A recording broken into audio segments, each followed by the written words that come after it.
The release of the status scouter changed everything, allowing adventurer abilities to be quantified. Soon after, powerful parties began removing members deemed too weak, sparking a wave of expulsions. Sohn Man witnessed a girl being cast out and questioned the judgment behind it. In Daytona City, where adventurers sought new beginnings, tension brewed beneath the peaceful streets.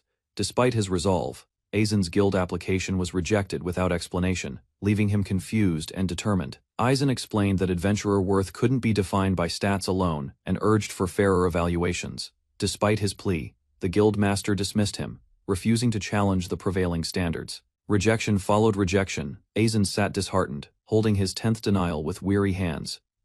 Elsewhere, adventurers chased glory through dangerous quests, their strength the key to fortune and recognition. Amid fierce competition, guild masters rose as leaders, and Aizen clung to his dream of becoming one.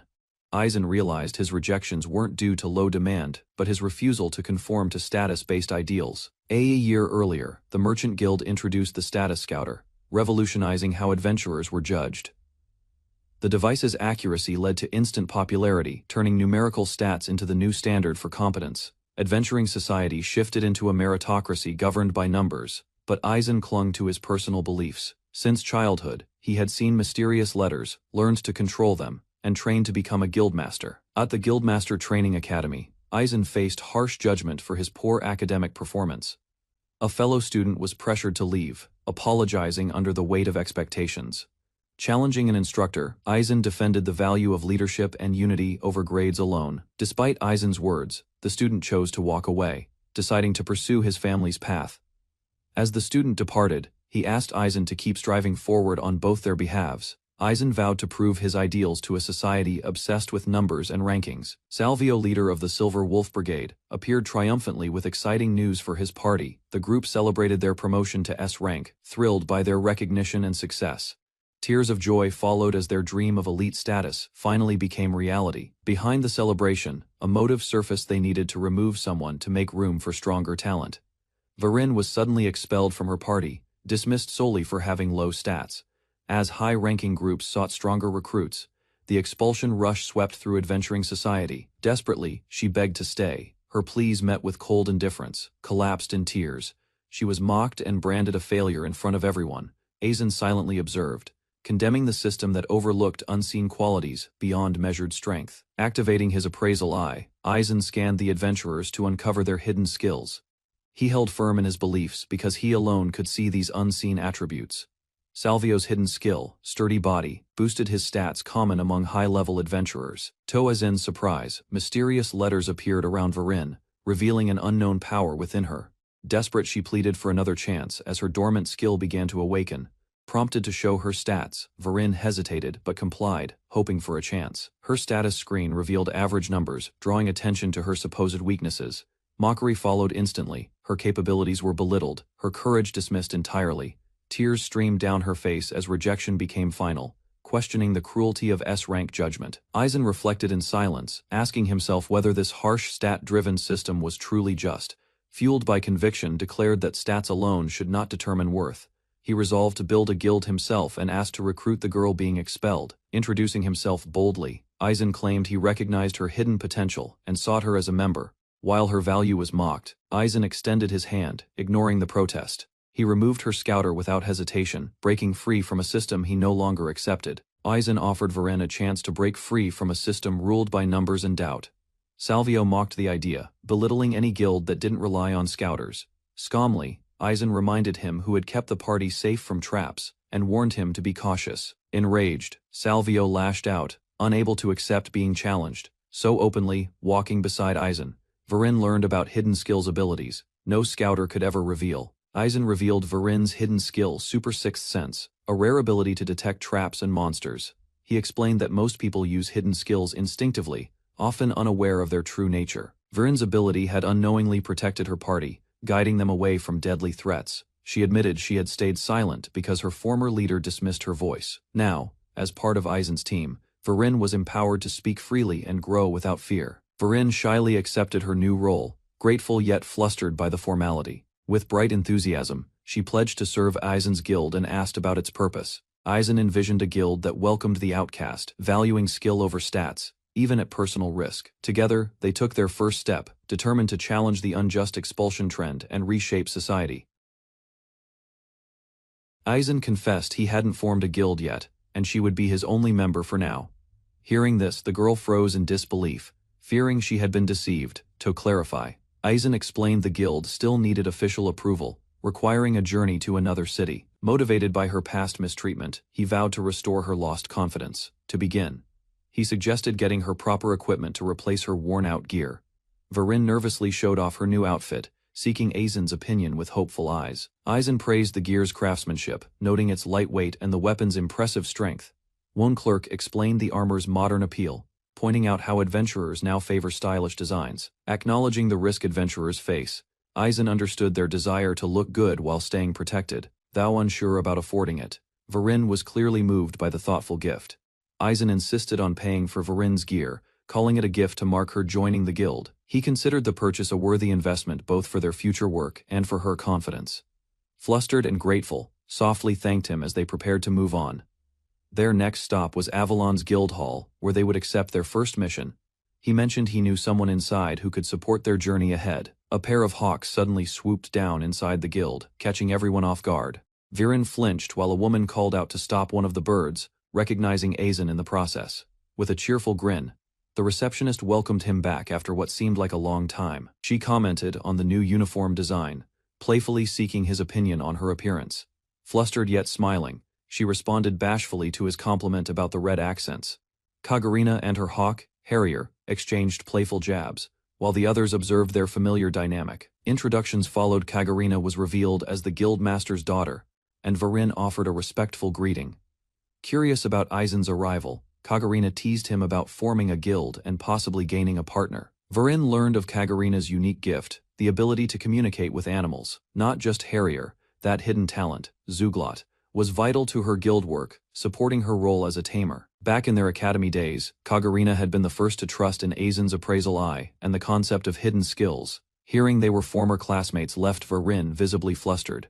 Though she denied feeling jealous, Aizen mused that her fascination might come from a desire to talk to animals like Kagarina. Recognition followed when Kagarina guessed correctly that Varin held a hidden ability, treeing to prevent misunderstandings. Varin reassured everyone while Kagarina made her protective intentions very clear. Varin, observing their exchange, commented warmly on how trustworthy Aizen seemed. Although hesitant, Kagarina admitted he was a decent man, while Aizen explained their financial situation. Despite the plea, she firmly rejected their request, citing their lack of qualifications and experience. Rather than backing down, Aizen shifted focus and asked about unofficial commissions.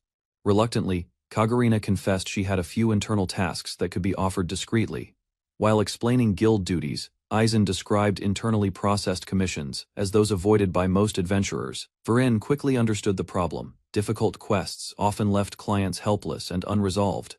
To protect credibility, guilds pushed those quests onto trusted parties, sometimes with extra rewards. Recognizing her hesitation, Aizen challenged Kagarina's reluctance, even involving Harrier in the conversation.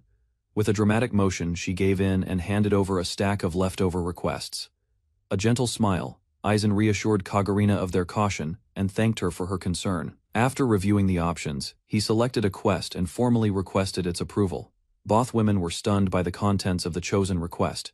Fear overwhelmed Varin as she imagined the worst while staring into the eerie, overgrown ruins. Leaping forward, Kagarina fiercely warned Aizen not to push himself beyond his limits. Aizen and Varin stood before a massive dungeon entrance, tasked with retrieving a pendant inside. Appeared with her falcon partner Harrier as Aizen introduced her to the group. Surprised, Kagarina questioned Aizen's decision to form a guild. In response, Kagarina explained her unique ability to communicate with a wide range of animals. This talent, Aizen clarified, stemmed from her hidden skill Zuglot, which she used in her role managing guild operations. Reflecting on their past, Aizen remembered Kagarina as the first to believe in his appraisal abilities and the concept of hidden skills during their academy years. Varin froze at the mention of Aizen and Kagarina's past, insisting she wasn't jealous despite her reddened face. Aizen quietly noted that it was natural for her to dream about abilities like speaking with animals. Kagarina mentioned Varin's hidden skill, prompting Aizen to introduce her as his guild's first member. Though their time together was short, Varin defended Aizen while Kagarina warned her to remain cautious. In return, Varin smiled, saying Aizen's sincerity made him someone truly dependable. Reluctantly, Kagarina admitted Aizen was trustworthy. Though she still hesitated about helping, he explained they needed work to fund their guild from the ground up. However, she firmly refused to offer any standard commissions to a small, unproven group like theirs. Pressed further, she revealed a few internal jobs, typically hidden from regular adventurers. Aizen explained, those tasks were low-priority missions others often ignored. Varin realized such neglected requests left clients helpless, especially when missions were too dangerous or unprofitable. Internally processed commissions were described as jobs no one wanted mistakenly accepted, but too damaging to reject. While Avalon tried shifting those to other parties, even Harrier seemed to agree that unloading them was the goal. Faced with the truth, resistance crumbled as a handful of neglected requests spilled out. A sharp warning followed recklessness could be fatal, and these jobs weren't to be taken lightly. Aizen responded with a calm smile, promising caution and expressing quiet gratitude for the concern. Reviewed the commission papers and selected one to accept, instructing careful handling of the process. Varin and Kagarina looked on astonished at the task that had been chosen. The group entered a dangerous dungeon, and Varin trembled at the sight, fearing the worst. Stood firm beside her as the massive dungeon entrance loomed, emphasizing the extreme challenge they were about to face. Aizen lunged forward with full force, slamming his weapon into the core of the towering golem. The strike hit precisely, sending cracks spreading across the monster's surface. As it started to lose balance, shattered stone flew across the chamber as the creature collapsed. Without warning, she clung to him tightly, her voice trembling as she scolded his reckless move. Grinning softly, Aizen shrugged off the concern, insisting everything turned out fine, even if it meant taking a risk. Relief washed over Varin as she clutched Aizen's hand, her voice trembling with gratitude for his safety. He gently rested his palm on her head, affirming her growth and courage without hesitation. Hearing her name spoken so sincerely, Varin broke into quiet sobs, overwhelmed by the weight of his words. Suddenly she burst into loud tears, catching Aizen completely off guard. Through her sobs, she confessed no one had ever shown her such kindness before. Determined to change, Varin vowed to live with pride, doing her best for Aizen's sake and for herself. She embraced the younger girl warmly, her smile reflecting the strength she had finally found. Suddenly, a battered warrior appeared, Salvio collapsing before them, and calling Varin's name in shock. When questioned, Salvio could only utter one grim truth: he was the last one alive. Just hours earlier, rage had consumed him as everything spiraled out of control. In Salvio's memory, Aizen's blunt words had stung deeply, interpreted as mockery rather than guidance. Confident in their replacement scout, the group dismissed Varin as weak and moved on without her. The new recruit led them down a path he deemed safer, unaware of the consequences ahead. Without hesitation, Salvio followed, but his caution came too late as danger suddenly emerged. A barrage of arrows struck him as overconfidence shattered in an instant. The group scrambled to treat Salvio's wound, panic rising as blood flowed uncontrollably. Shouting erupted accusations hurled at the scout, who had confidently led them into the trap. Salvio, enraged, grabbed him by the collar, demanding answers he no longer believed existed. Memories hit him hard how he once carelessly viewed Varin as expendable and easily replaced. Only now did he realize her quiet competence had shielded him from traps all along. The scent of blood drew a swarm of red kobolds, forcing the panicked party into chaos. Confusion spread quickly, no one knew how to form a counterattack, and doubt shattered morale. Paralyzed by fear, Salvio realized the weight of his past decision, questioning whether he had been wrong. Desperate, he begged Varin to return, promising her rank and redemption within the brigade.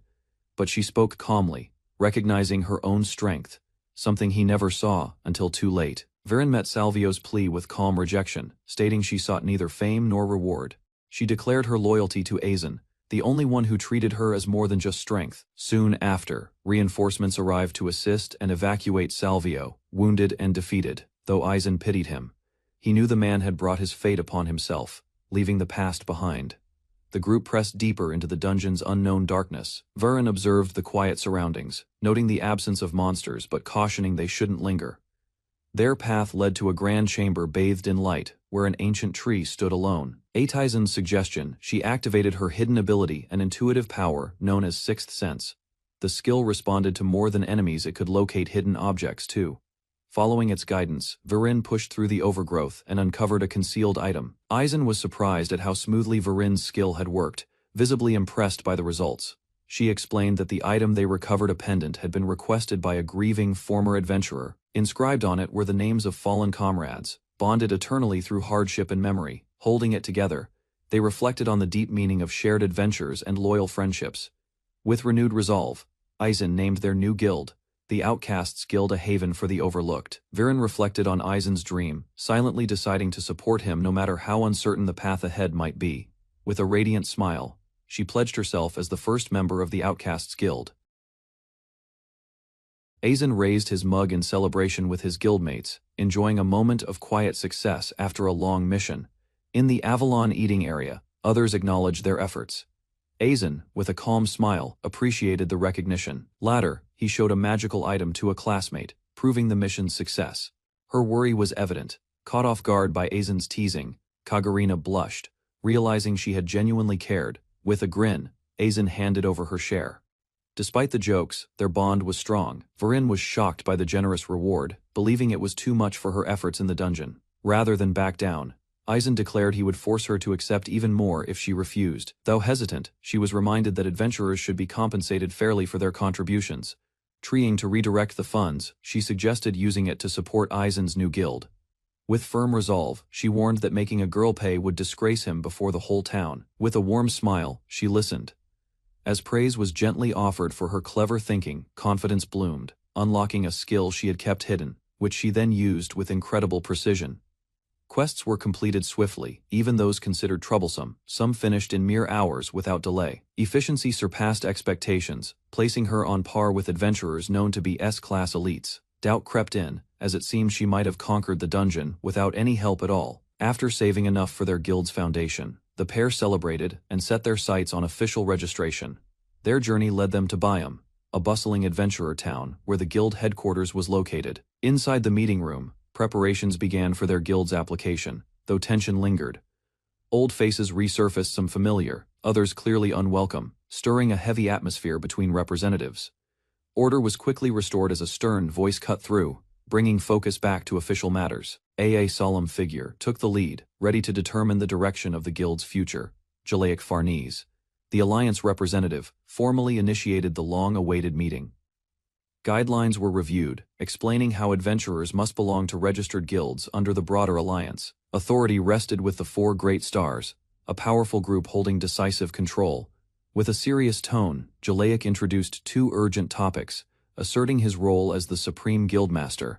A new threat emerged: Aqua Hydra, a powerful beast lurking deep within Harana's cave labyrinth. Its sudden appearance overwhelmed low-level parties, causing heavy losses and widespread panic across dungeon zones.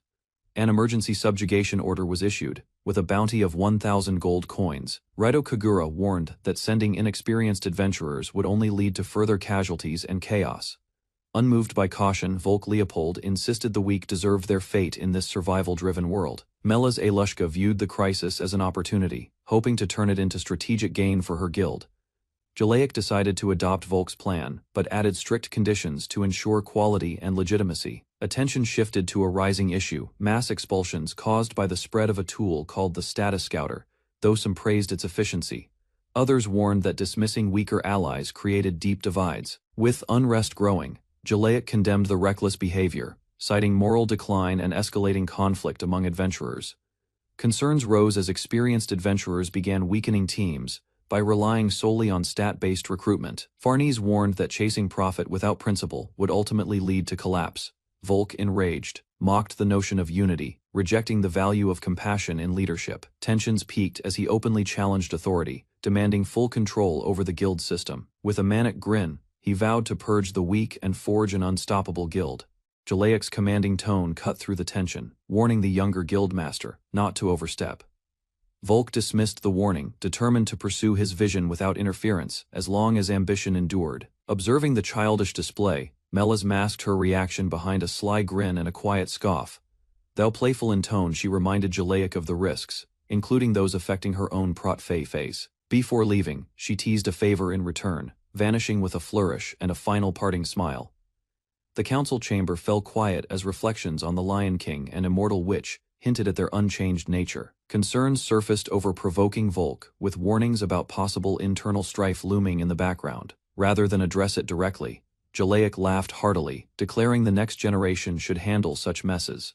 Interrupting the mood, Rado brought forward unexpected news with a confident stance. Ancient artifact resurfaced, triggering memories and disbelief something thought lost for over 40 years. Rather than rely on his rank, Jalaic had placed his hopes in others. He reminisced about Daedalus, a legendary party, long separated but forever linked by unbroken bonds. News arrived that the artifact's finder was a young man building a new guild, one close to Rido's daughter. Meanwhile, Aizen sat alone, overwhelmed by doubt, uncertain how to face Varin after the setback. Rejection struck hard, leaving him in disbelief, consumed by the weight of failing the guild application. Just 20 minutes earlier, Aizen had been dismissed outright, the receptionist scoffing at his application. The rejection came with harsh criticism, targeting both his inexperience and his choice of party members. Labeled as foolish, he was told guilds like his would only lead to inevitable collapse. Desperate, he pushed back, insisting his team had real accomplishments and deserved recognition. Given one outrageous condition, he was told to capture a wanted criminal if he wanted a chance. Aizen stared at the bounty poster in disbelief, realizing the task ahead was beyond ordinary expectations. Moments later, he was forcibly ejected, his pleas ignored and threats of security escalating. Fear settled in. Varin's joy might turn to outrage if she learned the truth and acted recklessly, lost in thought. He stumbled and fell, only to be met with a gentle hand and understanding words. To his surprise, Jalaic extended support not as a representative, but as someone quietly thankful. Inside the guild hall, Aizen collided with a silver-haired stranger and immediately checked if he was all right. Surprised by the politeness, remarked how rare such manners were among adventurers and assumed Aizen had business there. Explaining his vision, Aizen revealed his intent to start a guild for outcasts. Curious, the man asked for his name, and Aizen introduced himself with a nervous grin. Recognizing the name, the man smiled thoughtfully, noting that perhaps this meeting was destined. Aizen received a challenge: capture the infamous Grand Zeft if he wanted to be heard. Unfamiliar with the area, he asked for details. He learned that Grand Zeft, once a group of petty thugs, had grown powerful under a leader named Hugo. Despite their crimes, the authorities struggled to stop them, treating them like elusive mist. The older man confessed that a close friend was brutally attacked by the group. Realizing the growing threat, Aizen swore to act before more lives were shattered. Aizen declared he would go after Grand Zeft and try to uncover their trail. His enthusiasm lifted the older man's mood, who subtly hinted at high-level corruption within the guild system. Reflecting privately, the man admired the guild representative, a mysterious figure revered as the peak of adventurer leadership. Before leaving, he expressed his hope in Aizen's results and enjoyed their brief exchange. Later, Aizen smiled, introducing his fledgling outcast guild, an unofficial group of just 2 members. The older man offered words of confidence, trusting his instincts that Aizen would succeed if he gave it his all. With a calm farewell, he turned away, leaving behind a promise to meet again. As the man walked off, he addressed Aizen as a young guildmaster, leaving him smiling in silence. Aizen reflected on the man's composed aura and suspected he might be someone important. Suddenly unsure, he worried if he had come across as rude during their conversation. He realized he never learned the man's name but hoped they'd cross paths again someday. Suddenly, Varin cheerfully announced that their guild application had been accepted. Although hesitant, Aizen knew he had to speak honestly about something he'd kept in. They visited the bustling town market, where Varin marveled at the endless variety of goods. Their trip was meant for research, though Aizen had to calm Varin's fiery outburst. Excited by the shops around them, Varin bounced from one stall to another, overwhelmed with curiosity. Aizen watched her energetic movements, prompting her to glance back with a faint blush. She accused him of thinking she was childish, flustered and embarrassed by her own actions. Trying to sound mature, Varin confessed her desire to support Aizen and make him smile too. Despite her nervousness, she insisted he recognize her as a proper guild member. Aizen praised Varin as a trusted companion, leaving her flustered and speechless. She quietly repeated the word companion, unsure how to interpret it, but accepted it for now. Together, they explored shops and displays, enjoying the town's lively atmosphere. Varin eagerly presented a colorful treat, proud of her find, while Aizen commented on the appetizing scents. When she offered a bite, embarrassment took over, prompting Aizen to quickly apologize for upsetting her. She blurted out her wish to eat it herself, cheeks red and voice loud. Without hesitation, she took a big bite and softly murmured how tasty it was. Juicy meat, crisp vegetables, and rich sauce created an unexpectedly addictive flavor. Unable to resist, Aizen accepted a portion and took a bite with a thoughtful nod. Compliments made her flustered again, but a quiet smile showed her happiness. Eyes sparkling, Varin savored the taste, cheeks full and completely satisfied. Laughter escaped when her joyful expression drew teasing, catching her off guard. Plans began forming after finishing up. It was time to gather information about Grand Zeft. Quick suggestion to visit the Adventurers Guild was met with enthusiastic agreement. A slow walk toward the city guilds followed, hoping new clues would surface soon. Inside the guild hall, commotion erupted as a fox-eared girl protested her treatment in front of a crowd. She defended her right to be there, but the party leader dismissed her, calling her a weakling. Despite her plea, she was formally expelled from the prestigious S-Class party, Aegis, as shocked faces watched. Shock filled the hall as Micah was suddenly expelled from the prestigious S-Class party, Aegis. Aegis, once hailed for defeating a dragon, had begun discarding its own members. Backed by Volk Leopold, the guild's authority, Clay ensured no one could challenge the verdict without risking exile from all future parties. Micah lashed out, refusing to accept the sentence. Her defiance met only silence and cold stares. Replacing her, the necromancer Hilda stepped in with eerie grace. Despite accusations, responsibility for shielding the party from magic had often fallen on someone else entirely. Tears welled up as past wounds reopened, memories of a similar betrayal resurfacing without warning. Scenes like this echoed throughout adventurer guilds, where sudden banishments had become disturbingly common. Firmly decided, a new goal formed to build a place where true abilities could shine beyond stats. Battle intensified. A shout cut through the noise, demanding silence, and focus over sympathy or comfort. A loud voice broke the tension, urging persistence over retreat. Determination masked hesitation with a bold introduction. Instead of shame, an invitation followed to welcome Micah as one of the outcasts. Confusion spread instantly. No one had even heard of such a guild, let alone respected it. Truth slipped out: it was unofficial, unapproved, and barely real. Still, the intent stood firm. A quiet inquiry shifted focus, casting light on when bonds between members had truly formed. Questions rose about the party's rise, suggesting key contributions had been quietly ignored. Recognition was claimed not as teamwork, but as proof of personal merit and superior skill. Judgment followed her mana deemed too low, her presence labeled a burden to future progress. Confidence oozed from those in power, boasting unmatched strength and immunity to attacks. Praise shifted quickly to their newest ally, a seductive necromancer welcomed without hesitation. Appraisal eye activated, revealing hidden truths behind every claim made in the room. Recognition settled in: this wasn't an ordinary defense technique, but a rare concealed talent. Iron Wall Shield glowed brightly, reducing incoming damage by half and nullifying weak strikes entirely. Ideal for frontline defense, this ability offered unmatched protection for teammates during fierce combat. Even minor hits became meaningless, reinforcing his central role in every major battle. 3 core attack types shaped combat: physical strikes, magic assaults, and crippling status ailments. A powerful blessing activated nullifying attacks while sacrificing mana. Hidden strength began to surface. Surprise lit his face. The skill wasn't just rare, it surpassed anything expected. Her support, once dismissed, actually reinforced their front line and compensated for others' weaknesses. Misunderstood motives caused tension. Despite everything, her sincerity only drew more criticism. Questions about her own potential stirred confusion. Confidence hadn't caught up with reality. Meanwhile, the others moved on casually, barely acknowledging what they'd left behind. Dismissively offered to a weaker guild, her worth was shrugged off without care. A retort followed, sharp and unforgiving. Insults hid behind fake generosity no longer. Rage flared as betrayal was called out. Loyalty had meant nothing to those who climbed over it. A sudden burst of power erupted, sending shockwaves through the guild hall. Protectiveness flared as she declared her loyalty, refusing to let harm come to her own. Tempers exploded. Rage met resolve as accusations flew, and old bonds cracked under pressure. Attempts to diffuse the chaos failed. Emotions spiraled, fueled by pride and wounded egos. Calm returned only through an eerie presence, one far more composed than anyone expected. Tension lingered as threats were issued one last time. Pride wounded. A warning was all that remained. Silence filled the guild after the outburst.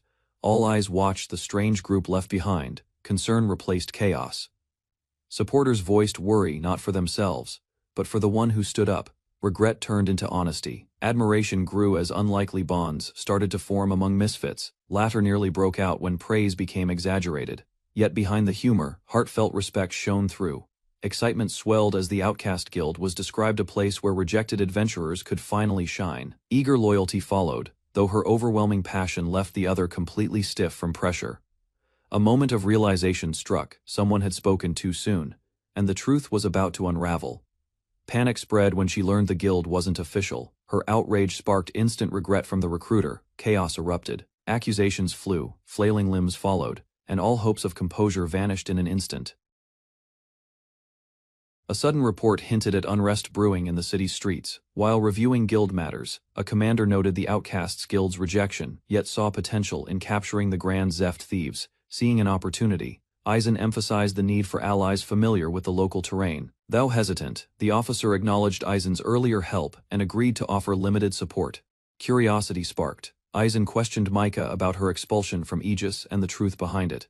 Micah admitted her mana was below S-rank standards, though visibly frustrated by the reminder. Later outside the guild, the group prepared to move, following Eisen's lead. She stopped, puzzled by how Eisen already knew about her unique ability. He paused, raising his hand thoughtfully, as he began to explain himself, revealing the truth. Eisen disclosed his secret skill appraisal eye, capable of seeing hidden talents in others. The mention of hidden skills left Micah visibly shaken, eyes wide in surprise. Eisen bowed his head, apologizing for using his ability without consent, yet acknowledged the burden she carried.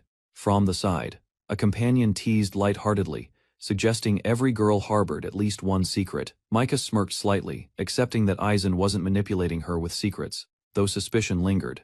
With resolve shared, Eisen declared his dream, and Micah eagerly agreed to join his path forward. Micah introduced the concept of becoming an information broker with a confident grin. In the alleys, details unfolded about how influential guilds thrived through networks and informants. A contact named Kagarina offered limited help, reinforcing how valuable information truly was. The team listened intently as they learned of the Grand Zeph's amateur status and Hugo's leadership. Reputation aside, Hugo's real threat lay in his unique ability to vanish without a trace. Eisen deduced that Hugo's ability likely involved a hidden skill granting full invisibility. Although powerful, Hugo misused his talents, prompting Micah to call for immediate action. Plans were made to split up, each member taking a role in gathering intelligence. With firm resolve, Micah insisted they conduct a thorough investigation without delay. Despite their efforts, disappointment followed as no leads surfaced, leaving one member visibly discouraged. Viren attempted to use her sixth sense, but her search yielded nothing. During their walk, a small wolf pup approached, caught in a tight collar. She freed the creature, which responded by affectionately licking her in gratitude. Eisen sensed something was off when they stumbled upon a suspiciously placed trap. Without warning, a group of thugs appeared, revealing orders to eliminate everyone but the Beastman girl. Confronted the attackers, questioning if Micah was the target, but they remained evasive. Without hesitation, the thugs charged forward, convinced they would leave no survivors. Their leader sneered, vowing to deal with Viren personally after eliminating the rest.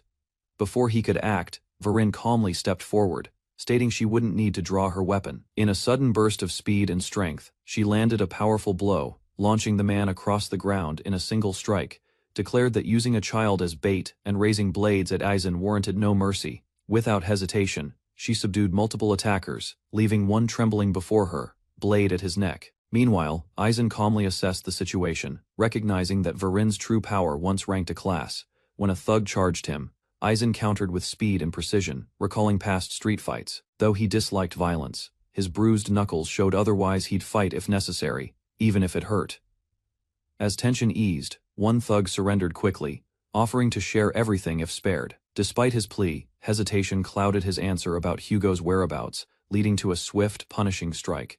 Pain forced a confession. Hugo kept his hideout secret, shared only with trusted allies. In a shaky tone, the man revealed Micah's origins. She belonged to the Shirokane clan of the Far East. Shock rippled through the group upon learning her true identity, a royal Miko, once protected by Aegis. Annoyed by the enemy's greed, Eisen firmly shut him down, ending the negotiation.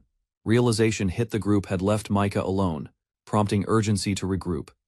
Elsewhere, Micah was suddenly ambushed by a masked thief. Caught off guard, the attacker mocked her isolation, launching a powerful strike intended to overwhelm her defenses.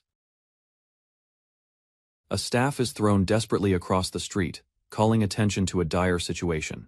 Eisen picks it up, instantly recognizing it as Micah's, confirming something has gone wrong. Comrade reveals that Micah was kidnapped during a coordinated attack, led by Hugo's forces. They realize Hugo used invisibility to escape, making pursuit nearly impossible. Just then, Kagurina appears by chance, possibly bringing hope in a critical moment. Aizen urgently pleads with Kagurina, asking for her strength in a desperate moment. His unexpected words leave her stunned, her face flushed with shock and confusion. Elsewhere, a girl awakens, alarmed to find herself restrained in chains within an unknown room. The captor greets her coldly, revealing she's now in the hands of the Grand Zeft. Their leader, Hugo, smugly declares his identity as the city's most wanted, the Invisible Hugo. Despite lacking her staff, the girl assesses her odds and prepares to fight using magic. Her attempt is quickly shut down. The cuffs, restraining her, are imbued with anti-magic seals. The captors mock her resistance, already aware of her identity and ties to the Aegis party. With a twisted smile, Hugo reveals her past. She was exiled from Aegis. He scoffs at her allies, dismissing them as weak and incapable of rescue. Furious, the girl demands to know what happened to her friends, yanking against her chains. Her captor identifies her royal heritage, threatening her despite recognizing her status as a shuriken. Though shackled, she refuses to cower, shouting back defiantly as they mock her resolve. A knife is pressed to her throat, the threat escalating as she's told screaming is pointless. Suddenly a pack of fierce dogs bursts into the room, launching a chaotic counterattack. As suspicion rises, the girl denies orchestrating the dog attack, claiming it is beyond her skill. She's relieved to see her allies safe, and learns the animals were helping of their own will. Kagurina coordinates reinforcements, while dogs and Harrier secure the building's exit. Aizen confronts Hugo directly, declaring the end of his reign over Grand Zeft. Watching his men fall, Hugo realizes their downfall is already underway. Hugo sneers, asking if they truly believed he was trapped. His confidence grows as he prepares to escape. He threatens to kill them before fleeing, relying on his invisibility. But Aizen calmly declares he's already seen through the trick. Holding Varin, Aizen states she alone is enough to stop him. Invisible and leaping from above, Hugo aims to strike. Yet Varin's sharp senses pinpoint his position. With one powerful thrust, she intercepts him mid-air. Varin explains her victory, revealing that her super sixth sense allows her to detect weaknesses even without seeing the enemy, despite Hugo's camouflage skill, enabling him to bend light and disappear. With the battle won, the group locates the key to the restraints in the enemy's pocket, freeing the captured girl. Aizen is surprised by Micah's efforts, noting her role in tracking Grand Zeft. The girl looks stunned, eyes wide and shimmering, overwhelmed by the unexpected kindness and inclusion. Micah wonders if Aizen's guild could truly be the place where she belongs. A representative bows deeply, apologizing and promising to cover her admission fee after the Grand Zeft incident. In panic, another official begs for forgiveness, fearing the consequences of his failure. The Outcast Guild is officially recognized, and the group celebrates their long-awaited breakthrough. With gratitude and closure, Aizen thanks Kagurina, and the group finally embraces peace. As laughter breaks out, the group celebrates their safety. Kagurina teases Aizen about the dinner he promised. Realization strikes her: if it's just the two of them, does that mean it's a date? Her face burns red. Meanwhile, Micah apologizes for any trouble, insisting her help was voluntary and not Aizen's burden to carry. She turns away, reflecting that the one who truly forced involvement was herself. Her expression tightens with emotion. Aizen, concerned, quietly calls out to her. Micah steps forward, asking for a private moment, her eyes steady as she prepares to share her past. Surprised by her request, realizing this was something she had long held back. She lived in the shadow of her younger sister, burdened by comparisons and whispers within the shrine. Each glance chipped away at her confidence. Doubt settled in: was she truly useless? Unable to endure the suffocating expectations, she fled the Shuriken clan, seeking freedom in the outside world. Even now, her heart remained shackled by memories she couldn't escape. Sitting beside Aizen, she confessed the truth she had long hidden. Aizen confronted her gently, piecing together clues from the enemy's words. Realizing her royal lineage and hidden skills, he questioned her hesitation to trust others, linking her silence to past betrayals. She admitted the risk. Exposing her origins might offer protection, but it could also endanger those around her. Despite her fears, she remembered the bond they shared. Friendship meant facing burdens together. Smiling softly, she acknowledged Aizen's warmth and unusual kindness that never failed to surprise her. Aizen's words reassured her he was willing to carry her secrets, no matter the burden. With a deep breath, she finally revealed her real name: Micah Shuriken. Heiress of a distant royal bloodline, her sacred powers, long regarded as a hidden skill, were part of the Shrine Maiden's ancient blessing. He quickly realized her talents came from a legacy carefully guarded since childhood. Haunted by cruel traditions, She recalled how her family exploited the blessing and imprisoned even her own sister. Overshadowed by her gifted sister, Micah always felt like she didn't belong, nowhere seemed to accept her. Rather than remain in that cage, she chased a dream of freedom through the life of an adventurer. As she studied magic in secret, the danger of being reclaimed by her family never left her mind. Ironically, her silence earned her exile from her own party, despite hiding for safety. Convinced it was better this way, she asked Eisen to forget about letting her join the guild. Eisen quietly called her name, sensing the weight behind her silence. Instead of turning her away, he expressed genuine gratitude and hope for her to stand beside them.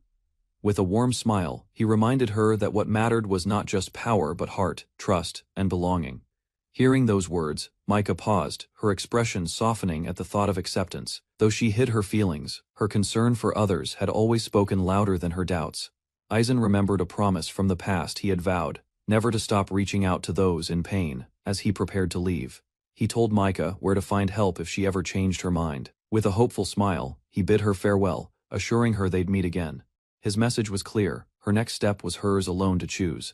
The following day, a new chapter began with the founding of the Outcasts Guild.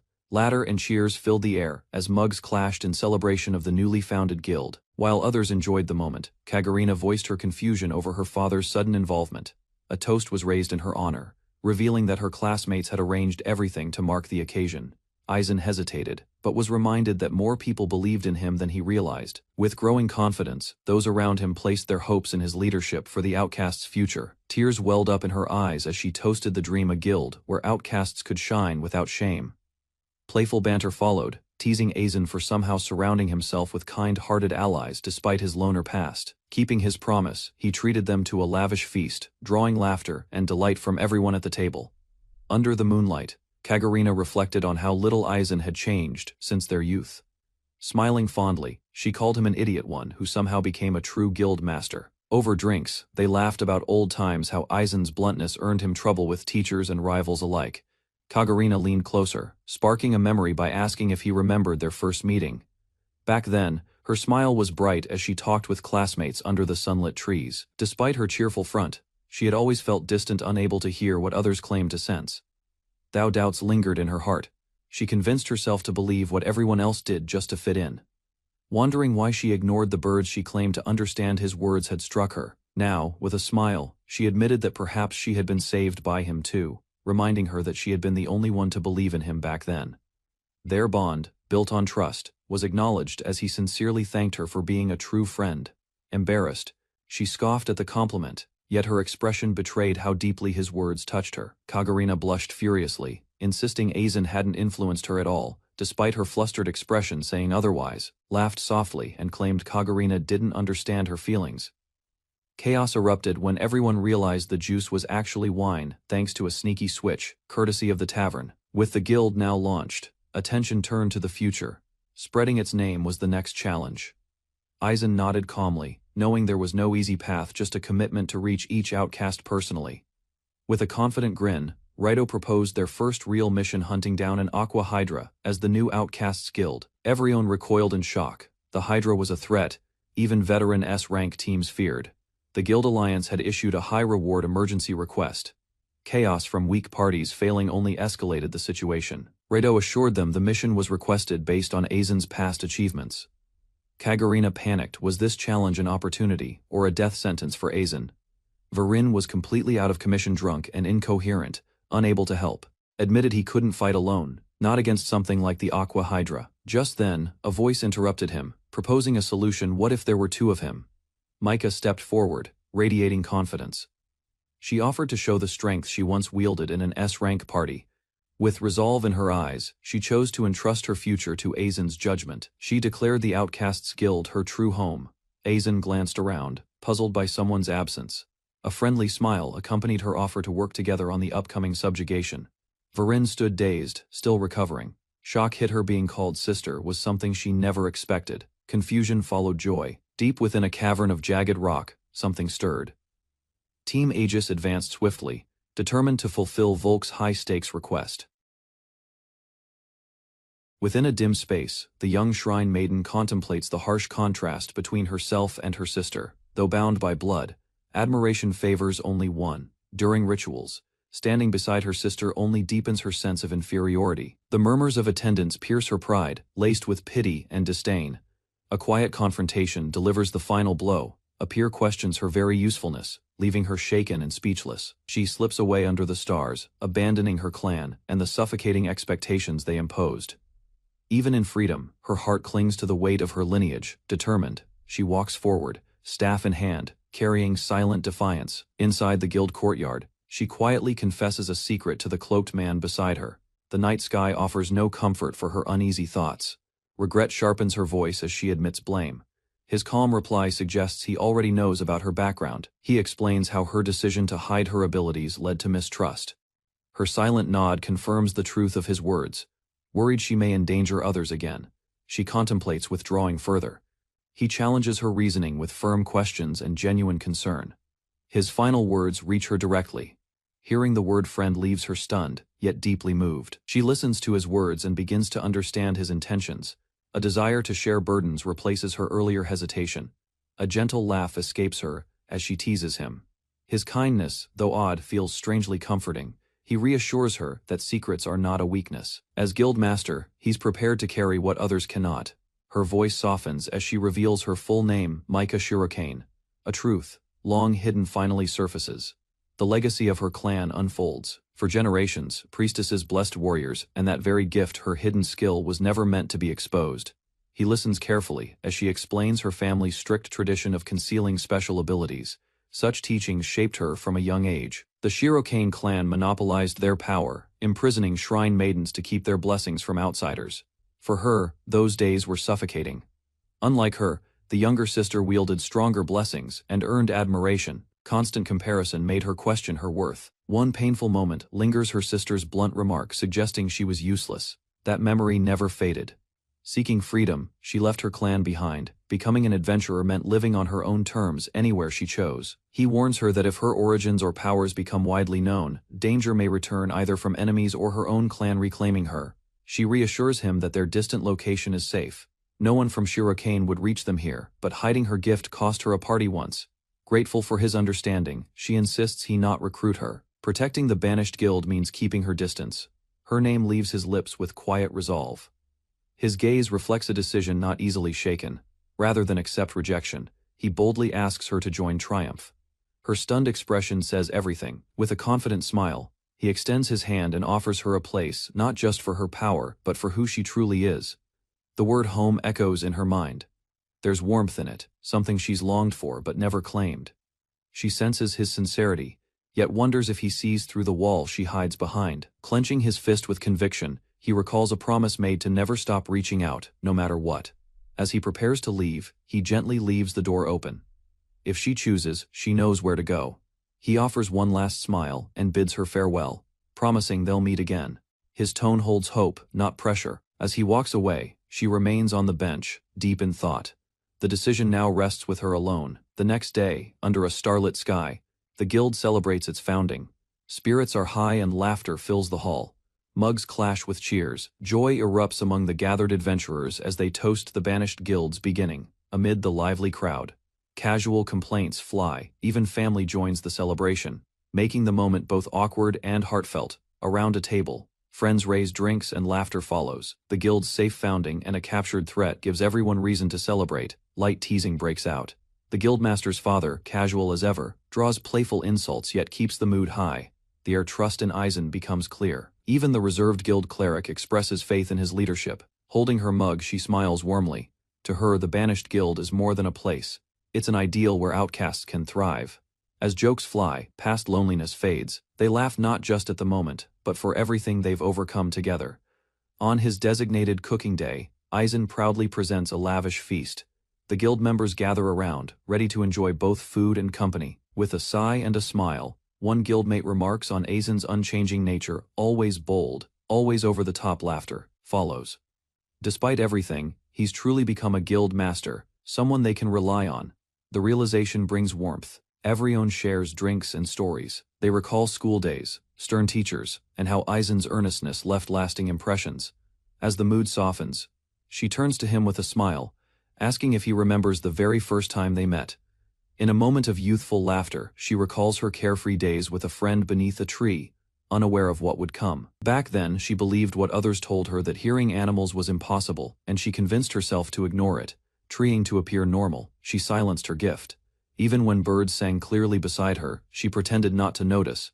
But one boy saw through the act, questioning why she ignored voices she could understand. His words startled her. Now, with a soft smile, she admits the truth: he may have been the one who saved her back then.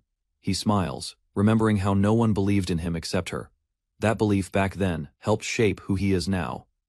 Across the table, he thanks her sincerely. For him, gaining a true friend like her was priceless. She turns away, flustered but hiding it under a playful scoff. Her heart, though, reacts differently. Another guildmate bursts in, praising Aizen loudly, embarrassed. She tries to deny everything, but the others keep teasing. Through laughter and drinks, the room fills with warmth. Even the shyest among them can't help but smile. Chaos erupts when someone realizes the juice is actually wine. The culprit grins unapologetically as teasing and shouting fill the air. In a more serious tone, the guildmaster's father asks about upcoming plans. He emphasizes the need to grow the guild's reputation naturally. Aizen admits there's no shortcut. They must continue reaching out to the rejected and lost. One by one, suddenly, a daring proposal is made: hunt the powerful Aqua Hydra under the banished guild's name. The room goes silent. Everyone stares, stunned. Even the seasoned drinkers wonder if he's joking or just very, very drunk. News spreads quickly: lower-ranked parties have been attacked by the Aqua Hydra. The guild issues an emergency extermination request with a high reward. The request wasn't random, it was made in confidence, impressed by Aizen's earlier success in capturing a dangerous criminal. Shock flares across the group. One member shouts in protest, accusing the higher-ups of sending Aizen to his death. The pressure causes Viren to faint on the spot. The situation feels too much for her to handle. Aizen voices doubt, with only Zevran in the party and no battle strength himself. Facing the Hydra seems impossible. He is taken aback when a masked figure proposes an idea. What if they face the Hydra as a duo? Micah appears, confident and battle-ready. She vows to prove her strength. Once part of an elite dragon-slaying party. With determination in her voice, she places her trust in Aizen, choosing to follow his lead and fight at his side. She declares that the banished guild is her home now. Beside her, Virene wakes up groggy, still recovering from the shock. Micah greets her kindly together. They prepare to challenge the Hydra with new bonds and purpose. Virene is stunned to realize she now has a junior teammate. The sudden change leaves her flustered. Elsewhere, deep within the horror-filled dungeon, a new threat begins to stir beneath jagged stalactites. An elite party from Aegis prepares to intercept the Hydra. Confident in their power, they move swiftly toward the mission. A heavily armored warrior took position at the front, declaring his shield's ability to dispel any incoming magic. Without warning, the dark magic pierced through his guard. Shock overtook his face as the blast carved a deep wound down the center of his body. Violent explosions erupted across the battlefield. Shards of stone and magic scattered as a mage countered with a barrage of spells. Panic struck the woman as black energy crept up her legs. She stared in disbelief, realizing too late the danger. Towering above them, the monstrous Hydra let out a deafening roar. Saras had fully awakened. 2 days later, the group arrived at the Harana Cavern dungeon. A dark entrance surrounded by jagged cliffs awaited them, silent and foreboding. Inside, a young swordswoman launched a strike with fierce determination. Sparks flew as her blade met resistance. Suddenly, a massive crab monster emerged, towering over the team. Its sheer size caught them off guard. One of the girls shouted in panic as the monster's claw swung down. Her comrade stepped forward, positioning herself between them.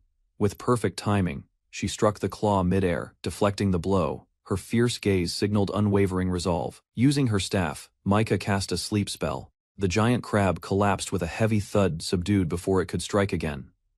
Celebration followed swiftly. Villain embraced Micah with admiration, praising her swift and flawless magic. Micah explained the skill she used: Priestess's Blessing, granting temporary immunity to physical, magical, and status effects.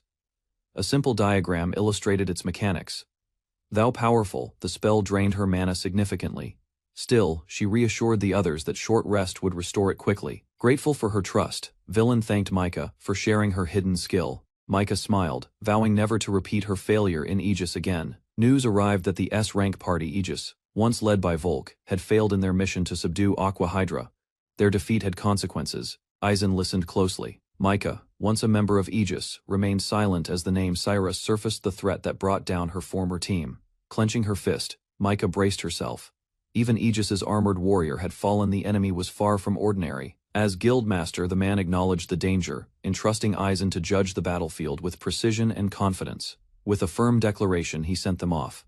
Aizen's team, now known as the Banished Guild, would face the challenge ahead. The group realized Kagurina never came to see them off. Villain reacted with exaggerated emotion. In response, Aizen reassured them.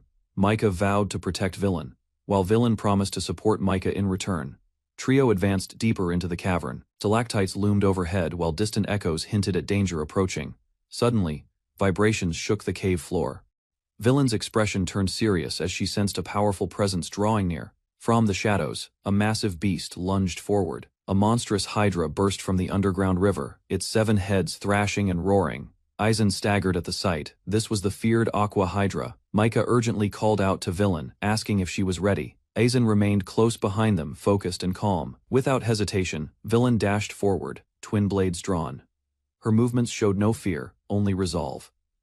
A flashback returned Aizen, once taught about the Aqua Hydra in a classroom.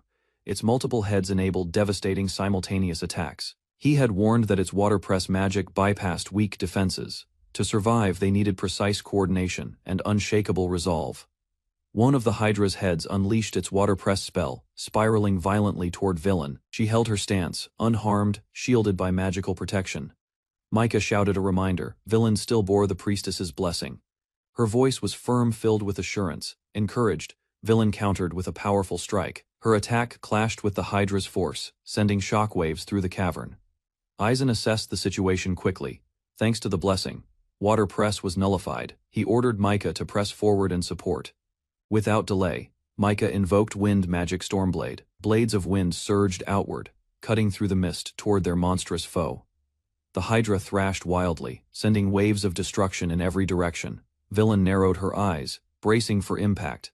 A head lunged straight at her, jaws wide. She raised her shield just in time, deflecting the monstrous strike.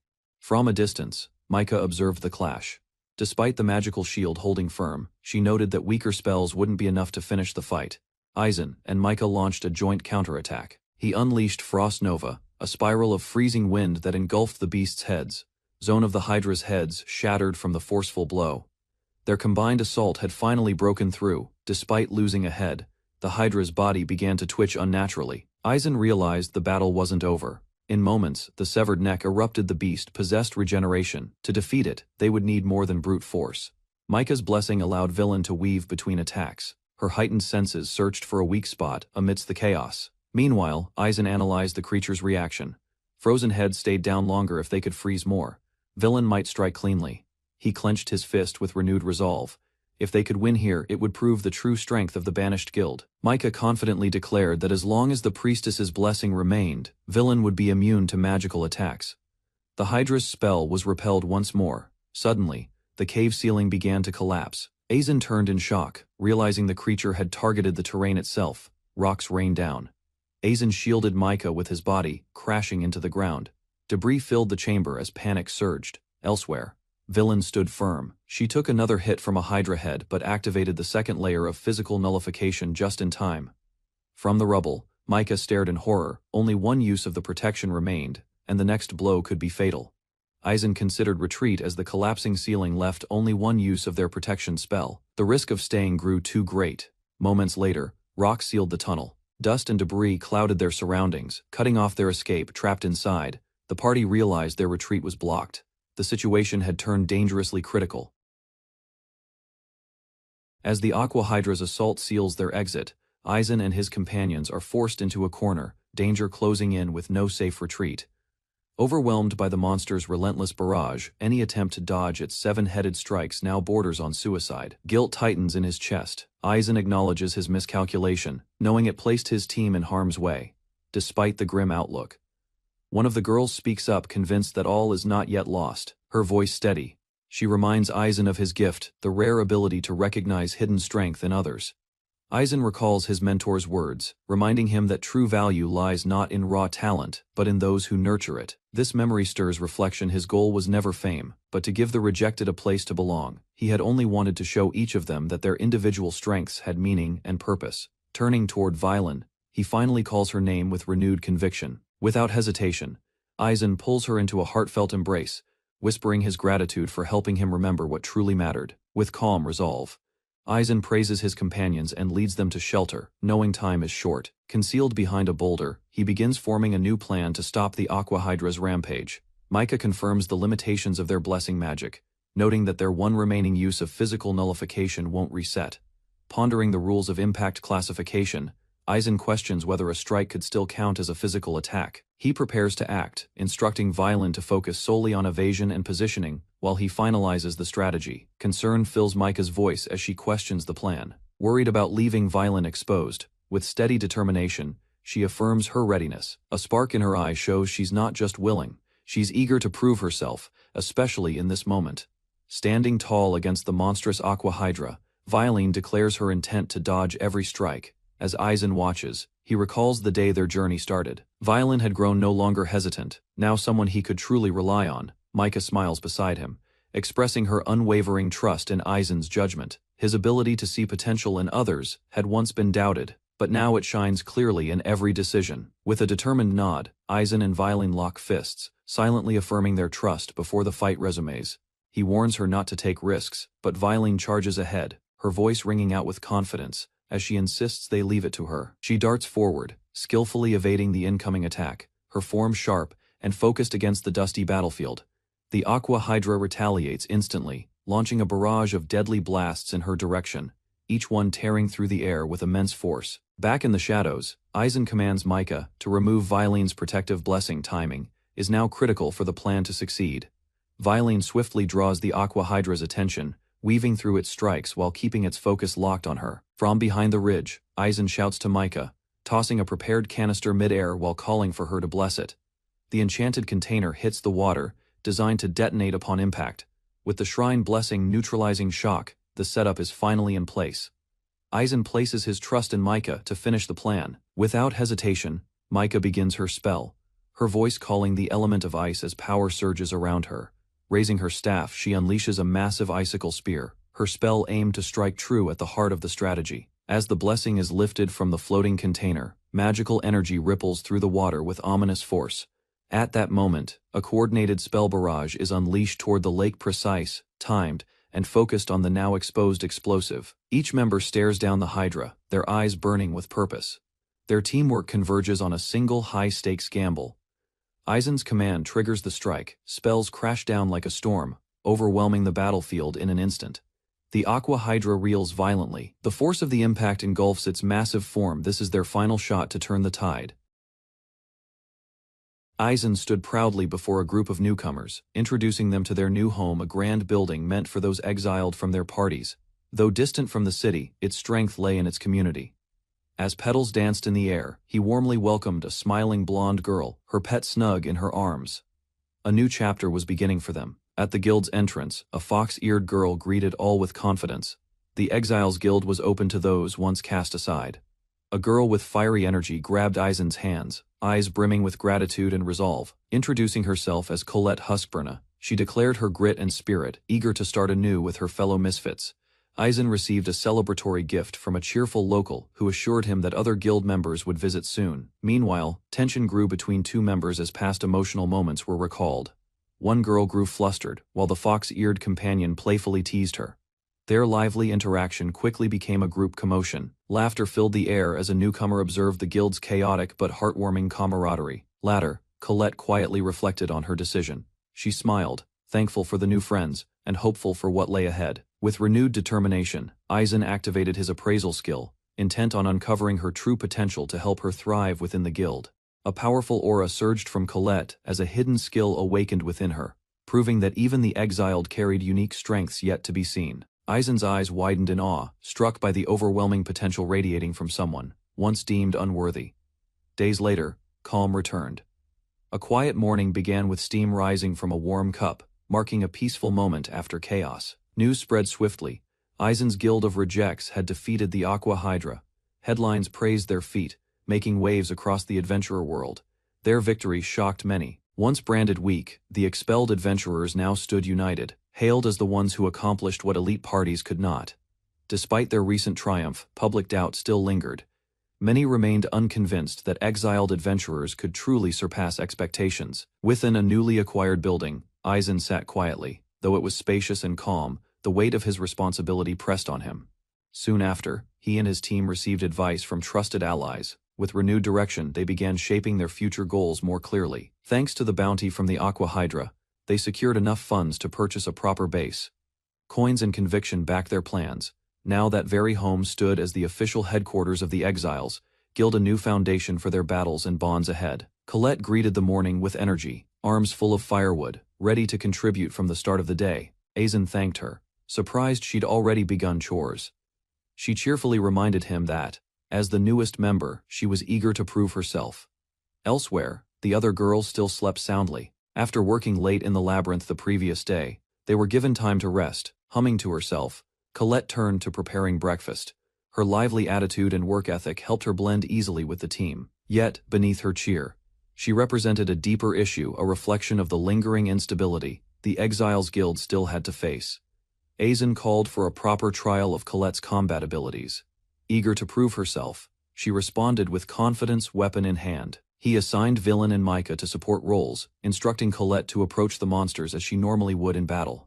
Without delay, a group of hobgoblins appeared. Though ranked B class, their numbers made them a real threat. Caution was necessary. Charging ahead, Colette launched herself into the fray with a fierce battle cry and unwavering energy. Her spear struck with explosive force, carving through the enemy with a display of raw power and precision. Colette faced the advancing hobgoblins head-on, her eyes blazing with determination. With no sign of hesitation, she prepared for the next strike. Blades clashed and sparks flew as she danced between enemies, dodging swings and countering with relentless force and sharp reflexes. Despite once being expelled for low stats, Colette had belonged to an A-rank party. Her dismissal was based on numbers, not true capability. Perhaps due to similar past hardships, Villain had grown especially close to her, a bond formed through shared struggle and silent understanding. Beneath her cheerful demeanor, Colette remained simple and straightforward. She was, by all appearances, an ordinary adventurer, but one who refused to back down. As energy surged through her, Colette entered a heightened state, yet Aizen, observing carefully, sensed nothing, especially unique, only raw effort and will. Suddenly, a large goblin swung down at her. She faltered, caught off guard by the monster's brute strength and sudden aggression. Before danger struck, Villain and Micah stepped in.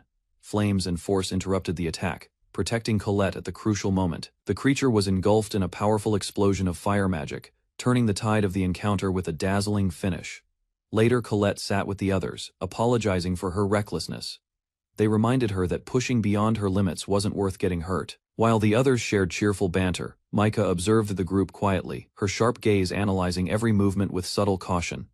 Soon after, Colette placed a bag of coins on the table, the reward from their recent mission.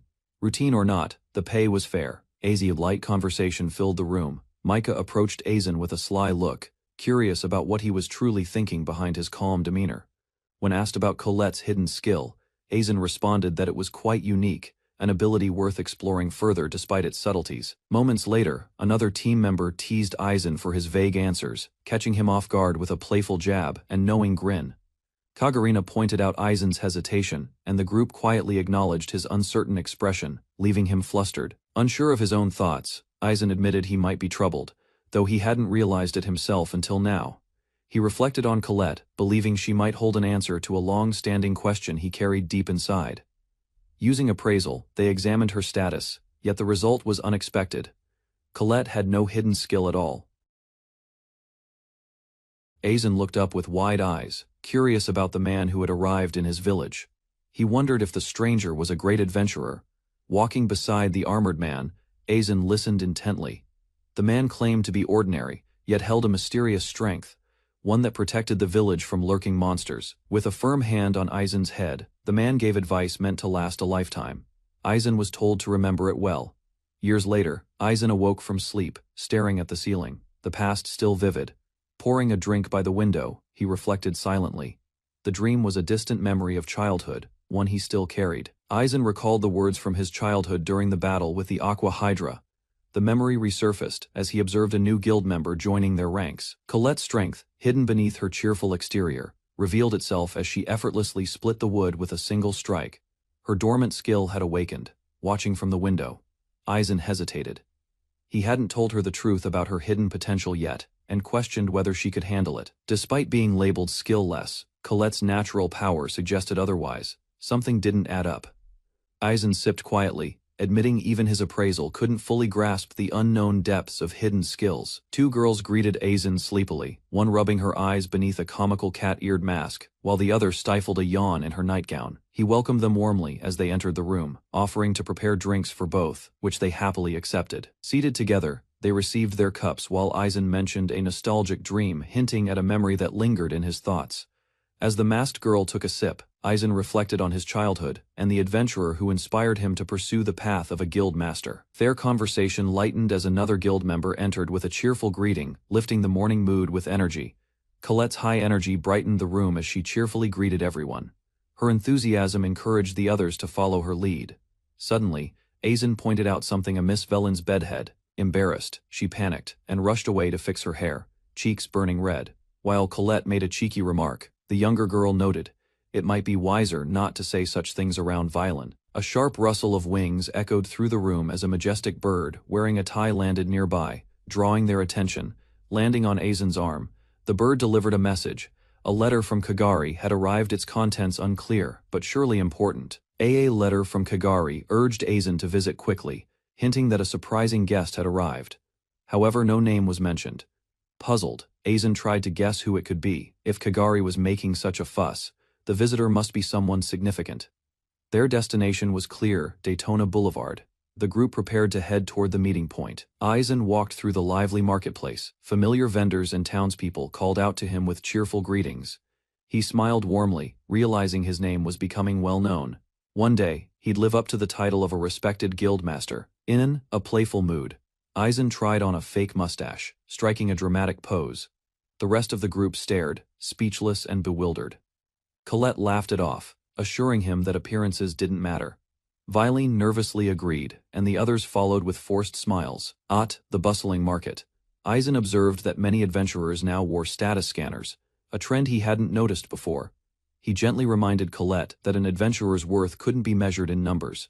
She admired his belief, calling it inspiring and cool. With renewed energy, she promised to follow him anywhere.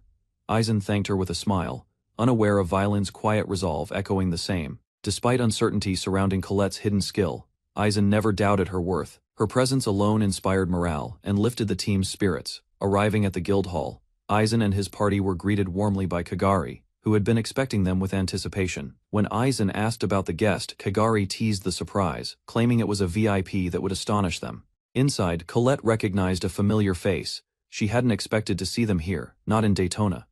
Three figures appeared, men from Colette's past. Their presence brought tension, and their reunion was anything but ordinary. Eisen learned the new arrivals planned to settle in the area. One of them recognized Colette, prompting him to ask about their connection. The large man laughed, revealing that Colette was once part of their party, Trollhammer.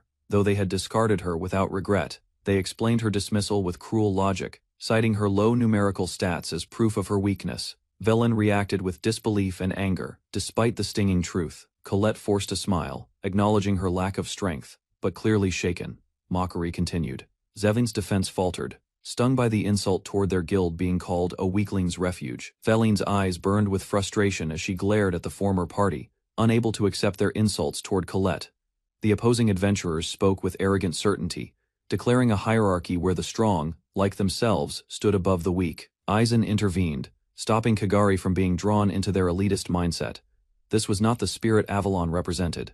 Though warned of Trollhammer's S-rank status, Eisen's expression hardened. Their titles didn't intimidate him. With conviction, Eisen stepped forward. He made it clear he wouldn't stay silent while his comrades and guild were being disrespected. It was time they backed off.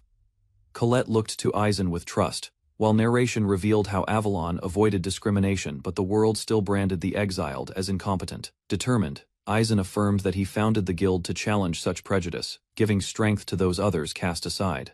The Trollhammer members reeled in shock.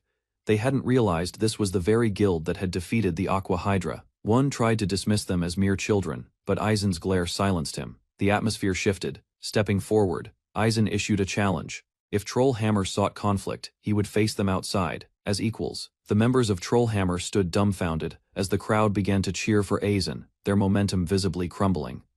Kagari chuckled to herself. Aizen's blunt honesty never changed, though it clearly left a strong impression even now.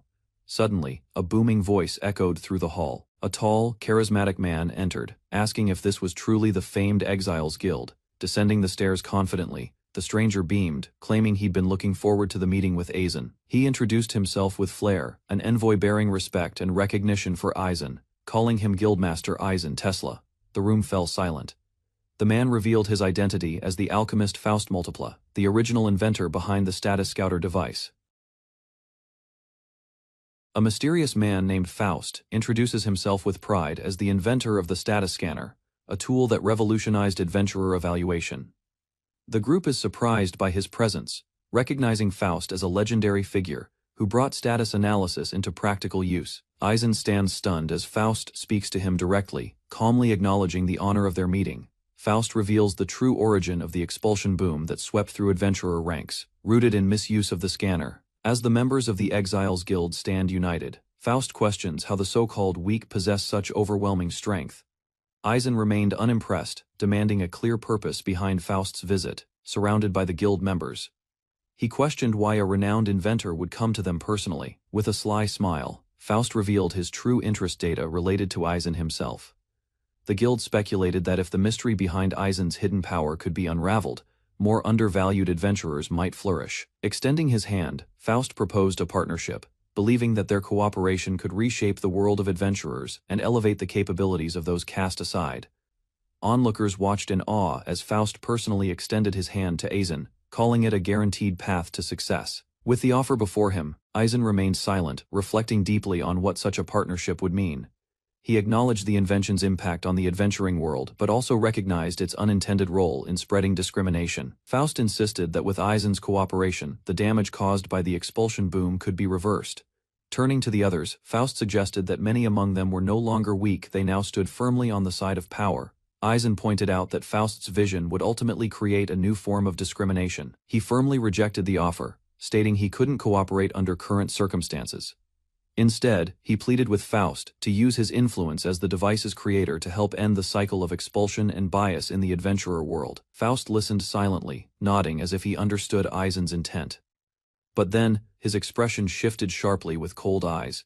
He accused Aizen of sounding like a hypocrite, leaving the entire guild stunned by his words. Faust declared that division among the strong and weak was a natural process and blamed adventurers themselves for triggering the expulsion trend. He claimed that no matter how advanced a tool may be, its impact depended solely on how it was used, deflecting all responsibility. Suddenly, Faust revealed he had visited Aizen's old academy before coming, alarming the guild.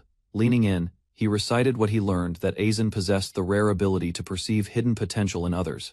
Aizen, meeting his gaze without hesitation, confirmed that it was true. The guild members grew restless, confused by the tension as Faust and Aizen confronted one another in the center of the hall. As Faust stepped closer, he speculated that Aizen must have been using his hidden ability when choosing new allies, subconsciously judging their value. He pushed further, arguing that if Aizen claimed exiles had worth, then he too was discriminating, selecting based on unseen potential.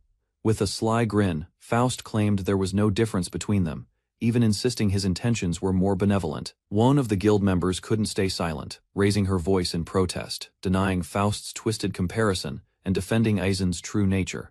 The guild members watched tensely as Faust questioned whether Aizen's unique ability was the only reason behind their current success. Twisting the argument, Faust mocked them, suggesting that if Aizen had no special power, without hesitation, Aizen affirmed that he would.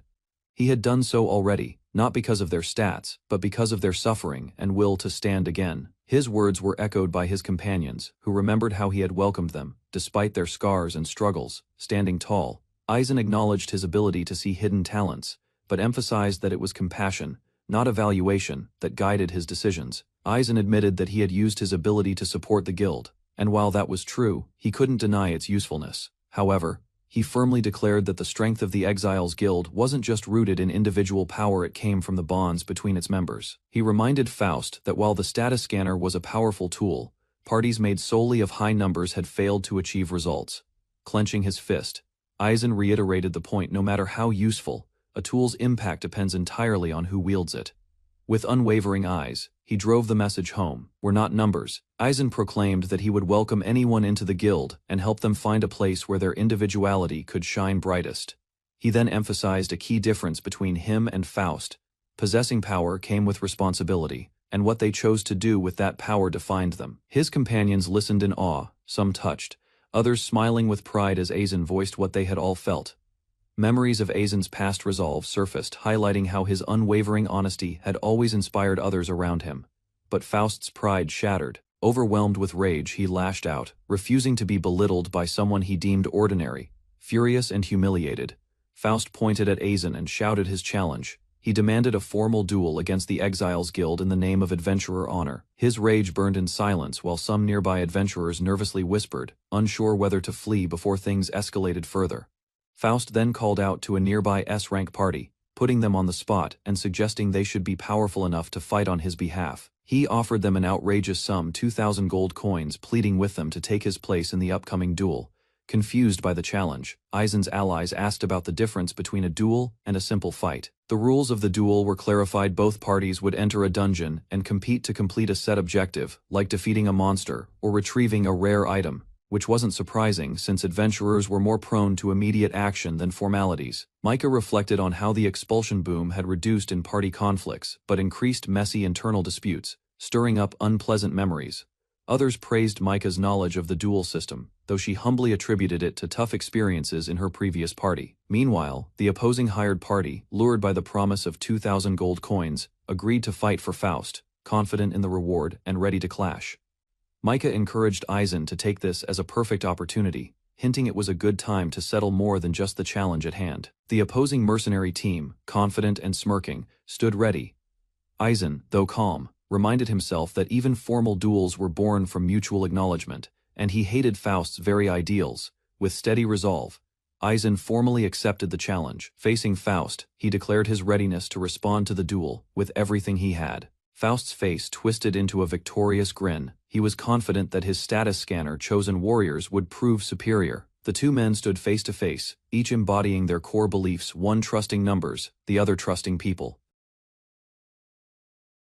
A flamboyant enemy issues a challenge 10 days until their duel, daring the Exiles Guild to show up. His guildmate steps forward in frustration, warning that their foe is the brilliant inventor Faust, backed by an S-rank party with overwhelming power, unshaken. Aizen addresses the group. He criticizes Faust's belief in assigning value through numbers, condemning a system that reduces people to stats. Others reflect on past hardships under that mindset. For them, this duel represents a rare chance to overturn an unfair order. Aizen proclaims their goal a world where every adventurer, regardless of rank, can thrive through individuality, not numbers. Explains that this upcoming battle isn't just a confrontation, it's a chance to end the toxic exile trend. One member hesitates, caught off guard by the situation, but quickly regains resolve, knowing their purpose hasn't changed. With renewed energy, she pledges trust in Aizen and prepares to strike back, determined to prove their worth. The rest of the guild rallies with raised fists, their spirits lifted. Even skeptics begin to sense something exciting is unfolding. Meanwhile, an observer named Raiden watches from above, amused by Aizen's bold move to oppose Faust. Raiden sits cross-legged, amused as Aizen approaches. With a casual motion, Aizen extends a hand, hinting he never once picked a fight first. Both burst into laughter, clapping shoulders in mutual understanding. Aizen praises Raiden's bold spirit, saying he admires that fearless decisiveness. Once a respected leader of one of the three great guilds, Raiden had turned his focus to training the next generation of adventurers. Long ago, he was known as the Howling Wolf of Shadows, a fierce warrior with unmatched skill in battle. Watching Aizen's determination stirs something within him. Still, Raiden quietly cautions Aizen to stay sharp in the challenges ahead. Raiden considers the situation. With Faust as the opponent, things get complicated. His inventions and influence have entrenched him deeply in the guild's politics. Still, Aizen remains composed. He believes there's a way to tilt the situation so that his allies will have a real chance to win. Raiden, however, voices concern about dealing with official procedures backed by the Alliance. One of the guild members urges him not to back down. If he understands the stakes, he must act. This is what being one of the four emperors means. Faust, they reveal, is backed by a powerful faction called Valk, making direct action dangerous. A powerful warrior affiliated with the Hecatoncheir Guild stands against Faust's faction. The Adventurer Guild Alliance, a massive organization spanning the globe, is divided even among the four emperors. Raiden explains Faust's pride is notorious. He cannot stand the idea of his inventions being mocked or dismissed. and the duel was likely staged to assert dominance. Aizen acknowledges the irony: exiled adventurers pitted against the very man whose invention led to their rejection. The matchup couldn't be more symbolic. However, levity doesn't last. One of Aizen's comrades squeezes him in frustration, scolding him for joking during such a serious moment. Kagarina worries their hard-earned recognition might be erased if they fail. She voices her fears while holding back tears, knowing how far they've come. Overwhelmed, she breaks down, asking how Aizen can still smile at a time like this. Aizen leans into her, quietly affirming that he can keep going because of his companions, because she is with him. He recalls past battles where everyone believed in his potential, even when things felt hopeless. Ultimately, it's not just power that drives Aizen forward, it's the unwavering trust of those standing behind him. Raiden watches the emotional exchange between Aizen and Kagarina with a faint smile, amused by the awkward embrace that followed. Trying to play it cool, Aizen insists a guildmaster should always look confident. His antics, however, only spark more irritation from Kagarina and laughter from their companions. Raiden jokingly suggests he might be more charming than Aizen, provoking a fiery reaction. Chaos erupts as Aizen collapses dramatically, grumbling about being bullied while others laugh or storm off in frustration. Despite the uproar, both Aizen and Raiden sit side by side, committed to doing whatever they can for the battle ahead. With a confident smirk, Raiden urges the team to focus on the battle ahead. He'll keep watch behind the scenes, trusting the Exiles Guild to do their part. United in resolve, Aizen and his teammates respond with determination. This is the moment they've prepared for. On the day of the duel, the stage is set. Aizen and Faust face off, their images projected for all to see. The battle Exiles Guild versus Thor Hammer is declared open. A massive crowd gathers, buzzing with excitement. Aizen sweats nervously as he realizes the duel's scale has spiraled beyond expectations. The fight for ideals is now a public spectacle. Excitement rippled through the crowd as distant explosions painted the sky. Stepping forward with composed expressions, the two central figures drew attention. Their presence alone radiated confidence, hinting at the clash to come. The announcer revealed the contenders: the unstoppable S-rank party troll Hammer, and the rising stars of the expelled guild slayers of the Aqua Hydra. Spectators erupted with wild cheers. Fists pumped the air, their voices unified in roaring approval for the thrilling match ahead. Grinning broadly, the host declared the pride-fueled duel officially underway. All eyes turned to the battlefield as the decisive moment began. Aizen and his party stepped onto the stage, taken aback by the sheer size of the crowd. Faust, ever confident, exchanged words with Aizen, clearly pleased with the overwhelming turnout and their shared astonishment. Proudly, Faust gestured to the towering magical devices overhead, his own inventions designed to project and amplify the spectacle for the entire arena. A floating orb appeared on screen, introduced as the latest magical drone capable of broadcasting the battle with crystal clarity to every spectator. While Aizen questioned the massive crowd, Faust dramatically marveled at his own genius, only to be reminded it was all thanks to clever promotion. Facing the enormous crowd, Faust pointed boldly toward Aizen's group, declaring the need for all to witness their crushing defeat firsthand. Aizen silently assessed the situation. He sensed their opponent's pride and need for dominance ran deep, perhaps even dangerously so. With a sly grin, Faust announced the simple rules of the duel. Official judges from the Guild Alliance watched silently from their seats. The objective was unveiled: a rare flare flower blooming atop a dangerous ravine would determine the victor. The first to retrieve it would win. Known as the Man-Eating Ravine, was infamous for claiming countless adventurers. Without hesitation, both parties rushed toward the perilous starting point. Members of the rival team regrouped with smug expressions. One of them questioned the whereabouts of key allies who were strangely absent. Their absence was no mystery. Two members had been dismissed for a high-paying job. The explanation, though casual, clearly unsettled Aizen's team. Faust boasted that his personally scouted adventurers would prove their superiority, making this duel a showcase of his own credibility and judgment. He then distanced himself from the match, insisting he'd only observe. Yet, he justified bending the rules by recruiting strong allies from the crowd. Aizen rejected the manipulation, stating the team with unlisted members should be disqualified. The two teams faced each other with fierce determination. Faust raised his voice, announcing the duel's start and urging each adventurer to stake their pride. At his signal, both groups launched into motion. Weapons ready and eyes focused, they surged forward across the rocky terrain. Their movement was instantly broadcasted on a massive screen, captivating the crowd as Aizen's party took the lead. Every member pushed themselves at full speed, the narrow canyon echoing with footsteps. Both sides raced toward the target flower without hesitation. Despite the tension, Aizen's teammates exchanged quick encouragements voicing resolve, reminding each other to stay safe, and committing to victory together. At a fork in the ravine, both teams split paths. Each group carefully considered which route might give them an advantage in the treacherous terrain ahead. Just as they were about to proceed, Aizen's team suddenly paused. One of their members sensed something strange and raised her arm to stop them. Aizen asked if Virine's heightened intuition detected anything. She responded uneasily, describing a sinister feeling lurking further down the path. Virine added that among the monster presence, she could also sense something human, an unexpected and unsettling mix that made her shiver. Realizing Faust wouldn't hesitate to stage underhanded tricks, Aizen guessed hidden enemies might be lying in wait. With a confident smile, Aizen instructed Virine on the rendezvous point. He reminded the team that carelessness would only invite danger, and nodded to Micah in trust. Meanwhile, members of the rival S-rank party charged headfirst into a beast encounter, forcing their way through with brute strength and aggressive tactics. Tension escalated as one member shouted orders mid-battle. The situation grew chaotic, and spells weren't landing as expected. Coordination was clearly breaking down. A monstrous tail swept across the ground, causing a powerful impact. Despite the close call, one fighter shrugged it off, insisting it hadn't hit. His casual attitude drew mixed reactions from the rest of the team. Frustration boiled over as one member demanded healing, only to be met with harsh rejection. Jackson grew tense watching the team's lack of coordination. Injuries were piling up, and each member seemed to act without regard for the others. Tensions erupted further, insults flew, and the group began blaming one another for their failures. Their unity started to visibly crack under pressure. From a distant view, Faust clicked his tongue in irritation. Despite his expectations, the elite party was wasting time bickering instead of performing. Faust's commentary turned sarcastic as he praised the S-rank team while mocking the guild's boring but effective effort. Concerned whispers spread among the spectators. One girl questioned whether Aizen and his team were all right, sensing something was amiss in the shadows. Her companion, sharp-eyed and calm, deduced the truth.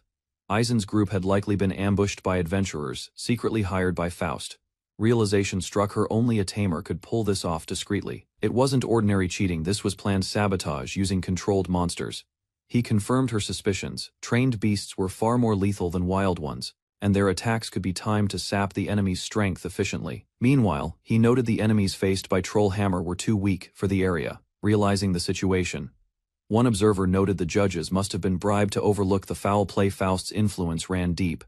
But the expelled guild had a plan. Virine's sense for enemy placement and Micah's magic gave them an edge in avoiding unnecessary battles. Faust began to lose composure. His carefully arranged ambushes had failed, and Aizen's team was advancing directly toward the goal. Suddenly, the two teams Trollhammer and the expelled guild converged at a narrow point in the ravine, locking eyes with rising tension.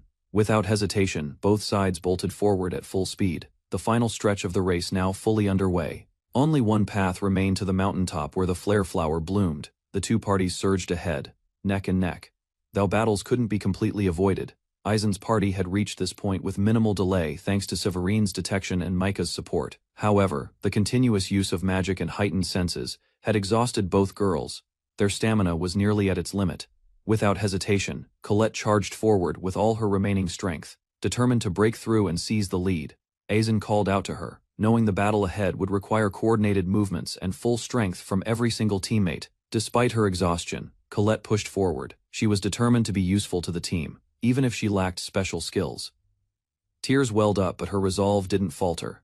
Colette reminded herself that grit and spirit were her only weapons. Fueled by pure determination, she sprinted ahead with a fierce cry, astonishing both allies and enemies as she surged to the front. Her bold move shocked everyone. Aizen called out her name as even the audience watching remotely erupted in surprise. But just before she could break through, Virine shouted a warning. Something was wrong, and the expelled guild was forced to stop. Just as the warrior advanced, a shadow lunged from behind. In an instant, his body was seized mid-charge by a towering demonic creature. The others froze in shock. A rare, high-class lesser demon had appeared, dragging the wounded fighter's body in its claws before anyone could react. Beads of sweat rolled down Jackson's face as he nervously glanced around, startled by someone suddenly calling his name. Within the towering canyon walls, tension built as one man questioned the presence of another, furious that Daz's banishment hadn't ended things. Hesitating mid-step, Jackson listened to a stern warning behind him. Crossing certain lines could lead to exile, not just from a party, but from the entire adventurer's domain. A burly man mocked Daz's foolishness, yet kindly offered Jackson a chance to team up, insisting he wasn't a bad guy. Daz, easily fooled, always forced the others to deal with the consequences of his blunders. As tensions rose, one of the party members gave up, claiming Aizen would only understand their worth after suffering on his own. Without warning, a powerful blow struck one of the group members, sending him crashing down, blood splattering across the battlefield. High above, a monstrous demon emerged. Chaos erupted as its terrifying form loomed over the fallen warriors, ready to strike again. Aizen appeared in the nick of time, clashing with the beast to shield his allies. Determination burned in his eyes as he countered the monster's attack. In a single swift move, the demon lunged, ripping through the mage and slamming Daz aside. Its speed left no time to react. Aizen and his companions quickly assessed the threat, a lesser demon, a rare and extremely dangerous monster, even among S-rank classifications. Fear spread as the girls realized its identity. The creature belonged to a demoniage so powerful that even experienced elite parties risked defeat. Tension grew. One member cursed their bad luck while the others braced for battle. Daz, wounded and dazed, struggled to recover. Panic took hold. Aizen weighed their chances. With Daz injured and another ally exhausted, escape seemed nearly impossible given the demon's overwhelming speed. Even the slightest opening could lead to total annihilation. Their fate now rested on avoiding a single misstep. The group hesitated. The question echoed, should they run or fight? Tension hung thick in the air. Quick analysis pinpointed the demon's weak spot just near the heart, a small chance, but one they could exploit. Recognizing escape wasn't an option, the girls steeled themselves. Determined expressions replaced their fear as they readied for combat. Aizen watched their resolve and gave a nod of approval. They were ready. He prepared to lead the counterattack, shouting orders. Aizen instructed Colette to evacuate with Daz, but as she turned to run, another teammate insisted on staying. Aizen warned the others both their strength and time were running out. Daz needed treatment immediately or risked death. With urgency in her voice, the warrior encouraged Daz to move. Trusting her instincts, she took charge and prepared to retreat. Suddenly, the demon soared into the air with deadly speed, targeting the fleeing group. Its claws sliced through the wind. Standing firm, the healer raised her staff in defiance. She vowed not to let the monster lay a single finger on her comrades. As the demon lunged again, she braced herself, determined to hold the line alone. Just as they began to catch their breath, the demon launched another assault. Aizen and the healer turned in shock, bracing for impact. With its jaws wide open, the monster closed in. Micah steadied her nerves as Aizen shouted reassurance. The spear-wielding warrior moved to guard her, summoning divine power. Micah unleashed a burst of sacred light, momentarily halting the demon's charge. The attack caught the creature off guard. Seeing an opening, she prepared her next move with precise timing, shouting the cue. Her blade pierced the demon's chest, right where its heart lay hidden. The hit landed true. To everyone's disbelief, the demon withstood the heart-piercing blow. Its dark claws lashed out, forcing the healer to retreat. In one swift counter, the creature knocked her high into the air. Aizen called out in alarm while others scrambled to react. Shaken but conscious, the healer couldn't believe her attack had failed. She was sure she'd struck a fatal opening. Recognizing the demon's adaptability, the mage declared they'd force a new opening. She raised her staff, preparing her spell with precision. A barrage of icy magic shot forth, striking the demon in a coordinated assault, finally forcing it into retreat. Powerful shockwaves shattered the ground. Aizen dove forward and caught Micah just in time, shielding her from the debris. Before she could recover, the demon lunged again. Micah stood her ground, raising her weapon, despite the threat above. The group realized they were being tested. The demon wasn't just attacking, it was probing for weak points and learning from each strike. They now understood. The lesser demon's true strength wasn't brute force or speed, but its exceptional intelligence and adaptability. Aizen's expression shifted. If the demon could learn from them, maybe they could manipulate that to their advantage. Colette reached safety, breathless and shaken. Looking back toward the battlefield, her thoughts raced with concern for those still fighting. Suddenly, familiar voices called out Jackson and Buick had arrived, confused and alarmed. They demanded to know what was happening. Colette quickly explained the situation. A powerful lesser demon had appeared, overwhelming even their most capable fighters. Shock registered across their faces. Buick panicked and urged them to flee immediately, suggesting Colette do the same. She lowered her head, conflicted and silent. With determination hardening her gaze, Colette turned back. She asked the others to protect Daz, then ran toward the danger. Her companions shouted from behind, desperation and concern in their voices, but she didn't stop. Colette apologized softly, her back still turned. She regretted not stopping Daz's foolish behavior earlier, and shared their pain. She too knew what it felt like to be cast aside. Determined not to let Daz or anyone else suffer again, their burly ally vowed that things would be different this time. A faint, pained smile formed on Colette's face. If I abandon my friends now, she thought.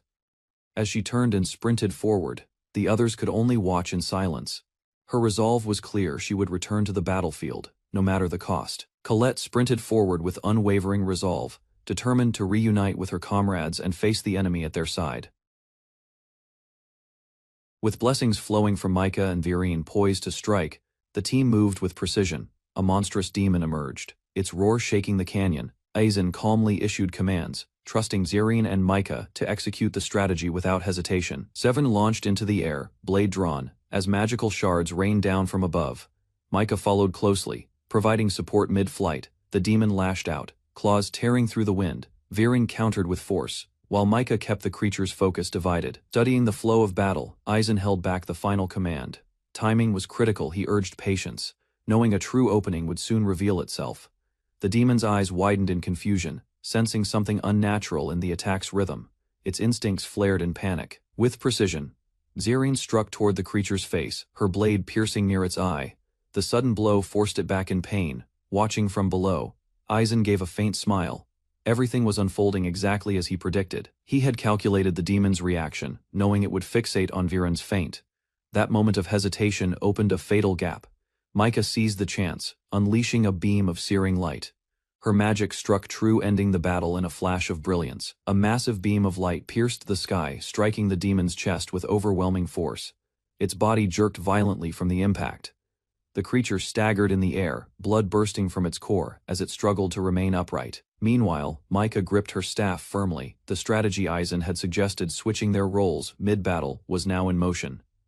Instead of supporting from behind, Micah delivered the final blow. Virine had merely created the opening. Amid the fading dust, Aizen lifted his head, coughing as he tried to see the outcome. His voice trembled, unsure if they had won. Through the clearing smoke, Aizen spotted movement. The demon still breathed. Its body, though torn, refused to fall. Despite a gaping hole in its chest, the lesser demon surged forward. Aizen's eyes widened in disbelief at its persistence.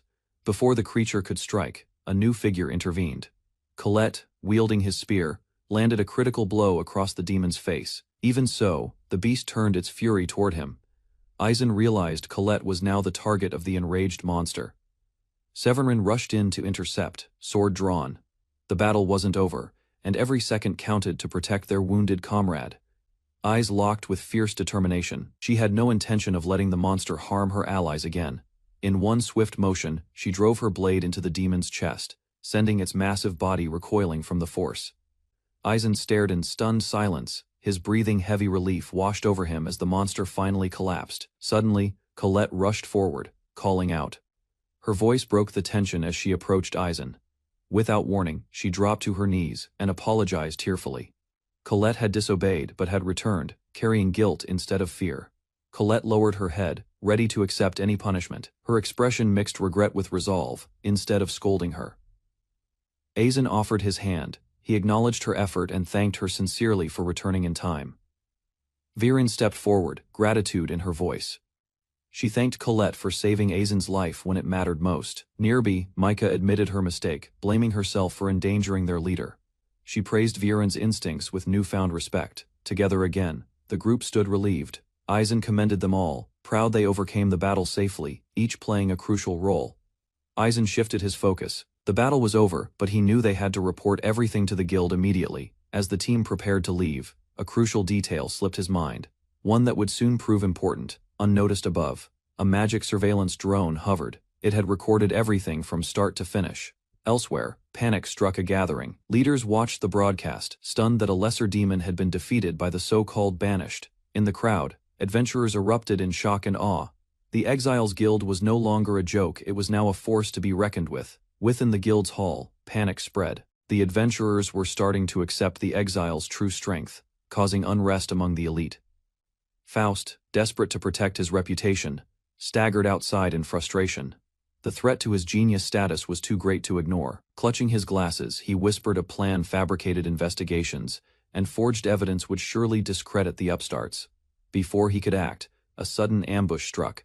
A barking dog and screeching hawk sent him tumbling to the ground in shock. From the shadows, the exiled team emerged. Faust was silenced, his schemes interrupted before they could begin. The woman stepped forward with confidence, dismissing Faust's tantrum as beneath her. He wasn't even worth a slap in her eyes. Nearby, a man in sunglasses scoffed. Faust's threats were empty, and everyone knew it. He leaned closer, challenging Faust's words with sarcasm, while others watched quietly. From the shadows, a cloaked figure appeared. His presence stunned Faust. This wasn't someone to take lightly. Gerarch Falnez, head of the Adventurer Guild Alliance, had arrived. His expression was stern, signaling that everything from here on would be taken seriously. Falnez confronted Faust directly. Bribery and manipulation would not go unpunished. An official investigation was now inevitable. With piercing eyes, he declared judgment. Faust, trembling, was told to prepare for the consequences of his actions.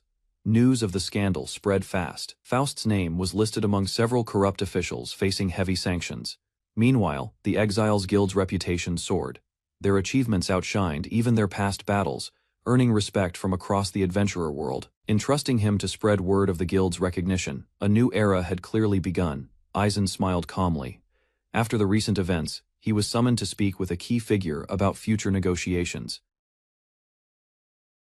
At a cafe on the main street, a woman enjoyed a quiet drink.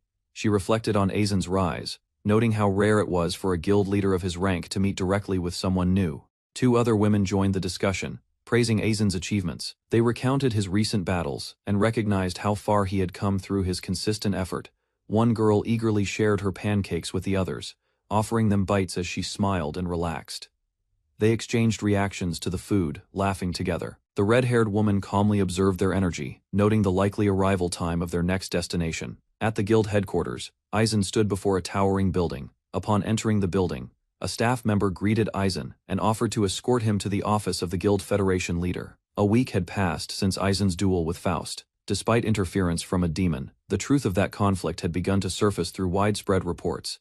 As they walked down the corridor, updates regarding Faust's misconduct and corruption had reached the Federation's attention, causing a stir across the entire organization. Outside the executive's door, Eisen waited as the staff member announced his arrival. The door opened to reveal a man with long hair and a confident expression. Eisen's eyes widened in recognition as the man introduced himself. It was the same elder he had met before. Now, he stood as the Guild Federation leader, Gerarch Falnez, extending a warm greeting.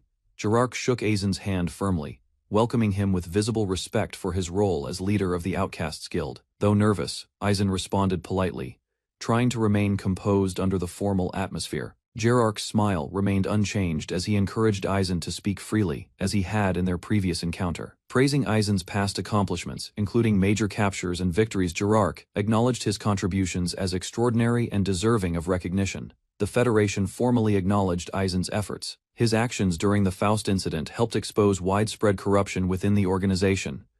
Gerarch praised Eisen's leadership, emphasizing how his guild united individuals through earned trust and talent, without the need for apology or explanation. As a token of gratitude, Gerarch presented a pendant, revealing it was tied to a long-standing wish he once entrusted to fate fulfilled by Eisen.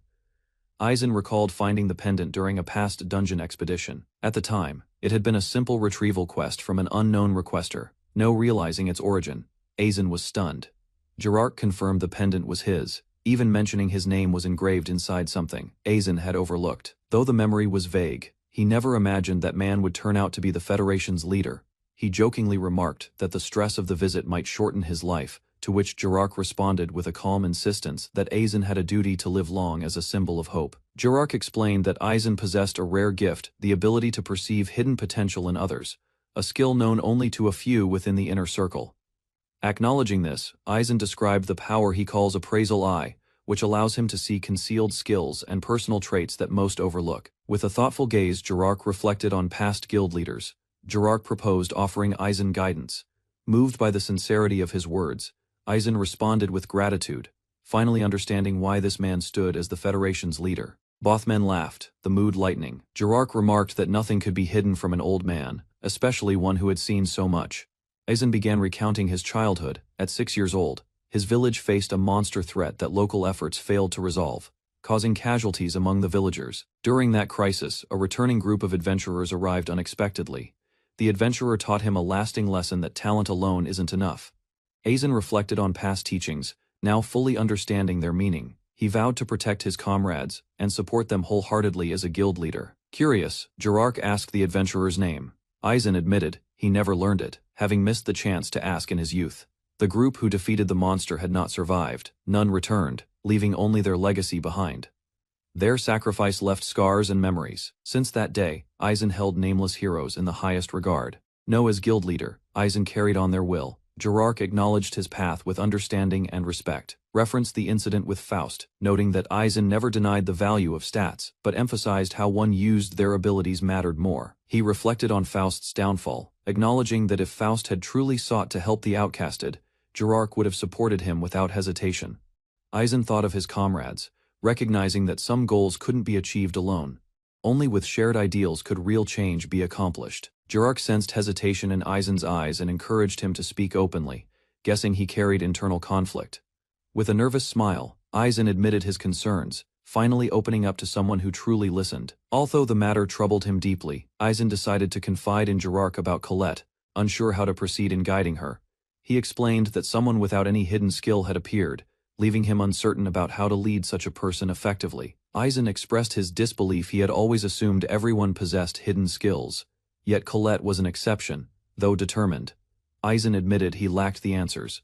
Despite his role, he struggled to understand what Colette truly needed. Jirark reminded him that the most important thing isn't visible talent, but personal will, the resolve that drives someone forward. Discussion shifted toward the mystery of hidden skills. Despite Aizen's research, documented knowledge on the subject remained scarce and speculative. Questions arose: are hidden abilities innate, or could they be acquired later? The possibility of evolving talents challenged existing beliefs. The secretary, smiling knowingly, revealed she had invited someone with deep insight into the topic to join their discussion. Amid swirling petals, a dramatic figure appeared. Confidence radiated from her presence as she addressed Aizen directly. She introduced herself as Melas Aelsika, a renowned guildmaster and one of the 4 great emperors. Melas twirled with excitement, surrounding them both in petals as Aizen watched cautiously. Stepping closer, she examined him curiously, intrigued by the unusual quality of his eyes and presence. Her expression turned intense, eyes glinting with interest. Though playful, her intentions remained unclear as the atmosphere grew heavier. Aizen stood frozen as a powerful presence emerged before him, an elegant woman in elaborate robes. With a confident smile, she greeted him warmly. Her tone was playful, but her gaze sharp. Aizen sensed her strength masked behind grace. Her arrival was not a coincidence. Everything from her posture to her timing felt calculated, like a ruler descending from her throne. She praised his victory over a formidable foe, her delight almost theatrical. Her expectations for him were clearly high. As they gathered at the table, she expressed her boredom with long life and her craving for excitement. Aizen flinched as the woman's gaze pierced through him. Her eyes held a depth that unsettled him. With a sly posture and confident poise, she stood silently as others whispered about her age and influence. Despite her youthful appearance, her status commanded respect. Without hesitation, she handed Aizen a card before gracefully suggesting they end the meeting there. He stared at the strange characters as she vanished in a swirl of magic. Her voice lingered with a promise to meet again in private next time.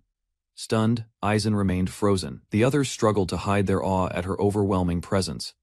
The elder praised Aizen's rare gift to perceive hidden skills, noting how Mirese's approval made him the ideal candidate for the task. Wearing a light smile, Aizen acknowledged his new mission. His determination to assist Colette showed in his confident reply. Days later, on the bustling streets, townsfolk gathered around him. Their cheers echoed admiration for his recent victory. Though celebrated, Aizen found the constant attention draining. Even resting in public became difficult without interruption. Noticing his weariness, Micah casually reassured him. Her tone was relaxed, hinting that fame was something he would eventually adapt to. While licking his ice cream, Aizen recalled Micah's words and suddenly connected a detail about her background. She was a noble's daughter. He paused, contemplating her perspective. Maybe Micah was right, adjusting to fame might not be as hard as it seemed. As he listened to voices around town, Aizen realized that the world was beginning to change. A future for the outcasts finally seemed possible. Still, not everything was resolved. Colette stood off to the side, distracted, her ice cream melting unnoticed in her hand. Her subdued demeanor, since the last battle, hadn't gone unnoticed. Usually energetic, her silence now raised quiet concern in Aizen's heart. After observing Colette's behavior, Aizen decided to speak with her directly. Encouraged by advice, he sent the others ahead. He approached with casual words, asking if she'd accompany him. Colette, surprised, but curious, agreed without hesitation. Walking together through the market, Aizen inquired about her reasons for becoming an adventurer. She answered brightly, recalling her childhood dreams. Despite achieving her goal, Colette admitted she still admired adventurers. The ideal never faded. As her expression turned serious, she guessed why he called her aside. The moment between them grew heavy with unspoken thoughts. Without warning, Colette bowed deeply. She expressed heartfelt gratitude to Aizen, promising never to forget his kindness. Aizen stood stunned. Her sudden declaration confused him, especially as she questioned whether she even possessed a hidden skill. Reflecting on past battles, Colette admitted her doubts. Fighting alongside strong allies made her feel painfully inadequate. Aizen remembered her earlier words. Perhaps she had known the truth all along but chose not to reveal it. Even as she thanked him for welcoming her into the guild, she explained her decision to leave before becoming a burden. With a bold smile, Colette declared her intent to continue adventuring solo, relying on sheer grit and determination. Aizen, however, recalled a past conversation, a friend who gave up dreams to follow duty. The memory struck a painful chord. Driven by instinct, he grabbed Colette by the shoulders, his emotions finally breaking through restraint. His voice trembled as he tried to speak, and Colette stared at him, startled by his sudden intensity, apologizing. Aizen admitted his failure to support her. With conviction, he shouted that Colette was irreplaceable and begged her to trust him once more. Aizen made a firm vow. He promised never to abandon Colette, and declared he would uphold his duty as guild leader. Moved by his words, Colette looked up, her expression softening with surprise and emotion. Although she lacked a visible hidden skill, Aizen recognized something more, an individuality that couldn't be measured by standard abilities. Recalling others once misunderstood like her, Aizen realized the issue wasn't power, but recognition. Colette's potential just needed the right support. Before he could say more, a group of rough-looking men approached. Their smug tone marked the beginning of new trouble. A group of hostile adventurers confronted Aizen, mocking the guild's reputation and accusing them of being frauds. Colette stepped forward, angered by their insults, ready to retaliate. Aizen, however, tried to de-escalate despite the provocation. Just as tensions rose, Aizen swiftly moved in front of Colette, shielding her from the situation. A violent clash erupted. With a single blow, Aizen sent one of the agitators flying, shocking the onlookers into silence. From the shadows, a familiar voice cut through the chaos. A new figure appeared, someone Aizen hadn't seen in a long time. A wild-looking man with sharp teeth and manic laughter burst onto the scene, declaring he had come just to find Aizen. This was Sarvio, a notorious former leader, who once dismantled his own party and cast out comrades, including one of Aizen's allies. Aizen refused to back down. Sarvio's grin widened as he mocked the idea of revenge, insisting he had no such intent. With a casual gesture, Sarvio shattered the ground beneath him, then claimed he merely wanted to talk. Both men locked eyes, tension crackling in the air. The conversation was about to begin, but no one knew where it would lead. Sarvio suddenly called out Aizen's name, his intense expression shifting to something unexpected. Without warning, Sarvio dropped to his knees and bowed deeply, begging to become Aizen's disciple. Everyone stood in stunned silence. The absurdity of the request left Aizen speechless, unsure whether to take the plea seriously. Dropping to one knee, the armored man implored Aizen to accept him as an apprentice, his voice echoing through the guild hall. Meanwhile, just outside, a startled girl froze mid-step, clearly disturbed by what she had overheard. Inside, tension shifted as the man turned to a companion, offering a heartfelt apology and admitting his previous mistakes. With lowered head and unwavering resolve, he pleaded for the chance to learn under Aizen, fully aware of his past disgrace. Haunted by memories, he recalled the friends he had lost and revealed he once thought of abandoning his path as an adventurer. Tears welled in his eyes as the warrior clenched his teeth, refusing to accept that things should end in failure. With renewed determination, he turned to Aizen and declared his wish to help fight discrimination against the exiled, catching everyone off guard. Lowering his head, he admitted to once following the trend of scorning the outcasts, ashamed of his past ignorance. Driven by guilt over fallen comrades, he proclaimed it his duty as an S-rank adventurer to make amends through action. Moved by his resolve, the girl smiled gently, while Aizen reconsidered his initial decision to reject him. Though Aizen questioned why he was chosen, the warrior insisted that only the one who opened his eyes to the truth could guide him. Aizen warned him that Virene might never accept him, but the warrior declared he was prepared to do anything to earn that trust. He was reminded of his past arrogance, once obsessed with numbers and superiority, but was asked if he could truly change. With fierce determination, he swore never to repeat his mistakes, willing to embrace the courage required for real growth. Despite hesitation, Aizen admitted the sincerity of the words had genuinely reached his heart. A fox-eared girl raised concerns about the warrior not being a true exile, but Aizen dismissed the detail as unimportant. She pointed out that if Aizen had truly doubted him, he wouldn't have brought him this far, implying he saw potential. Convinced by that reasoning, Viren wiped her tears and decided to trust Aizen's judgment despite her hesitation. Still, memories of past mistreatment lingered. Viren had suffered deeply under the warrior's former command, making forgiveness difficult. Though willing to give Sarvio a chance, Aizen expressed regret, knowing Viren's pain couldn't be overlooked so easily. Aizen placed his hand on Viren's shoulder, reassuring her that her anger toward Sarvio wasn't wrong, and that her feelings deserved respect. He turned to Sarvio and began to walk away, expressing regret but unable to ignore Viren's pain. Before he could leave, Viren cried out, urging him to stop and listen. She struggled to speak, but explained she understood his intentions, and that offering Sarvio a chance wasn't out of favoritism. Tears streaming down her face, Viren declared that people could always change just as she had, thanks to Aizen's guidance. Severin looked at Sarvio with softened eyes, realizing they shared the same desire to change and be better. With a firm voice, she agreed to accept him into the guild, though she made it clear it came with conditions. Her demand was simple yet bold: regular outings alone, with Aizen as a personal promise. Proudly she declared that tending to Aizen's emotional well-being was her official duty as a core member of the guild.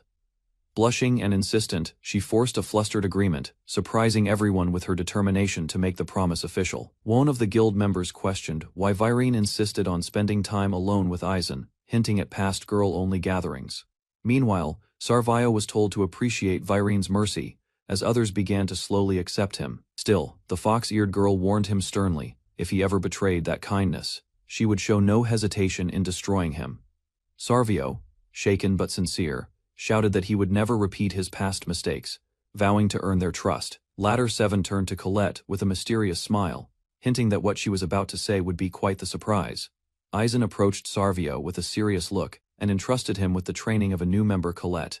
He explained that Colette, despite her surprise, needed someone like Sarvio to guide her path. Though hesitant, Sarvio listened as Aizen emphasized her spirit and potential, asking him to train her as a worthy adventurer. Finally, Aizen declared that the Guild of the Exiled would welcome Sarvio as one of their own. Reflecting on his own journey, Sarvio accepted the responsibility with newfound resolve, ready to mentor someone as he once needed himself. Sarvio shouted Colette's name with exaggerated flair, declaring he would personally oversee her training as her superior. He demanded to be called Big Brother, to which Colette obediently responded. Despite her confusion, training began immediately with intense physical drills: sit-ups, push-ups, and squats, all shouted in relentless cadence. Though struggling, Colette endured, prompting Sarvio to cheerfully join her, vowing not to let her suffer alone. Laughing wildly, he reminded everyone that he was an S-rank adventurer full of pride, strength, and newfound camaraderie. Colette gripped her weapon with determination, ready to attack Sarvio seriously during their sparring match. Confidently, Sarvio challenged her to come at him with all her strength, claiming he'd only use his left hand to defend. Their weapons clashed fiercely, but Colette accidentally struck him harder than expected. Immediately apologizing in shock, bleeding from the nose, Sarvio laughed off the injury, declaring an S-rank must endure pain with pride, though others found his bravado questionable. Without pause, he ordered a running drill, encouraging Colette to push her limits alongside him to build true stamina. Sarvio intensified the training, shouting that they would now run 5 times more, and even offered to carry Colette if she collapsed. Watching from afar, Micah expressed concern, but Aizen assured her that Colette would speak up if things became unreasonable. Despite his calm demeanor, Aizen suspected Sarvio might be the one ending up exhausted if things continued at this pace. Still, Sarvio kept pushing forward, matching Colette stride for stride, his dedication confirming the sincerity of his change. Aizen then informed the group he'd remain behind a few more days to observe, hinting at future plans forming in his mind. Severin and Micah stood proudly, vowing to take charge of the Exiles Guild in Aizen's absence. With trust in his allies, Aizen departed on a mission to uncover the truth behind a hidden skill and a mysterious invitation. He soon arrived at a grand city, home to the powerful guild Arianhad, ready for what lay ahead. Twin maids stood poised in a lavish chamber, gesturing toward a plush sofa where a black cat rested. Magic shimmered in the air as Aizen watched the feline vanish into particles of light. Its departure left no trace, only silent questions lingering in his mind. Amid a cascade of falling rose petals, a flamboyant witch reclined confidently on an ornate couch. Far from the city, the towering Arianhod Guild rose like a forgotten relic, known for sheltering outcasts. It housed powerful mages hidden from public view, and she was among them. With elegance, the witch lifted her teacup, finally revealing her name, Milars Ilishika, the Witch of Grace. Seated in the ornate lounge, Aizen reflected on a truth he'd hidden since childhood, the ability to see concealed skills across from him. The witch listened with sharp interest. She revealed her aim, uncovering the mystery behind hidden skills, using Aizen's unique powers as a lead. Comparing the phenomenon to magic, she explained how handling it varied. Some excelled naturally, while others improved through effort and learning. She recalled an old theory and posed a question to Aizen, prompting him to reflect on advice, growth, and personal training.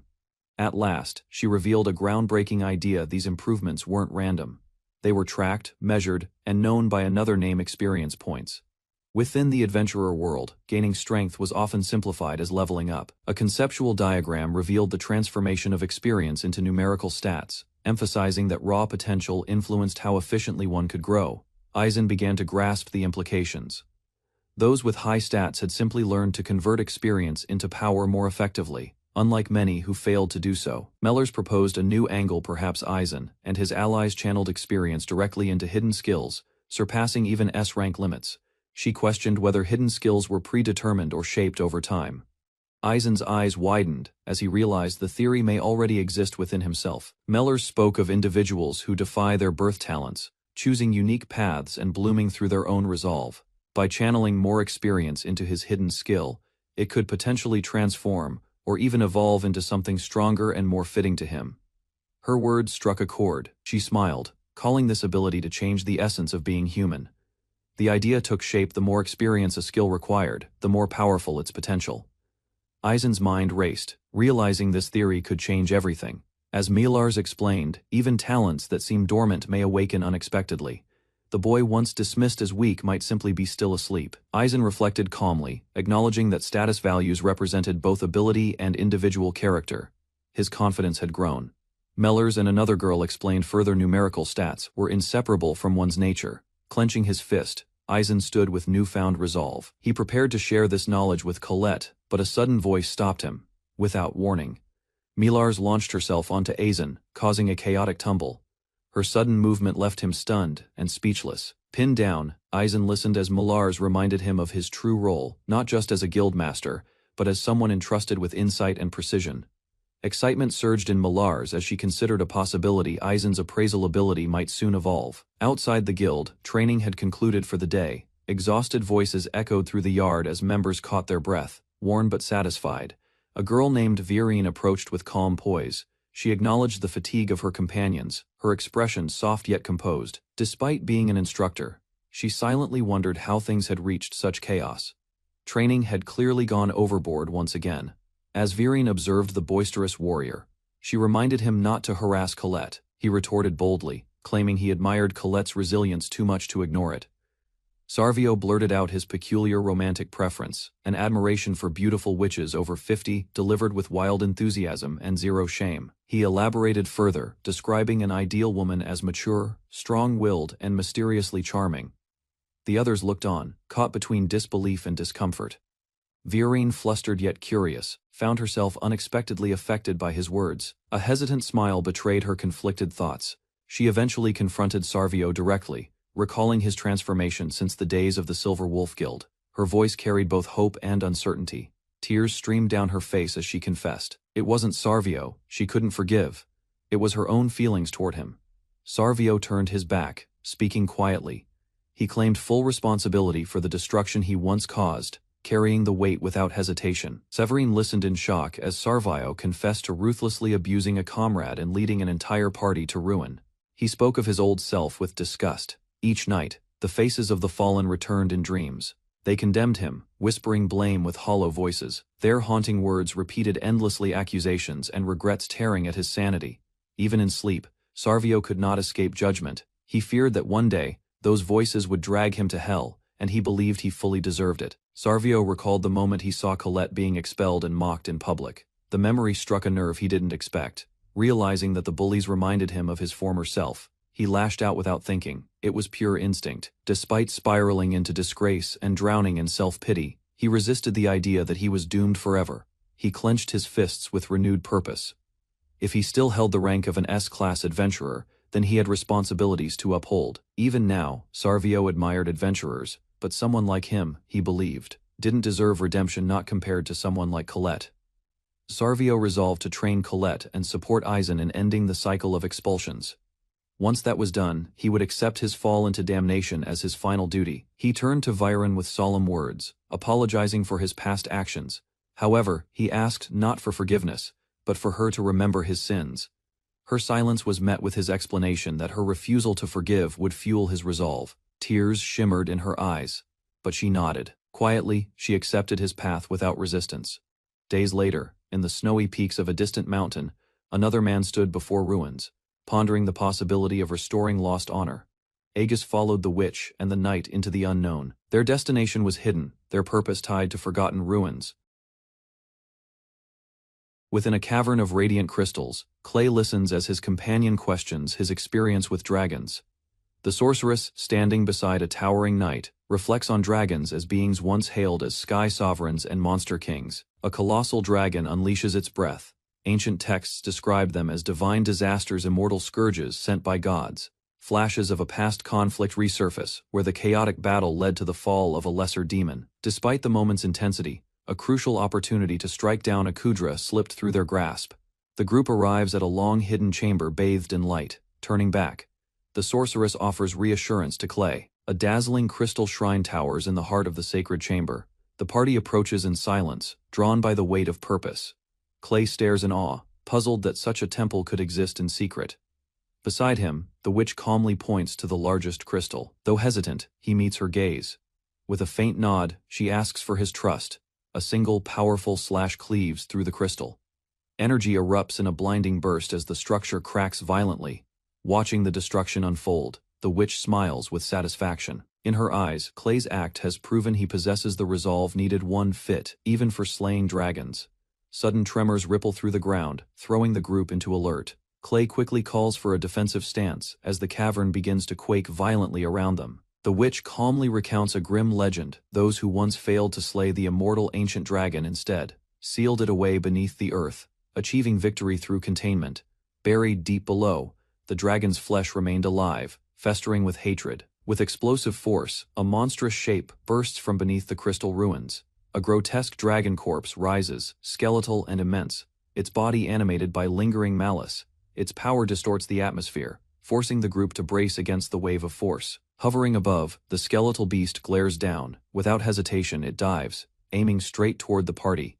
Clay watches in horror, barely managing to call out to Hilda. Panic overtakes him. He turns furiously to the witch, accusing her of unleashing a monster upon the world. In response, she smiles coldly. Letting the creature wreak havoc, she argues, would create the perfect setting for a hero to rise amid despair. Her eyes narrow.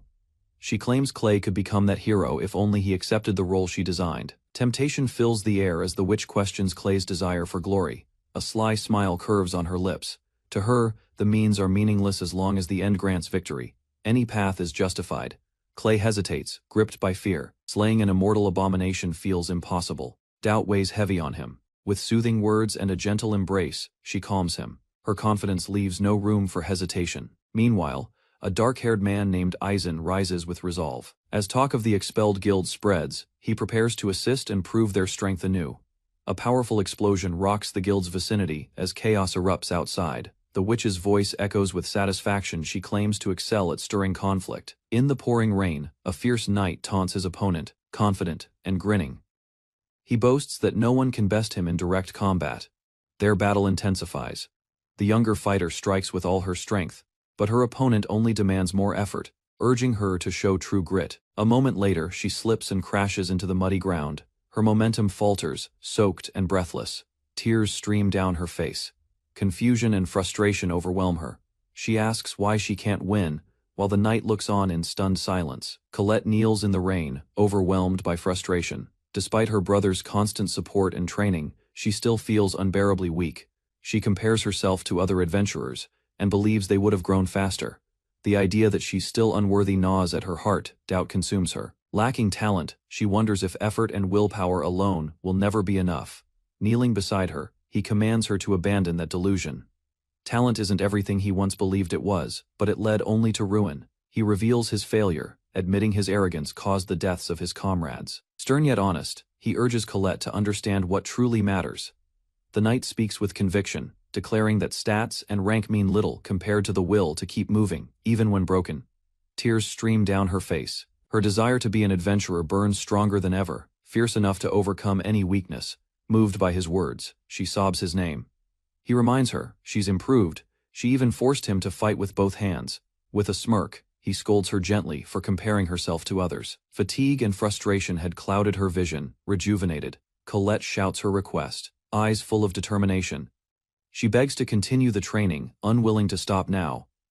With renewed energy, the knight bellows his challenge and prepares to face Colette once more. But something changes. A fierce aura radiates from Colette, her presence transformed. The knight hesitates, sensing danger. Her attack surges forward with blinding intensity. In an instant, the knight is knocked flat into the wet ground. He stares up in disbelief, unsure of what just struck him. Both are stunned. Colette, panting heavily, is confused by her sudden surge of strength. The knight presses her, demanding to know what she just did. Before answers come, a girl named Kagari arrives in haste, urgently asking for Aizen's whereabouts. Something serious has begun elsewhere. At the Aryan-Hod Adventurer Guild, Aizen slumps from exhaustion. His body spent, he listens to a researcher cheerfully praise the data collected from his efforts. Used repeatedly for tests, Aizen is treated more like a test subject than a person. Despite this, he continues supporting the guild's needs. While surrounded by guild members, Aizen prepares to explain valuable experience metrics to Colette. However, a sudden emergency alert interrupts. One of the women urgently calls for his attention, her voice sharp. She warns that what he's about to hear is critical. Shock takes over. Aizen learns a massive skeletal monster is heading straight toward the city of Daytona. Disaster is imminent. Shock spread across Aizen's face as he heard the report. The girl's urgent expression revealed something terrifying unfolding in Daytona. Without warning, a towering skeletal beast surged through the snowstorm. Its jagged armor and glowing eyes marked it as a force of destruction. Far in the distance, a group of elite adventurers stood defiantly. Tension filled the air as the monster closed in behind them. Bursting into the room, a red-haired warrior declared the return of the Exiles Guild. Her allies stood behind her, each one ready for battle. In the war chamber, the blonde girl stepped forward. Representing Aizen's group, she pledged their strength as the next battle began to unfold. Research revealed a terrifying truth. An undead dragon composed of massive bones was advancing toward Daytona. Experts speculated that an ancient dragon had been resurrected. Its skeletal form and unnatural movement hinted at necromantic forces beyond comprehension.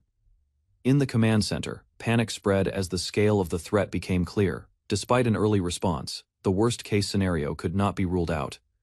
With urgency, a veteran leader presented two options: abandon the city or stay and defend it. The decision had to be made swiftly. Conflicting views erupted. Some urged retreat until reinforcements arrived, while others feared Daytona would be lost before help came. Closed his eyes in deep conflict. Choosing to fight could lead to heavy casualties. But retreat might bring regret. Facing the war table, the blonde girl reminded everyone that Daytona was their shared home. Its loss would be personal to many. Her words stirred emotion among the group. Defending a place where people live and belong, she argued, was their duty as adventurers. Resolve and believed he wouldn't walk away. Encouraged, the girl found renewed determination in her stance. Support quickly spread. One by one, guild members pledged to fight not for glory, but to protect what they loved without regret. A sly grin spread across the warrior's face. His silence broke with an unsettling confidence, unnerving those around him. With arms outstretched, he shouted across the hall. The Exiles Guild, he declared, would take the fight to the enemy without hesitation.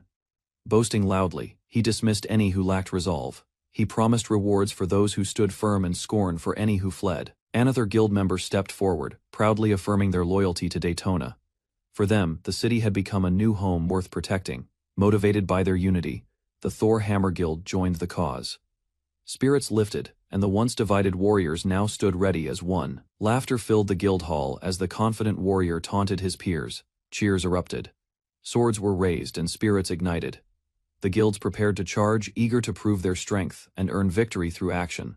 Beyond the city, a vast army assembled. Wolk and his officers observed the battlefield, where over 2,000 adventurers took their positions. From the sky descended a terrifying dragon. Its heat could melt shields, and its wings carried destruction, an apex threat to all who faced it. Facing this ancient beast, Wolk acknowledged the odds. Even 10,000 fighters might not be enough, and Aizen's unique experience could be the key. A woman shouted with raw emotion, forbidding anyone from mentioning the fallen warrior named Clay. Her grief burned through the air, the enemy's taunt was sharp. He mocked the Exiles Guild, labeling them as pitiful losers who fell behind in the battle. Wolk grinned as the moment arrived. The enemy forces had drawn close, and his soldiers raised their weapons in anticipation. Across the mountain skies, a shadow emerged. The ancient dragon revealed itself at last, wings wide, its form eclipsing the setting sun. As troops scrambled to respond, the mages readied their spells. Wolk rallied the army, commanding a strike to bring the beast down. The charge began with a thunderous cry. Under the banner of Hecatoncheir, the army surged forward, spears raised toward the sky. Towering above them, the ancient dragon responded with a deafening roar. Its skeletal body twisted midair, preparing to strike with brutal force. Blades clashed against its bones, and fragments burst through the battlefield. The adventurers fought fiercely, scoring their first real hits. A massive tail strike shattered the earth, launching fire and chaos across the front line. The monster's true power was now on display. Among the crowd, a lone figure stared upward. For him, the dragon wasn't just an enemy, it was the embodiment of godlike terror. Far above the battlefield, a lone warrior looked toward the dragon with intensity. He hadn't forgotten the beast, not even for a moment. Clenching his fists, he roared a challenge. Lion and dragon, he would decide whose power reigned supreme through strength alone. With a ferocious leap, he launched himself toward the monster. His fury exploded as he prepared to settle the score in one decisive clash. Watching in awe, soldiers paused mid-battle. They could hardly believe the raw might unfolding before their eyes. In a blazing impact, the warrior known as the Lion King unleashed devastation. His blows struck like thunder, shaking the earth itself. With unmatched force, the Lion King delivered a devastating punch. The dragon reeled as cracks formed across its massive body. Standing tall, he roared in triumph, laughter echoing as the beast crashed to the earth. Dust and shockwaves burst outward. The dragon's armor shattered under the blow. Shards flew in every direction, a testament to the strength behind the strike. Cheers erupted from the soldiers. Wolk's name filled the air as they believed the battle had turned in their favor. But victory was premature. Blood spilled from Wolk's chest as the dragon's tail pierced him, proof the monster still lived. The warriors briefly celebrated, believing the dragon was defeated. Relief spread across their faces as its body stilled. Without warning, the beast rose again, its eyes glowing fiercely. Fear returned, and panic swept through the front lines. In the command room, grim news arrived: the main force had been destroyed, and the dragon was still advancing toward Daytona. Aizen stood before his comrades. With no time left, he declared they would confront the ancient dragon themselves. Inside a mechanical chamber, two maids bowed in unison, announcing that all arrangements were finalized. Melas appeared with a composed smile, her elaborate witch attire drawing attention. She addressed Aizen warmly, acknowledging the delay. Travel by carriage would take too long, so Melas offered a faster alternative: magical teleportation. Though efficient, she admitted it wasn't the most comfortable method. Raising her staff with firm resolve, Melas stood prepared. Her presence alone declared the beginning of their swift departure. Aizen blinked, caught off guard as she invited him on a nighttime ride. Confusion flickered in his eyes as he tried to grasp her intent. An energetic soldier announced the arrival of weapons from the Rogateo Merchant Association. Nearby, tents lined the plains as preparations for battle steadily progressed. At the supply area, a representative praised the swift response to their urgent request, impressed by the volume of armaments received. Inside a nearby tent, a girl with long hair admired the supplies with wide-eyed wonder. The abundance exceeded her expectations. The merchant recognized her as Violin. He expressed his support for the banished guild, thanking her for her efforts. With a gentle smile, Zevon humbly credited the guild leader for guiding her. She vowed to do whatever she could in return. Though unable to fight themselves, the merchant expressed gratitude to the adventurers who chose to risk their lives protecting the city from monsters. Velen smiled as she praised the quality of the equipment, noting that it came from the trusted Rogateo Merchant Association and was selected by the guild master himself. They exchanged a handshake in mutual respect. She credited the gear for helping her survive, while he acknowledged her efforts on the front lines. Both smiled warmly. Violin declared Eisen to be a wonderful guild leader, her voice filled with admiration. Before parting, the merchant gave a polite bow, wishing her good fortune in the battles ahead. As the merchant walked away, Violin tilted her head, suddenly realizing she didn't know Eisen's full name. Nearby, a woman asked if the conversation with Violin went well. She smiled, noting that Violin seemed to trust Eisen deeply. Memories stirred as the merchant reflected on leaving everything to Eisen back then. He worried that he'd burdened Eisen too much with responsibilities he should have shared. The woman dismissed his guilt. Eisen had always taken on others' problems naturally, even before joining the guild. With a sigh, the merchant returned to his paperwork, silently promising to ease Eisen's burden at least a little. Kagarina handed the merchant a clipboard and urged him to go meet someone important. As workers finished unloading supplies, Eisen turned to Kagarina with gratitude. She waved off the thanks, walking away confidently, leaving him with renewed purpose. Clapping his hands, Eisen redirected the group to the next task, transporting goods to the shelter. With limited time, he reminded everyone to focus on what they could achieve. A battlefield map detailed their tactical plan using explosives and magical traps to weaken the enemy before a combined assault by archers and mages. Her specialized demon-slaying gear made her vital to the mission, increasing the odds even against formidable enemies like the ancient dragon. Inside the command tent, a soldier apologized for assigning Violin a major role, despite her being outside their unit. The others reassured him, expressing full confidence in Eisen's plans. Latter filled the tent as the team vowed to protect Violin. They joked that failing would earn them a scolding from Eisen himself. Elsewhere, Kagarina quietly wondered if Eisen had received the latest intel. Her concern lingered beneath a composed expression. Ryudo admitted he wanted Eisen to lead directly but accepted the current structure. Kagarina asked if he was feeling uneasy. She confessed her mixed emotions, relieved. Eisen was safe, yet frustrated by her own hesitation. Beneath her calm front, she wished she'd spoken more honestly. Hearing the concerns of those around her, Violin stepped forward calmly. She reassured them with quiet confidence, saying she would be fine. With determination in her voice, she insisted that Eisen would surely return soon. He wasn't the type to ignore danger when others were at risk. Clutching her weapon tightly, she encouraged everyone to stay strong so they could welcome Eisen back with smiles. Despite the weight she carried, Violin confessed she was scared but knew she wasn't alone. Kagarina embraced her gently, thanking her for her courage. Violin nodded, holding back tears. Rallied the troops with a powerful shout, calling for one final equipment check. Her confidence sparked energy across the squad as Violin and the others raised their voices in response. Nearby, soldiers remarked how Kagarina had regained her old spirit. Her sharp tone reminded them of the commanding presence she once carried with pride. At a supply barrel, another group discussed how the strategy meeting had grown more enthusiastic. One soldier nervously polished his weapon for the 5th time, unable to hide his anxious energy. His brother brushed it off with confidence, leaving the charge to Avalon's vanguard and Violin, while they supported from the rear. Boasting confidently, the silver-haired warrior brushed off concerns about the dragon. He claimed an S rank like himself would scare it away. Laughter followed as he recalled how he and his comrades had defeated other monsters with ease.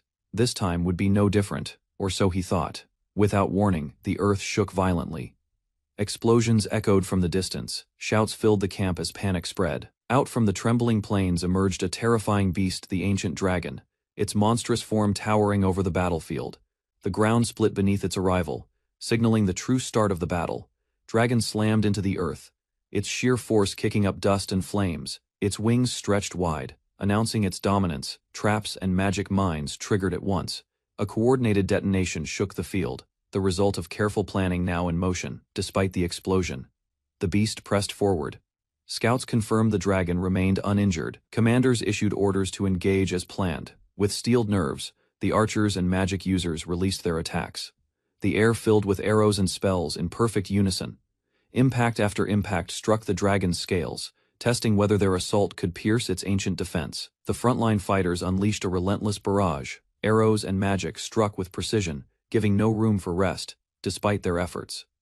The dragon emerged from the smoke unharmed. Its scales deflected the attacks with terrifying ease. Ryudo called out for Zevelin to identify its weak point as the beast advanced. Her hesitation grew as she observed it closely. Eyes wide in disbelief, Violin shouted the unthinkable: the dragon had no weak points, none at all. Meanwhile, Eisen raced through the sky, breathing heavily, pushing forward as fast as possible to reach the battlefield. Soaring at high speed, Aizen clung tightly to Melas as she navigated their flight path. Despite the turbulence, he assured her he could endure it. Melas mentioned they would soon see Daytona, her tone calm until her eyes widened in alarm at the sight ahead. Below them, a sea of flames erupted. The dragon's fiery breath ravaged the land without restraint. The monstrous beast reared its head, roaring triumphantly amid the destruction it caused. Horrified, Aizen and Melas stared down. The city of Daytona was engulfed in fire, already consumed by the dragon's wrath. The city of Daytona was engulfed in flames as a skeletal dragon rampaged through the streets. Aizen and his companion arrived at the scene, observing the destruction from above. Without hesitation, Aizen lifted his ally onto his back and dashed forward, preparing for battle. The mage began casting her spell. Aizen unleashed a gravity-based attack, crushing the enemy into the ground. The blast drew the attention of his former comrades, who recognized his arrival. Reunited, the girls ran to Aizen's side, relieved to see him again. He apologized for arriving late. Smiling gently, Aizen praised her efforts. She nodded, tears in her eyes, glad he was safe. Aizen stood beside his companions, steady and composed, as they prepared for the next step. The atmosphere remained tense, yet their determination was firm. Analysis of the dragon revealed no visible weaknesses. Even Violin's sixth sense, which had exposed countless foes before, could not identify a vulnerable point. Although their tactics had shifted to a defensive formation, they were steadily overwhelmed. A foe without weakness or mortality could not be subdued so easily. The mage evaluated her spell's duration and advised Aizen to assist with the evacuation, which was still incomplete despite prior planning. While checking on other members, she asked about a missing girl. Assurance came that Colette and another had already headed toward the evacuation zone. Mellaruse proposed a risky plan. Aizen listened closely, realizing that hesitation was no longer an option. She suggested that if Colette held hidden potential requiring significant experience, then perhaps the current crisis could awaken it.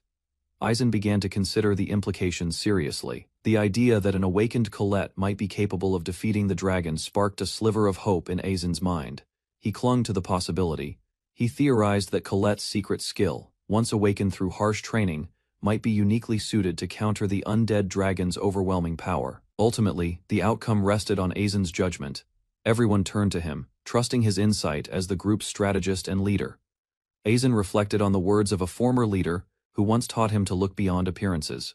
His allies urged him forward, assuring him that if so many believed in his decision, it must be the right one. With firm smiles, they reminded Aizen to carry the weight of their expectations and act with confidence, just as he always had. Hearing a report of the dragon's movements, Aizen declared his next step. He would find Colette and entrust her with the critical hope they needed. Meanwhile, the skeletal dragon loomed larger than ever, its menace growing by the moment, threatening all that remained.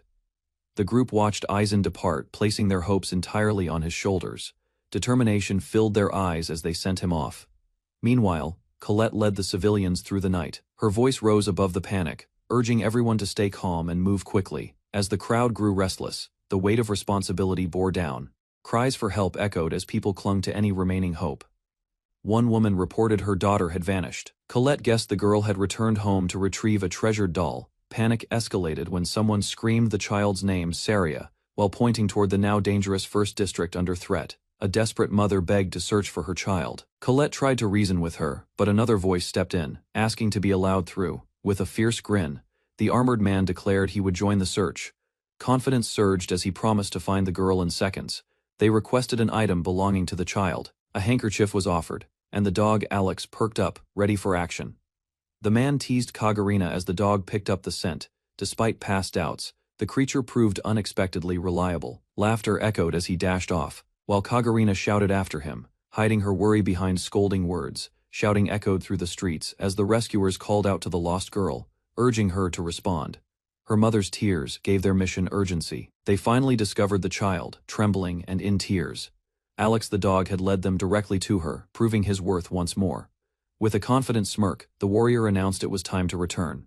Relief was short-lived. Suddenly, a strange presence emerged. Everyone froze, alarmed by the ominous shift in the air, split the sky. A powerful spell was unleashed, striking down the intruder with precision and force. Lightning surged across the battlefield as a blade charged with energy sliced forward. The impact was immediate and blinding. A massive explosion followed. The skeletal dragon reeled from the strike, its body writhing in pain as the attack found its mark. With flawless timing, the warrior unleashed his finishing move. His blade struck hard, sending shockwaves across the battlefield. Laughing victoriously, he basked in the cheers from his companions. They marveled at the power he unleashed. Seizing the moment, he instructed Colette to escape with the child, while he continued to distract the enemy. Confident and grinning, the warrior assured his ally that now was the perfect moment to press the attack.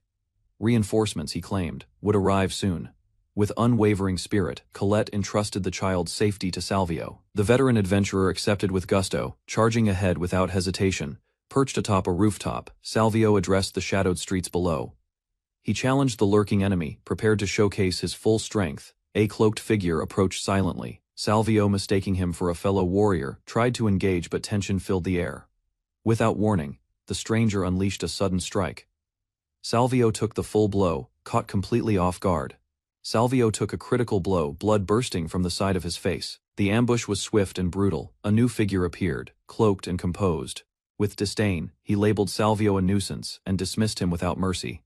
Only Salvio's armored hand remained still. The aftermath of the strike left his fate uncertain. Eisen froze in shock as he realized something had gone wrong. His breath was heavy, his expression filled with disbelief. He dropped to his knees, devastated. A woman approached, explaining that Colette and Salvio had already gone to search for the lost child in the first district. Upon hearing this, Eisen stood abruptly. Determination filled his eyes. The woman called after him, sensing his next move. Without hesitation, Eisen turned and rushed toward the front lines. Her voice trembled as she questioned if he was heading back into danger. As a monstrous creature roared in the distance, Eisen declared he was sent to meet Colette. Eisen firmly stated his resolve, reminding her of his role as guildmaster. She lowered her gaze, unable to object. Just as he turned to leave, her voice rang out. He paused as a sharp strike caught him off guard. Despite the pain, he knew she was expressing her fears. Tears welled up in her eyes, but she smiled and encouraged him to return alive. It was her way of showing trust. With determination renewed, Eisen dashed off. Her image lingered behind him, giving him strength. As he disappeared into the light, one thought remained: may they all be safe. Figure crashed violently to the ground, defeated. The long-haired man stepped forward, calling him a demon and a disgrace. Facing a towering ancient beast, he smirked with satisfaction. The monster had appeared just as expected, wild and untamed. He turned when familiar voices arrived. The others were surprised to see him, but he remained calm, unswayed by their presence. Gripping his sword, he declared his intent. He would claim glory by defeating the ancient dragon himself. With explosive force he launched into the air, shouting that he alone would end the immortal creature's reign. With a powerful strike, the man brought his blade down upon the dragon's skull. He shouted with triumph, convinced his attack would bring victory, but his confidence shattered as he was thrown violently backward. The ancient beast remained unfazed. Confusion took hold. He questioned what went wrong, recalling the promise that only a true hero could defeat the beast. From behind, a chilling voice revealed the truth: he was never worthy of the title. The prophecy had been a lie to manipulate him. Despair overwhelmed him as the woman declared his legacy would be one of disgrace, not glory. Panic spread as the ground split open.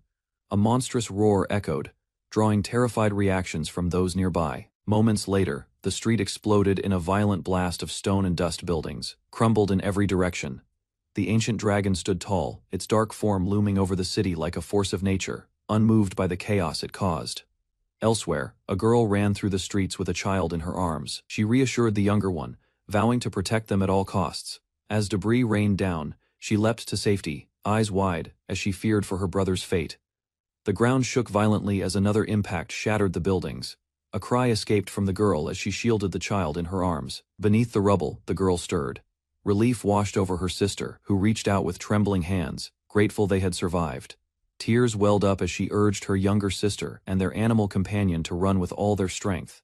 She wouldn't look back. Facing the towering dragon, the older sister gripped her weapon.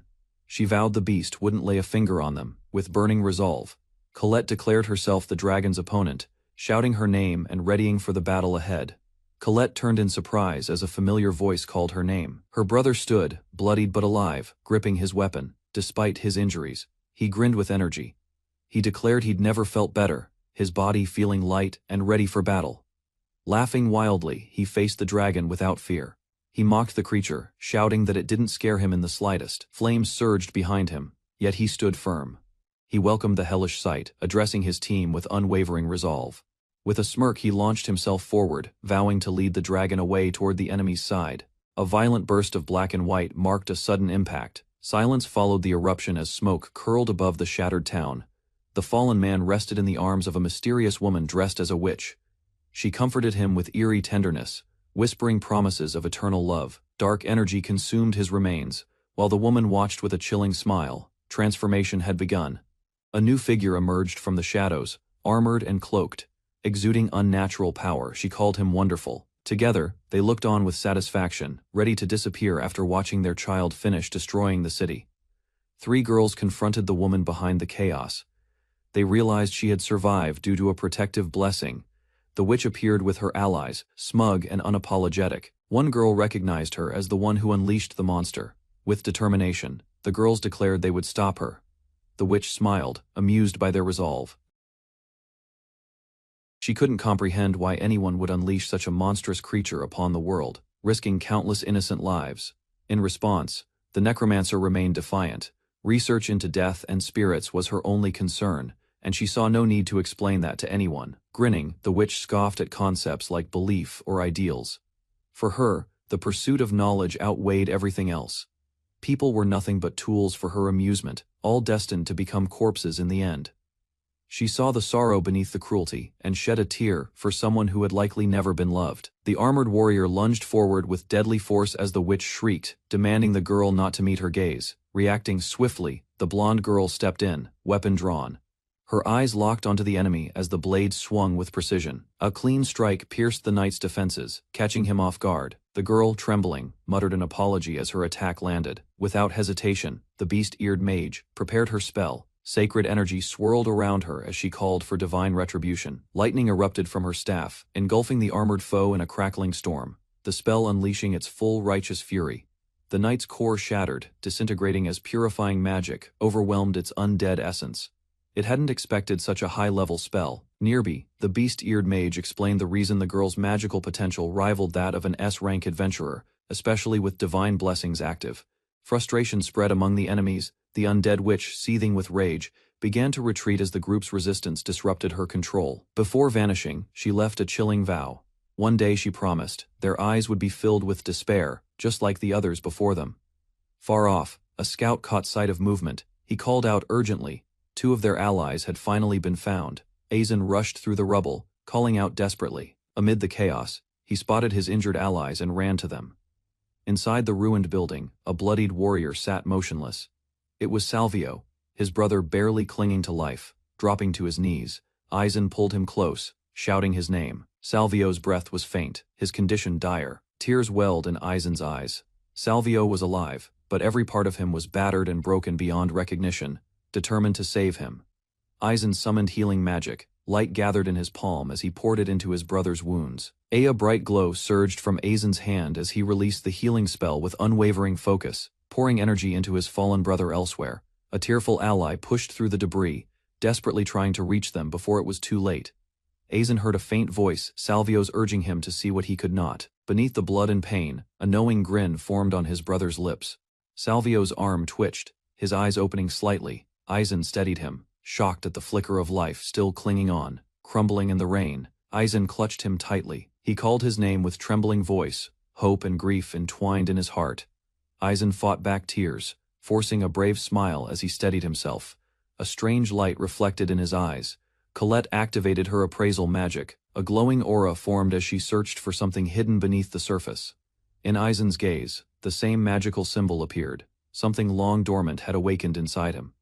Colette stared in disbelief. Her vision confirmed what shouldn't be possible, and her body trembled from shock. This was the one chance to defeat the undying dragon. A 1 in 1,000 possibility passed from Salvio to Aizen. Now Aizen could see it.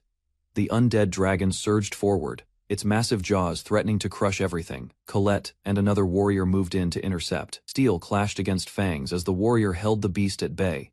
Each strike carried desperate determination. Aizen shouted out, urging Colette to rise. Only she could finish it. He begged her to trust Salvio's faith and her own strength. With trembling arms, Colette forced herself upright, Gritting her teeth, she screamed, rallying every ounce of resolve left in her heart together. They charged. Aizen cried out, reminding her to believe not just in Salvio or him but in herself. With a fierce cry, Colette launched her final attack, her eyes filled with rage and resolve. Behind her, Salvio's presence seemed to guide her hand. A dormant skill awakened heart of the Undying transferred from Salvio at the brink of death, activating at her limit. Surging energy engulfed her, allowing her to ignore the dragon's overwhelming resistances. The battlefield trembled from the unleashed force. Despite the size and power difference, Colette refused to back down. Her will alone cut through the chaos. Her strike became absolute. The blow shattered the dragon's defenses, forcing it into a state of inevitable death. The dragon's body convulsed in agony as Colette's final strike tore through it, light consuming its corrupted form. As the beast vanished, the battlefield calmed. Smiles returned. The party looked up in disbelief, then joy tears welled in Colette's eyes as she looked to the sky. She had done it just as she promised. Salvio's peaceful expression remained. Though he had fallen, his will endured in their victory. Aizen wiped the sweat from his brow, his hands calloused from rebuilding efforts. Despite his past, he smiled as he was called to help again. A month had passed since the ancient dragon's attack. Together with outcast guild members and allies, the town's ruins were slowly turning into hope. Cheerful innkeeper offered cold ale to the workers, her laughter echoing across the plaza as a symbol of gratitude. As adventurers paused to drink and rest, Aizen received thanks and encouragement. The townspeople recognized his efforts and spirit. Micah and Colette raised their mugs with pride. For now, peace had returned and so had dignity.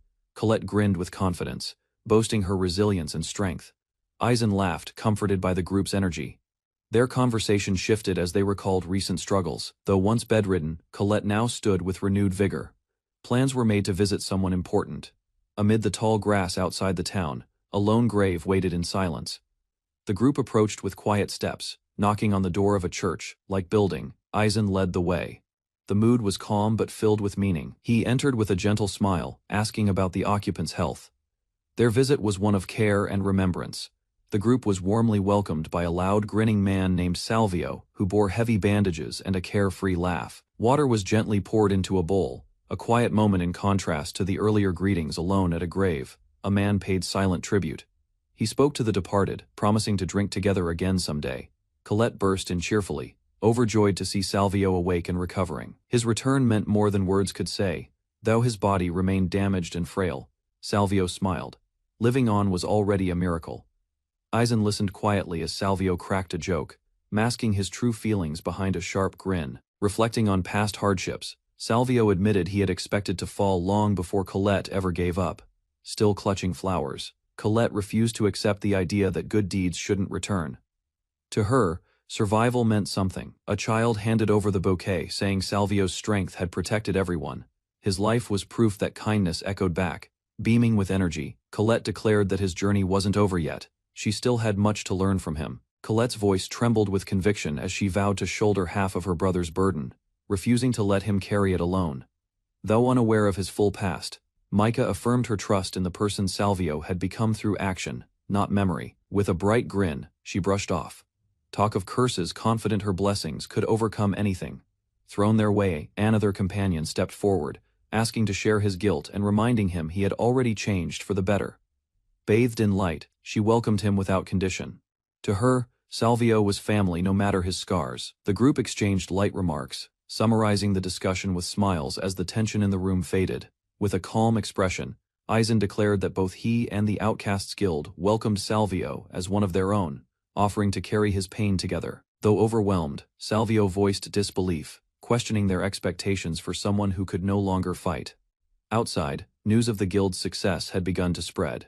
New adventurers, many still inexperienced, sought them out for guidance. Aizen smiled knowingly what they needed now was a teacher, and Salvio, despite it all, was perfect for the role.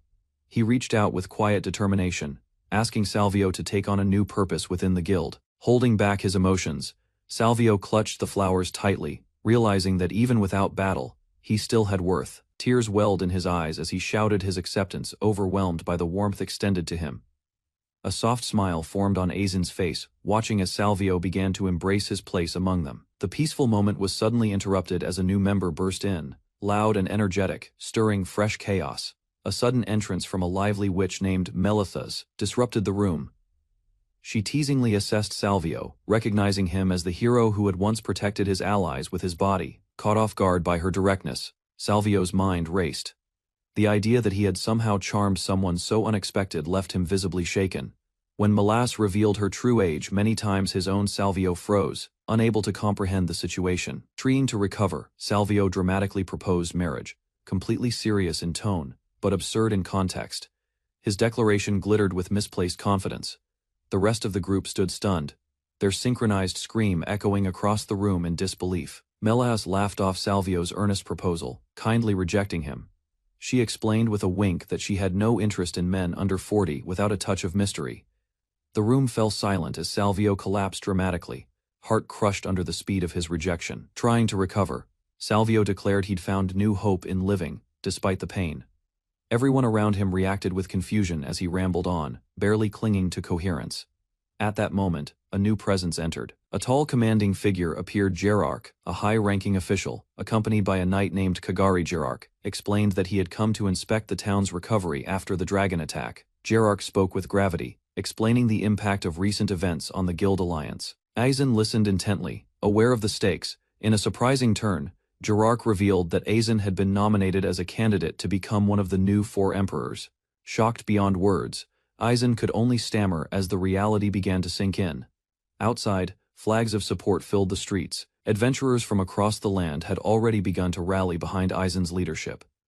Gerarch posed a final question. With the world on the verge of change, what would Aizen, leader of the Outcast Guild, choose to do? News of Aizen's nomination as one of the 4 emperors left his allies amazed. Even now, Micah could barely believe it, but if chosen, Aizen's rise would mark a true turning point in the world, elevating their cause to a national scale. Colette beamed with pride, calling him a great leader whose single step had begun to change history. Meanwhile, Salvio laughed, joking about the responsibility ahead. Even if he couldn't lead, he'd support Aizen with all his strength, surrounded by friends who believed in him. Aizen smiled quietly. He didn't need to speak yet, his heart already knew the path forward. Micah reached forward, her hand extended with determination. Behind her, comrades stood ready. Aizen stepped ahead with a confident smile. Surrounded by trusted allies, he welcomed the future and the growing family of the Outcast Guild.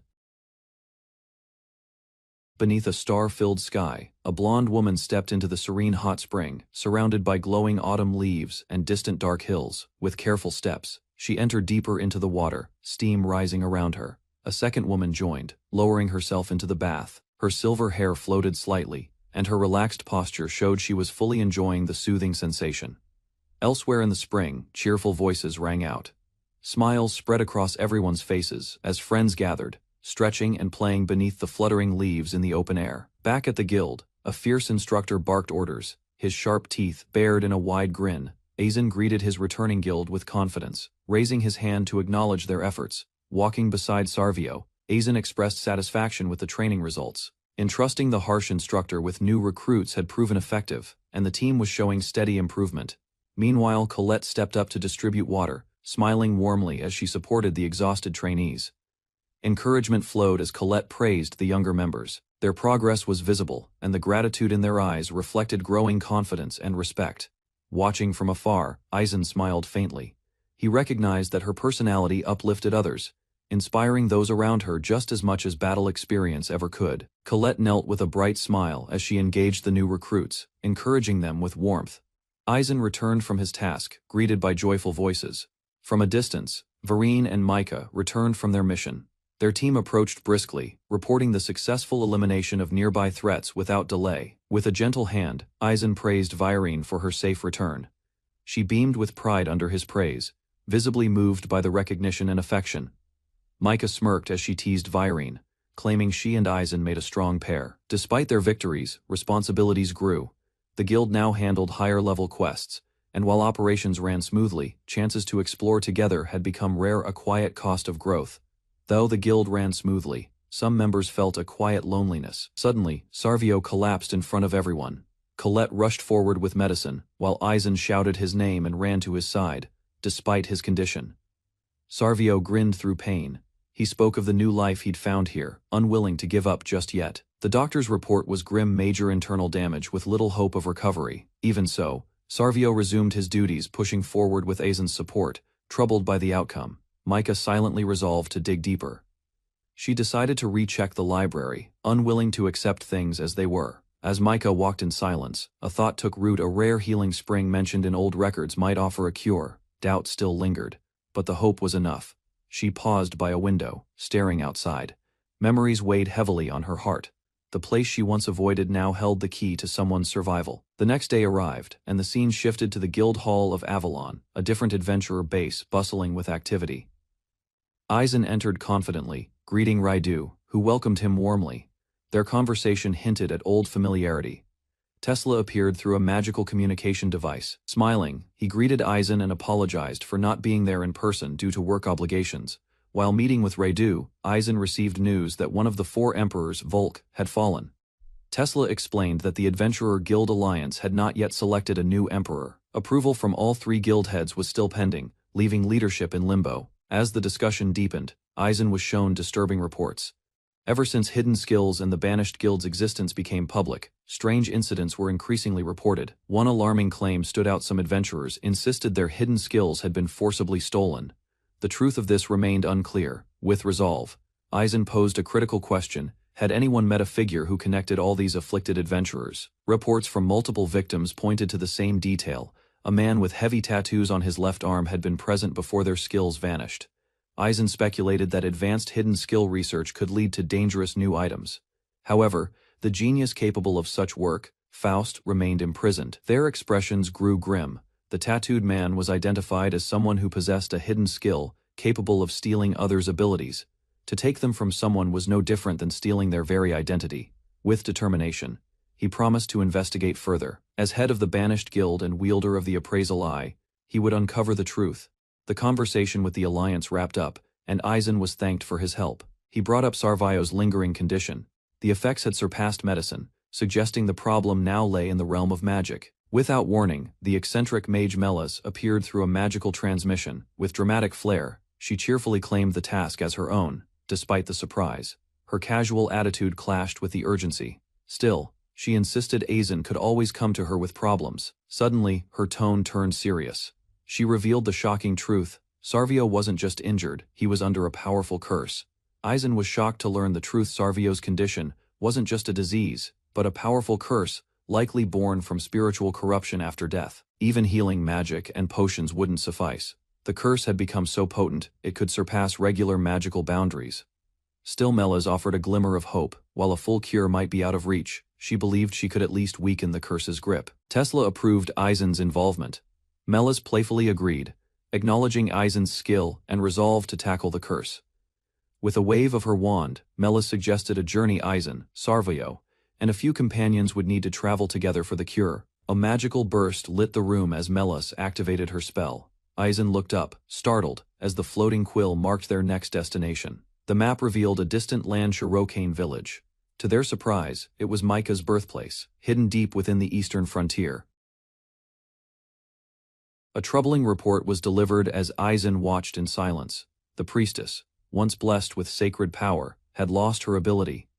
Confusion deepened as shock registered on her face, unable to comprehend the sudden disaster. Without hesitation, she urged an immediate return to the village. Aizen reacted in disbelief, caught off guard by her urgency. From the side, a masked figure stepped forward: Kotaro, a silent ninja who had aided the girl's escape. Legend spoke of elite assassins from the Far East, trained in stealth and infiltration. Watching Kotaro in motion, even the onlookers began to understand this was no ordinary guardian. Kotaro recalled the past: how she stayed behind alone to hold off pursuers. Though the mission nearly cost her life, it ensured the others escaped. Relief lit up Micah's face upon recognizing Kotaro. She hadn't expected to see her again, especially not here. The reunion brought a quiet joy. Aizen, surprised by their connection, realized this wasn't just coincidence. Their bond clearly ran deeper than he assumed. In an instant, Kotaro sprang into action, striking down enemies with swift, decisive movements. Her presence alone shifted the tide. One foe froze under her glare. Before he could react, she closed in with silent precision, intent unmistakable. The street erupted into chaos as a body crashed to the ground. Guards rushed forward, startled by the sudden fall, unsure what had just happened. Aizen turned in surprise as another loud impact rang out. multiple figures were swiftly taken down before he could fully react. He glanced back, spotting a group of thugs retreating down a narrow alley. Micah stood behind him, calmly observing the scene while hugging a basket of goods. Her tone hardened as she asked if knocking them out would be acceptable. Power began to surge around her, leaving Aizen nervously suggesting restraint. Meanwhile, another figure watched from afar, recognizing a familiar face. While walking together, Micah explained that blades were said to ward off evil spirits. Her tone was light, but her meaning carried cultural weight. They continued through the alley, as Micah reminisced about her hometown. Though often embarrassed, she still took pride in where she came from. Aizen complimented her sharp reaction, but Micah admitted she may have gotten too fired up. Talk shifted to the high-level forging skills of the Far East. Even legendary warriors were known to use such blades in ancient battles. An idea sparked in Micah's mind: decorating the master's office with a katana could boost his authority. Micah leaned in, challenging the man's claim. She pointed out the sword's flaw, calling out its straight edge and improper pattern. Frustrated by the confrontation, the man retreated with a shout. Micah's confident stance left the onlookers stunned, while others whispered about her odd phrasing. He tried to recover by boasting about the blade's rarity. According to him, such craftsmanship couldn't be judged by someone her age. Micah countered fiercely. She explained that in her homeland, swords were part of daily life. She'd grown up around them since birth. Calmly, she dismissed the blade as common. Despite its supposed value, she declared it a mere replica, leaving the boastful man speechless in front of the crowd. Micah inspected the sword and pointed out its flaws: poor maintenance, dulled edge, and signs of heavy use. Eager to defend its worth, shouted that the blade was crafted by the legendary smith Masamune from the Far East. Others nearby reacted with surprise. He began slicing vegetables to demonstrate its sharpness, loudly praising the blade's divine origin. Aizen and Micah watched, unimpressed. Attention shifted as Micah listened to a request related to skill enhancement, and a curse connected to an old comrade taking command. Micah urged them to move forward. She hinted at the seriousness of their next step, mentioning her clan's secrets, and a shadow looming over them. Micah, holding a bag of fruit, glanced up with concern. Her voice was firm as she tried to draw Aizen's attention. Walking through the market, she continued talking, but Aizen seemed lost in thought. Even here, his mind remained fixed on guild matters.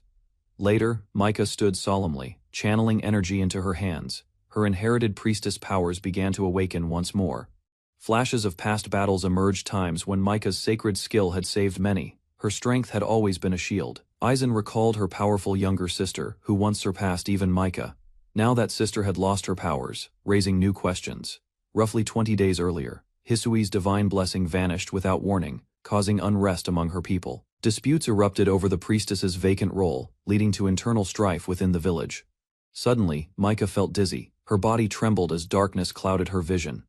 Aizen noticed too late she was already collapsing. Without hesitation, he rushed to catch her. Cradling Micah in his arms, he realized something was deeply wrong. Panic spread among their companions. Questions about Hisui's fate filled the air, but no clear answers came. Meanwhile, Hisui remained imprisoned, her powers sealed. Despite being powerless, her presence still posed a threat to the ruling faction. A warrior from the village arrived bearing grim news. Blood had already been spilled, and Micah's return was their final hope.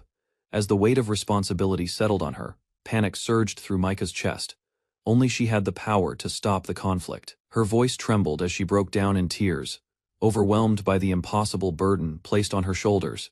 Aizen remembered how Micah had always spoken up clearly, even before the guild leader. Her strength had never come from magic alone. Now held in Aizen's arms, Micah wept not from weakness, but from carrying more than anyone ever should. Micah's heart was a storm of emotions: confusion, fear, and a growing attachment to the place she now called home. Despite the warmth surrounding her, concern for her family tugged at her deeply. Aizen's comforting words anchored her swirling feelings. A calm exterior, Micah had always shown kindness, guiding others and protecting them when they were lost. Determined, Aizen promised to go with her. He wouldn't let her face this alone. She resisted, worried about dragging others into danger. But Aizen made it clear they were already part of this fight. Aizen laid out his plan: investigate the skill theft crimes and lift the curse on Sarvio. He believed the culprit was likely the same in both cases. Although he sought Micah's help, he made it clear there would be no pressure. If she chose to go, it had to be her decision alone. He couldn't ignore the reality of someone stealing hidden skills. The situation was too serious to walk away from. If her sister's powers could be restored, the village might also agree to undo Sarvio's curse. However, Micah hesitated. The sacred nature of dispelling magic meant outsiders might never be allowed to use it. Micah reflected on her life, how she'd always lived under her sister's shadow, never stepping out on her own. That night, beneath a familiar moon, memories of the evening she left Shirokane resurfaced, stirring old emotions. She recalled Aizen's promise that she would always have a place to return to. A quiet smile softened her heart. Surrounded by allies, Micah finally found the strength to decide. Even against overwhelming odds, she would move forward. With conviction in her voice, she stood tall, demanding the means to restore Hisui's power. No longer uncertain, she now led with purpose. With determination in her eyes, Micah stepped forward. Surrounded by allies, she prepared to return to Shirokane and confront her past. A bumpy carriage ride carried Aizen and his companion through a forest path. Slumped in her seat, the girl looked visibly drained. Her expression quickly turned frantic after discovering their destination was caught in a civil war news she hadn't expected. Earlier, she had eagerly packed for a relaxing hot spring retreat, completely unaware of the true objective behind the trip. Anger flared as she argued back, determined not to let Aizen handle the danger alone and demanding to go with him. To everyone's surprise, she calmly communicated with a hawk, revealing a hidden skill to speak with animals. A messenger hawk soared swiftly across the sky, delivering updates faster than any human could. Aizen analyzed the situation calmly. Within the moving carriage, Aizen quietly acknowledged Kagurina's importance, both as an ally and as someone to protect. Their group welcomed a cheerful girl named Zirine, who excitedly described the delicious local specialties awaiting them in the village. Another companion praised the region's fresh seafood, especially sashimi, proudly describing the taste and preparation without hesitation. The mood shifted as it was revealed. Micah was no ordinary traveler. She was, in fact, a noble princess from the Far East. Micah, now revealed as a noble, casually requested to be treated the same as before, despite her new title.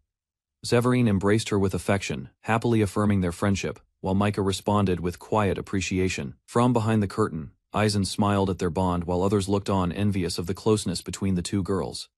Meanwhile, Kagurina questioned whether bringing the guild's main fighting force was a wise decision.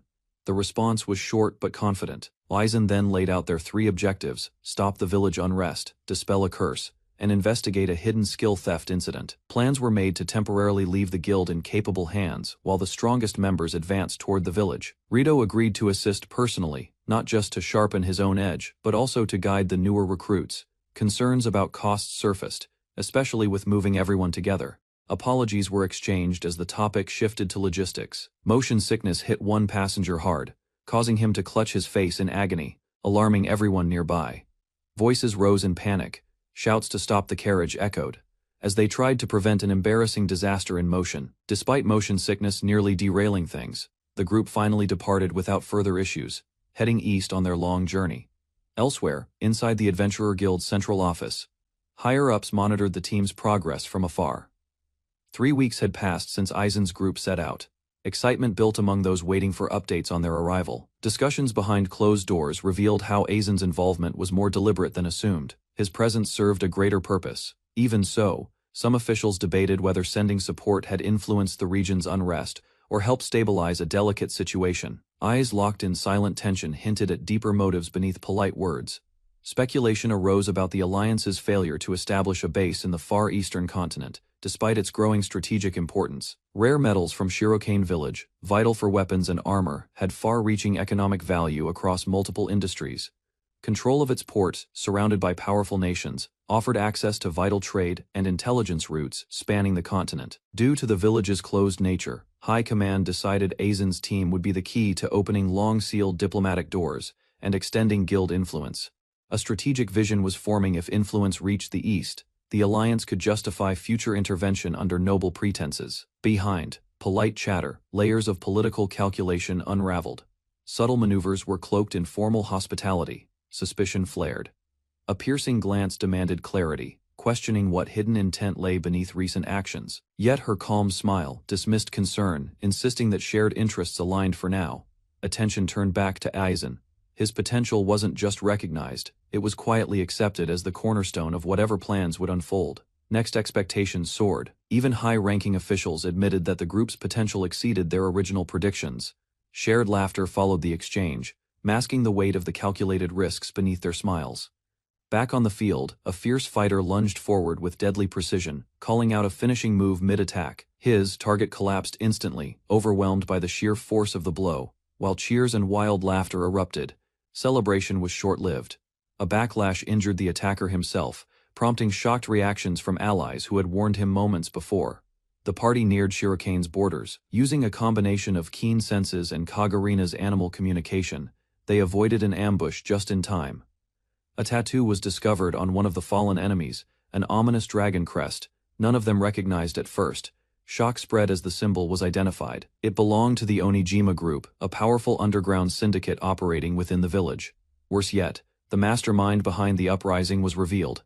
Micah's own aunt had orchestrated the internal conflict. As night fell, the looming presence of her aunt's estate awaited them silent, watchful, and brimming with dangerous intent. An informant reported that the group sent to assassinate Micah had been intercepted and defeated near the border. Inside a lavish room, a powerful woman expressed frustration over her subordinate's failure, her irritation barely concealed. She received reassurance from a trusted aide and praised him, claiming only he deserved her confidence. Soon after, a mysterious man appeared beside her, confident, charming, and dangerous. His arrival, marking the rise of a new unpredictable force. A covered wagon advanced slowly beneath a towering gate, flanked by lines of soldiers standing in formation. Ahead of it, Aizen and his party stood their ground, eyes fixed on the newcomers as tension lingered in the air. From the top of the shrine steps, a composed woman in ceremonial attire greeted them, her presence both regal and commanding. Their journey, marked on an expansive map, traced a long route that ended at the heart of Shirokane territory. Upon arrival, Aizen was struck by the scale of the village. What once seemed remote was in fact a thriving city. The central shrine of Shirokane stood majestic and vast, its layered rooftops marking the heart of a once thriving capital. Inside its traditional halls, elders sat in quiet discussion, reminiscing about the city's past glory and former prosperity. Aizen listened intently as local guards explained the recent unrest, their expressions showing the strain of internal conflict weighing on the region. Determined to act, Aizen stepped forward with a calm resolve, proposing a plan to halt the spread of instability elsewhere. A long-awaited reunion took place as a fox-eared woman tightly embraced her daughter, their joy momentarily overshadowing the tension. Laughter echoed as Aizen's group watched the light-hearted scolding of a girl by her overly concerned mother, leaving him flustered. Meanwhile, a bold comment from one of the men mistaking the mother for an older sister stirred a mix of flattery and panic. Encouraged by the others, the daughter reluctantly accepted her mother's embrace, realizing the worry had come from a place of love. A quiet moment passed as the girl looked up, relieved to see her mother was still strong and full of warmth. Their reunion deepened as the mother apologized for past regrets, while the daughter, with calm eyes, expressed her joy at meeting again. Micah lowered her gaze, confessing that she had once abandoned her homeland and expected only scorn if she ever returned. Her fears became reality as a stern figure stepped forward, her father, his voice booming with disapproval as he called her a disgrace. Recognizing the man, Aizen and the others stood still as the tension thickened. It was, indeed, Micah's estranged father. Despite the heavy accusations, the man's tone wavered, revealing a crack in his anger as he muttered her full name, Ryugen Shirokane.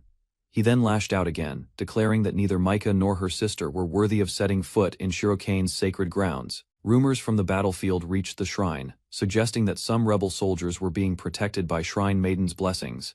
Micah's father accused Hisui of betrayal, claiming her powers were never lost, and she had sided with the enemy from the start. Doubts and accusations escalated as the man insisted her weakened state was a ruse, while Micah firmly denied the claims. Aizen and Micah deduced the truth. Someone had used a hidden skill to suppress the Shrine Maiden's power and manipulate events. Their suspicion pointed toward a greater conspiracy, one involving dark forces using Hisui as a pawn in a broader scheme.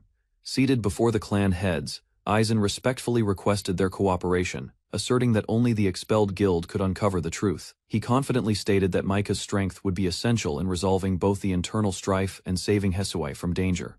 Micah stepped forward, declaring her return was by choice to rescue Hisui and stop her aunt, not out of obligation to her father. Ryugen finally acknowledged Aizen, learning his full name, Aizen Tesla, and quietly assessing the conviction behind his words. With a bright smile, Micah's mother praised Aizen, touched by his resolve, calling him a rare and precious ally they never expected. A sudden question arose: was Aizen Micah's fiancé? Both stared in stunned silence, caught off guard by the unexpected assumption. Chaos erupted. The group reacted with disbelief, while Micah and Aizen shouted over one another in denial, completely overwhelmed by the situation. Elsewhere, a masked ninja girl proudly gave a thumbs up, pleased with her success in manipulating the misunderstanding behind the scenes. Micah quickly identified the culprit, unleashing a storm of scolding as the ninja scrambled to explain herself. As punishment for her false report, the mischievous ninja sat tied up beside a sign, lamenting her fate through quiet sniffles, shouted in frustration, embarrassed as the others teased her about her non-existent relationship with Aizen. Her mother explained the early age for engagements in their clan, prompting Micah to hastily apologize for the misunderstanding, while Aizen tried to laugh it off.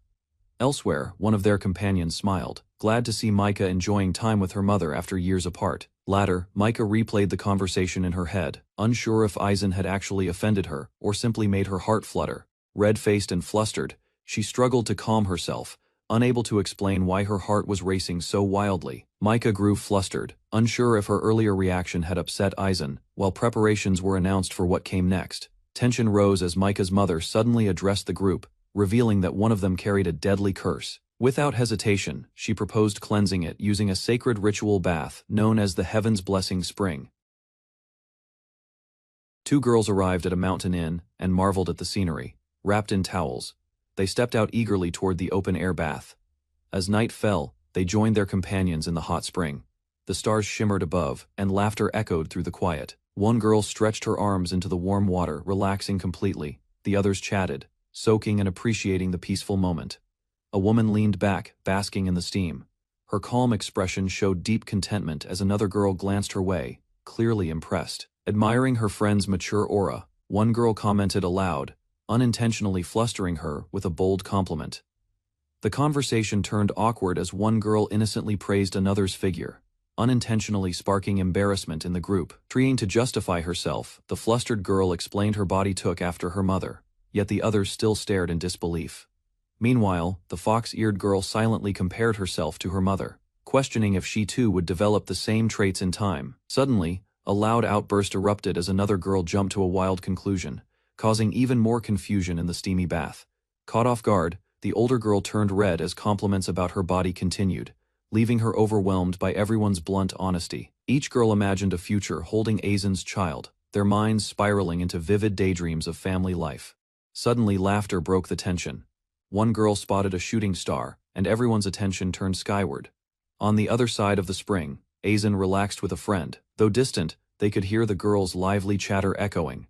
Aizen's thoughts drifted back to the powerful curse recently undone, a moment that still lingered in his mind.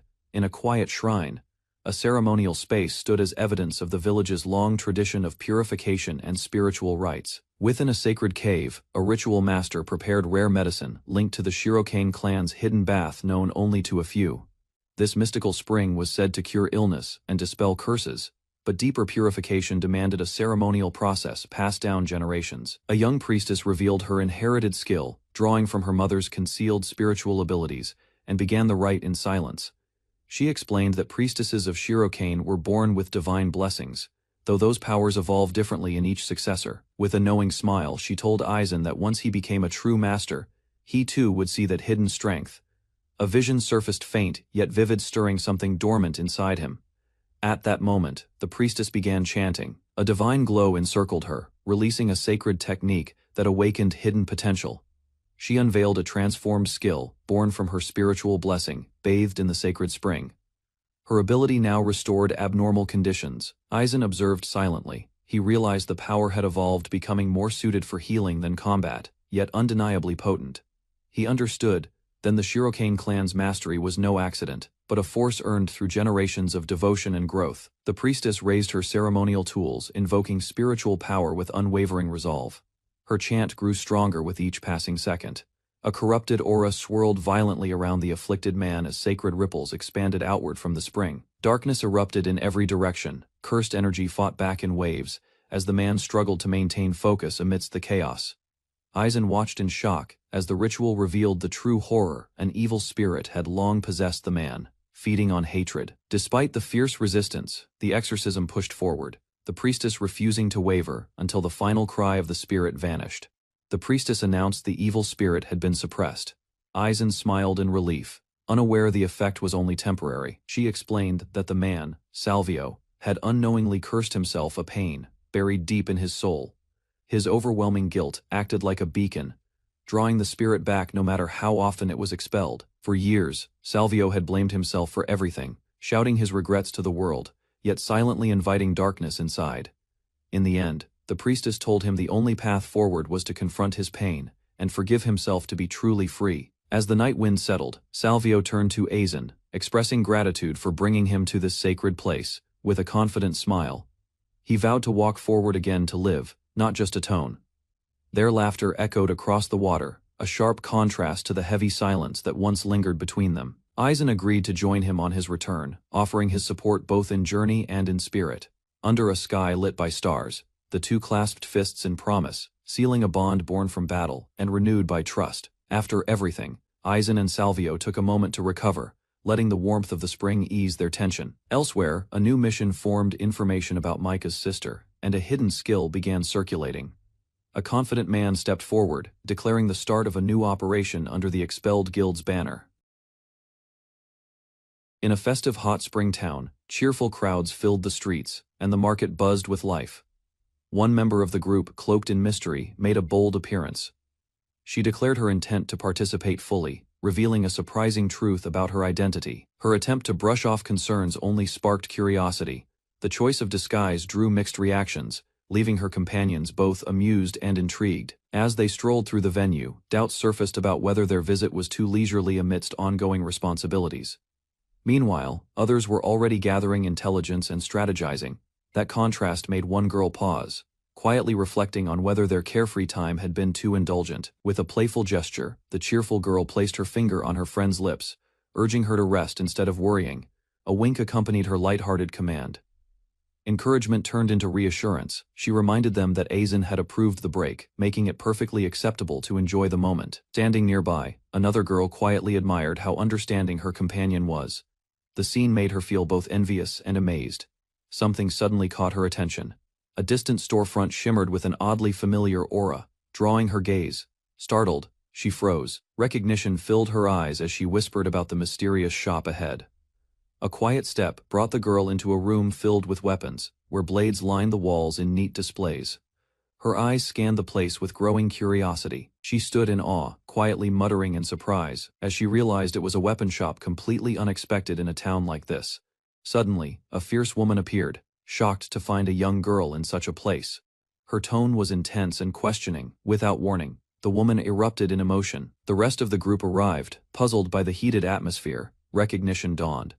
The intense warrior turned out to be someone they all knew, a familiar face hidden beneath a surprising persona. Tension lingered between the two as the bunny-eared girl greeted the formidable warrior, trying to mask her unease with a polite smile. The warrior narrowed her eye, sharply recalling prior agreements. Her suspicion grew, accusing them of breaking their word by bringing a guest. Trying to defuse the situation, the ninja girl apologized and claimed they had merely wandered in by mistake, urging a swift departure. But the braided girl was mesmerized, her eyes fixated on a specific sword, something about it captivating her beyond reason. As she reached for the blade, it suddenly flared with a mysterious glow, stunning her with an overwhelming aura. As her eyes remained fixed on the glowing sword, the girl whispered in awe.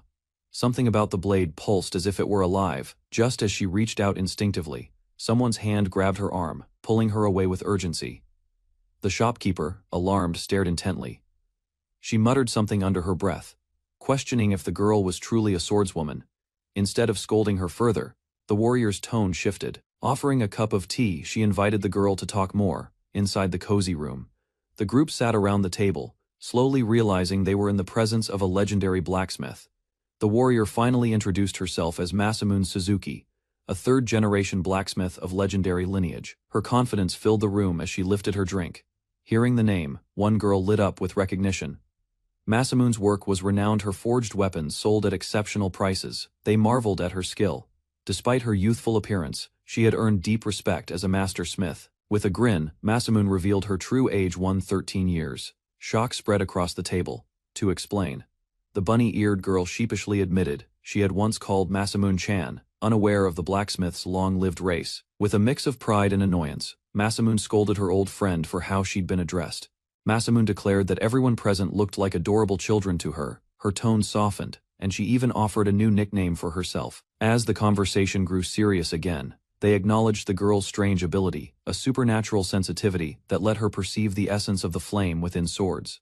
Drawing her blade, Masamune explained that she could see the fire within as a living voice, calling out from the steel.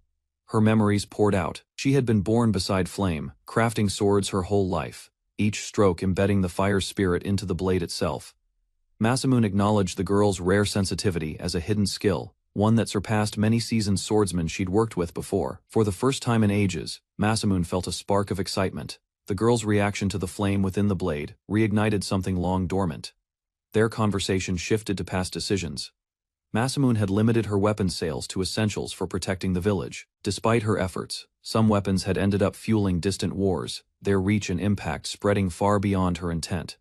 With a heavy heart, she reflected on her fading role. Her blades, like children to her, carried pieces of her soul, now lost to unknown fates. With a wistful smile, Masamune reflected on her 100 years of forging blades filled with life. Kotaro responded with conviction, asserting that her swords had long protected their village from countless threats. Thanks to her dedication and skill, he vowed to reclaim that protective strength to restore the purpose behind her weapons, so they could once again serve as shields, not tools of destruction. Encouraged, the braided girl gently assured Masamune she wasn't alone. She had allies who believed in her deeply. The emotional moment ended in laughter as Masamune grabbed Kotaro, squeezing him tightly in playful retaliation for his fiery words. A soft compliment lifted the mood. One of the girls praised Villarine for becoming a dependable ally, someone who truly understood Aizen's ideals. At first unsure, Villarine smiled gently, beginning to believe she had truly grown. Masamune, pleased with the heartfelt exchange, boldly offered her a gift, any sword from the shop, as a symbol of friendship. The generous offer stunned them all. Even blades that once belonged to royalty were now free to take. Elsewhere, someone sneezed in surprise as the consequences of Masamune's impulsive generosity echoed far and wide. Onijima, once a peaceful retreat, had become the hidden base of a powerful group, surrounded by sea and guarded gates. It served as the headquarters of the Onijima faction. Deep within the forest, a group of unusual rabbits assembled. Their presence marked the beginning of a secret operation. The rabbits transformed, revealing their true forms, beastfolk in disguise. Among them was Aizen, leading the infiltration with calm resolve. Aizen questioned their unusual disguise. One companion explained how rabbits drew less suspicion from humans, compared to foxes or cats. Sharing a light moment, they laughed. Despite the mission, their spirits remained high, united in purpose and trust. The path ahead grew unstable, prompting the ninja to signal a shift to stealth tactics. A transformation technique was cast to blend in better. Information revealed that Hisaka was imprisoned deep beneath Onijima's fortress. The group formed a plan to rescue the Shrine Maiden and retreat swiftly. Motivated by the mission's importance, Aizen and his companion exchanged a determined nod. Success meant hope for ending the growing unrest. With aerial reinforcements cut off, the team placed their faith in one operative, Kokoro. Her infiltration skills would determine the operation's success. Kokoro activated a concealment technique. Her mastery over shadow magic would serve as their edge in breaching Onijima's stronghold undetected. Long ago, the Onijima group had opposed the hidden priestess force of the Shirokane clan. They were seen as a dangerous threat working from the shadows. Jinko, a cunning leader, plotted to capture the Shrine Maiden. Her strategy relied on overwhelming force and an unwavering belief in her own advantage. As Aizen's group advanced, they were suddenly surrounded. Their stealth had failed, and the enemy moved faster than expected. From the cliffs above, a figure emerged with a mocking tone, revealing himself to the team with confident steps. Loki Stradale, a mysterious wanderer in service to Jinko, introduced himself with theatrical flair. Aizen recognized the threat instantly. The girl stood firm before a wall of enemies, assuring that the defenders beside them were her loyal protectors. Facing the guild alone had been too daunting. With a twisted grin, Loki mocked the scene, claiming he was the weakest of all, though his presence said otherwise. Aizen stepped forward, accusing him of stealing concealment skills from adventurers. His words cut through the tension, eyes locked on the culprit. Denouncing Loki's tricks, Aizen demanded the stolen power be returned. Shock flickered in the enemy's eyes, but his arrogance didn't falter. With explosive force, Loki struck the ground, declaring that brute strength would resolve everything. The battle had officially begun. As the battlefield erupted with debris, the team leapt into action. Orders were shouted, and each member answered with resolve and unity. Standing in the chaos, Aizen scanned the area. He questioned if Loki truly intended to fight alone, suspecting a trap or hidden ally. Channeling focus, Aizen activated a skill to analyze Loki's abilities. By locking eyes, he sought to uncover the secret behind the enemy's strength. Loki's power surged violently in response, magical energy spiraling from his body. A sinister aura filled the air as his true form surfaced. A sudden strike targeted Aizen. His allies cried out in panic as the situation turned critical, unsure if they could reach him in time. Aizen reeled from the overwhelming data. Loki revealed he possessed over 300 stolen skills, far beyond what Aizen's appraisal could handle. With retreat on the table, the team argued. Aizen hesitated, knowing fleeing might doom Hisui, while others warned the danger was too great, intercepted their escape. With eerie confidence, he prepared a devastating counterattack, eyes gleaming with cruel intent. Unleashing a barrage of techniques, Loki struck with blinding speed. Even spatial barriers couldn't halt the assault as explosions shook the battlefield. Despite a coordinated strike from Aizen's allies, Loki dodged effortlessly, smirking as he activated his extreme evasion technique, untouched and unfazed. Loki claimed he was born weak, forced to admire others' happiness from below. Now he believed it was his right to take power from the fortunate. Unleashing her lightning laser spell. Her resolve blazed as she struck with righteous fury, unwilling to let the thief escape. Aizen recognized Loki's next technique, an aerial switch spell from past Demon Wars. Loki vanished midair, breaking the team's formation once again. Despite Micah's attempts to corner him, Loki slipped away. Her rage boiled, realizing he had been the one behind the stolen blessings. With cruel satisfaction, Loki activated Priestess's blessing, confirming he was the mastermind behind Micah's sister's stolen skill. The truth hit hard. Loki effortlessly nullified their attacks, boasting that the priestess's blessing now served him without weakening. Micah's fury ignited. She denounced him, shouting that the power he flaunted had been stolen from her sister, not earned through strength or justice. Aizen realized Loki's bitterness stemmed from envy, cast out, degraded, and consumed by resentment. Loki saw only misery in the joy of others. To Aizen's shock, Loki admitted he was a victim of the expulsion craze, laughing maniacally. His broken past fueled his destructive ambition. Though he couldn't understand Loki's pain, he vowed to return the stolen skills to their rightful owners, no matter what. Surrounded on all sides, Loki stood alone as his enemies prepared their final stance. A peaceful resolution was offered if he would atone. Without hesitation, a bold voice rang out, offering support. Forgiveness, they claimed, was possible if past wrongs were sincerely acknowledged. Shadows cloaked Loki's face. He clutched his cursed arm, declaring that only strength granted by divine right could justify his actions. Cold rejection followed. No words could pierce his convictions. His heart remained closed, too hardened by bitterness to accept redemption. Staring into his adversary's eyes, Aizen realized that no hope remained. Despair and malice ran too deep for him to reach. The group advanced, but a massive stone trap exploded from beneath, halting their charge. Aizen reached out in shock as the situation spiraled. Panic spread through the party. Far away, a priestess quietly turned a page in her book within a dimly lit cave. Calmly observing events unfold, she prepared for what would come next. Aizen lay unconscious inside a cave as a mysterious silver-haired woman stood nearby, observing him in silence. Sunlight filtered down through the collapsed ceiling above. She approached him, intrigued by his presence. Something about his scent reminded her of someone from her past. Hours earlier, Aizen had slipped while scaling a cliff. A gloved hand reached desperately as he began to fall. At the edge, a blonde girl caught his hand just in time. Her expression was frantic, but her grip was strong, refusing to let him fall. A man in robes appeared above them, mocking their teamwork. With a sneer, he ridiculed their bond as pathetic, preparing to interfere. Aizen screamed as he witnessed the attack unfold. His arm reached out desperately, but he was too far to intervene in time. The blonde girl was struck violently, her body flung back as magical energy scattered around her. A fox-eared warrior rushed in, casting a spell with fierce determination. Her magic clashed against the enemy's power, halting his advance momentarily. Enemy smirked. He calmly analyzed the spell, pointing out its limitations. Her defenses, he claimed, could only last a few more strikes. Hovering above the injured girl, he mocked their struggle. With a sadistic grin, he considered testing how many more attacks it would take before her shield failed. The fox-eared warrior launched an attack, charging fiercely toward the robed man. Her expression burned with rage, but he effortlessly dodged her strike. Other allies stood nearby, analyzing the situation. One spoke calmly, noting that while her divine blessing offered protection, pushing further would endanger them all. The enemy narrowed his eyes. A sinister grin appeared, as he quietly acknowledged their logic, but continued to enjoy the situation. Aizen calculated the remaining chances. If she used her protection wisely, she might survive the fall. Still gripping the girl's hand, the enemy mocked them, suggesting she let go. But she refused, determined to resist no matter the cost. With tears in her eyes, the girl swore never to let go. Remembering Aizen's hand that once reached for her, she clung tightly, fueled by determination. The robed man observed her resolve. Even if her arm were severed, he mused, her will wouldn't break. Smiling cruelly, he decided she would receive his gift. Dark energy gathered in his palm as he reached toward her. She was seized by the face, and others recognized the move as a forceful skill extraction. Panic spread among the group, her eyes widened in horror as he activated his power.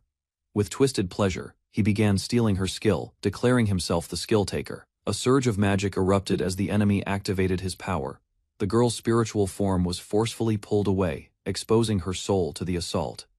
Terror spread across her face as she realized something vital was being stripped away. The man reveled in the sensation, declaring his understanding of her world. The girl gasped, her strength fading as he drained her power.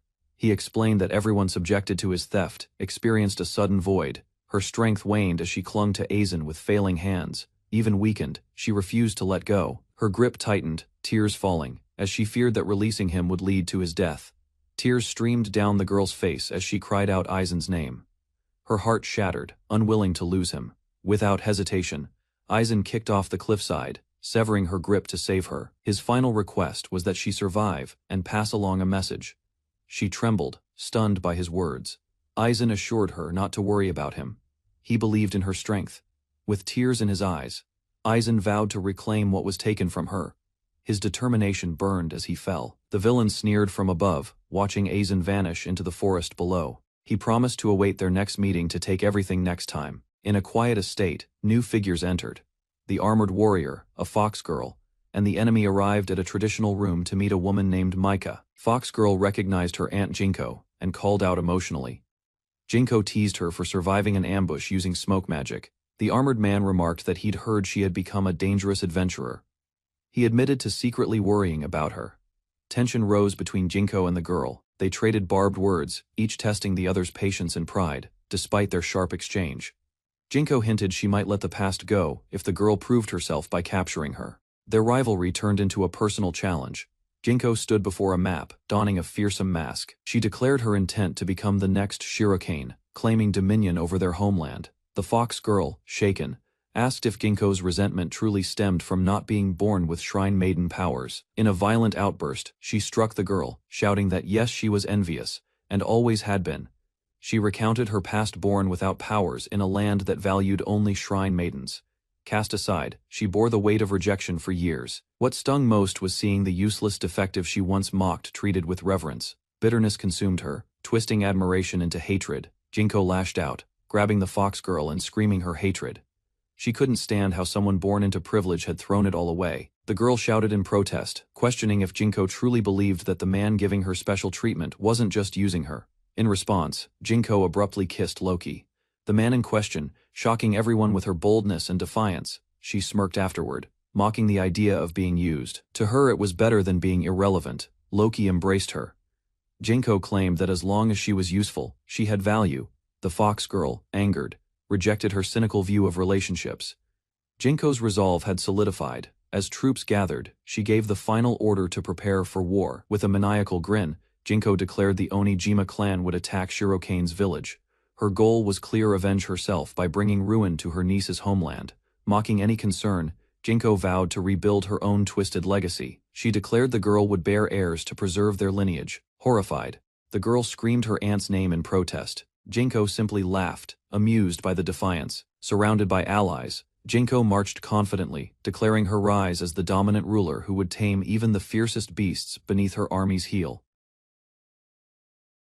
A sly man in traditional robes stands confidently, sensing tension around him. Behind him, a wary young woman watches closely, uncertain about his true intentions. Inside a quiet room, he speaks calmly, revealing knowledge about recent events. The woman listens, conflicted, as doubt and trust battle within her thoughts. Her expression tightens, realizing he understands more than expected. His sharp gaze suggests hidden plans, while unease begins to grow in her heart. She reflects on the situation, recognizing that powerful forces may soon intervene. He considers future moves, aware that difficult decisions will shape what follows. Allies and enemies gather in the shadows, each preparing for the coming conflict. The woman steels herself, accepting the path ahead as events begin to unfold. The woman admires the country's traditions, recalling festivals, warm memories, and its quiet beauty. Yet beneath her calm expression, she senses how fragile this peace truly is. Fear rises as she realizes her choices may bring destruction. She longs to protect the land and the man she trusts, but doubts cloud her heart. A man stands beside her, steady and composed. He understands the burden she carries and knows she followed this path to safeguard what mattered most.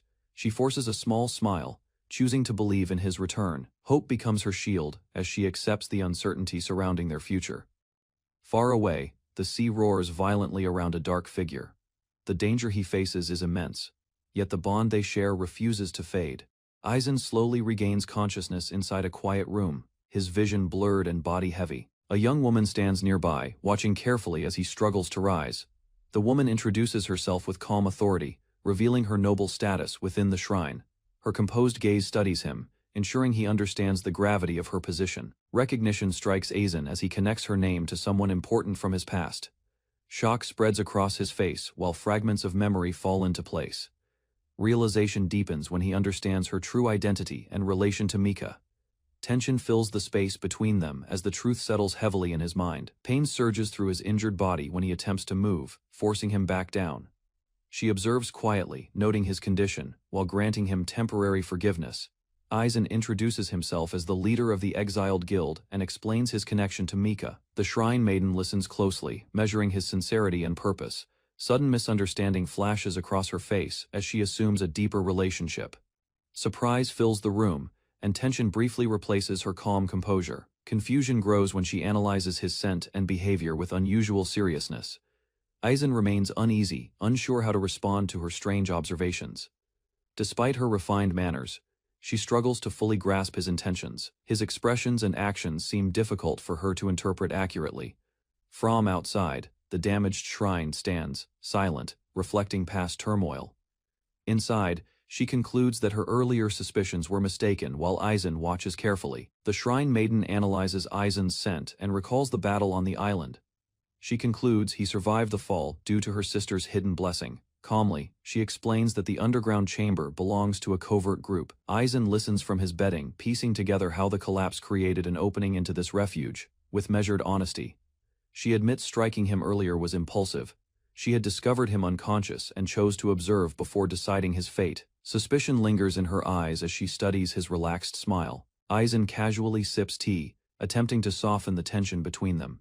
Her blunt accusation catches him off guard, causing him to choke violently. Embarrassment spreads across his face as the misunderstanding deepens. With calm certainty, the shrine maiden rejects the misunderstanding and states that Aizen's bond with Mika carries no improper, meaning a subtle shift in tone, follows as she begins addressing him with formal respect.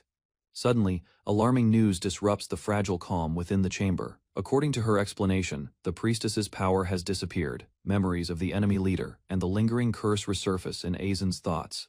Determination hardens within him as he understands that hesitation will only worsen the crisis. Radiant energy gathers while the maiden invokes her divine sight to examine him. After a thorough assessment, she concludes that Aizen holds no measurable skill whatsoever. Determination fills Aizen's eyes as he reveals the truth about his ability. From birth he has possessed the rare power to perceive hidden skills and their effects. Facing the shrine maiden, he explains that although he lacks a visible blessing, he can still appropriate and wield abilities taken from others. Intensity rises when he declares that stopping Ginkgo requires more than preserving blessings. Protecting Hisui and exposing the greater truth behind the conflict becomes his priority. Questions surface about Ginkgo's motives and the meaning of authority tied to shrine bloodlines. Calm analysis follows as the maiden concludes that Shirokane's clan does not truly seek power.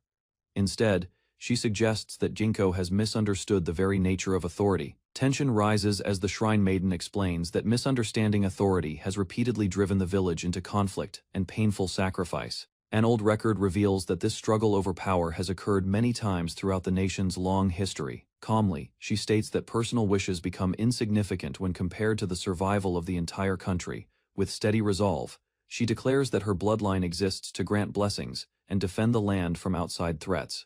Silent understanding reaches Aizen, as he realizes protecting the nation has cost her the freedom to live for herself. With lowered eyes, the Shrine Maiden calls her actions a sin, and admits she once wounded her own sister through misunderstanding.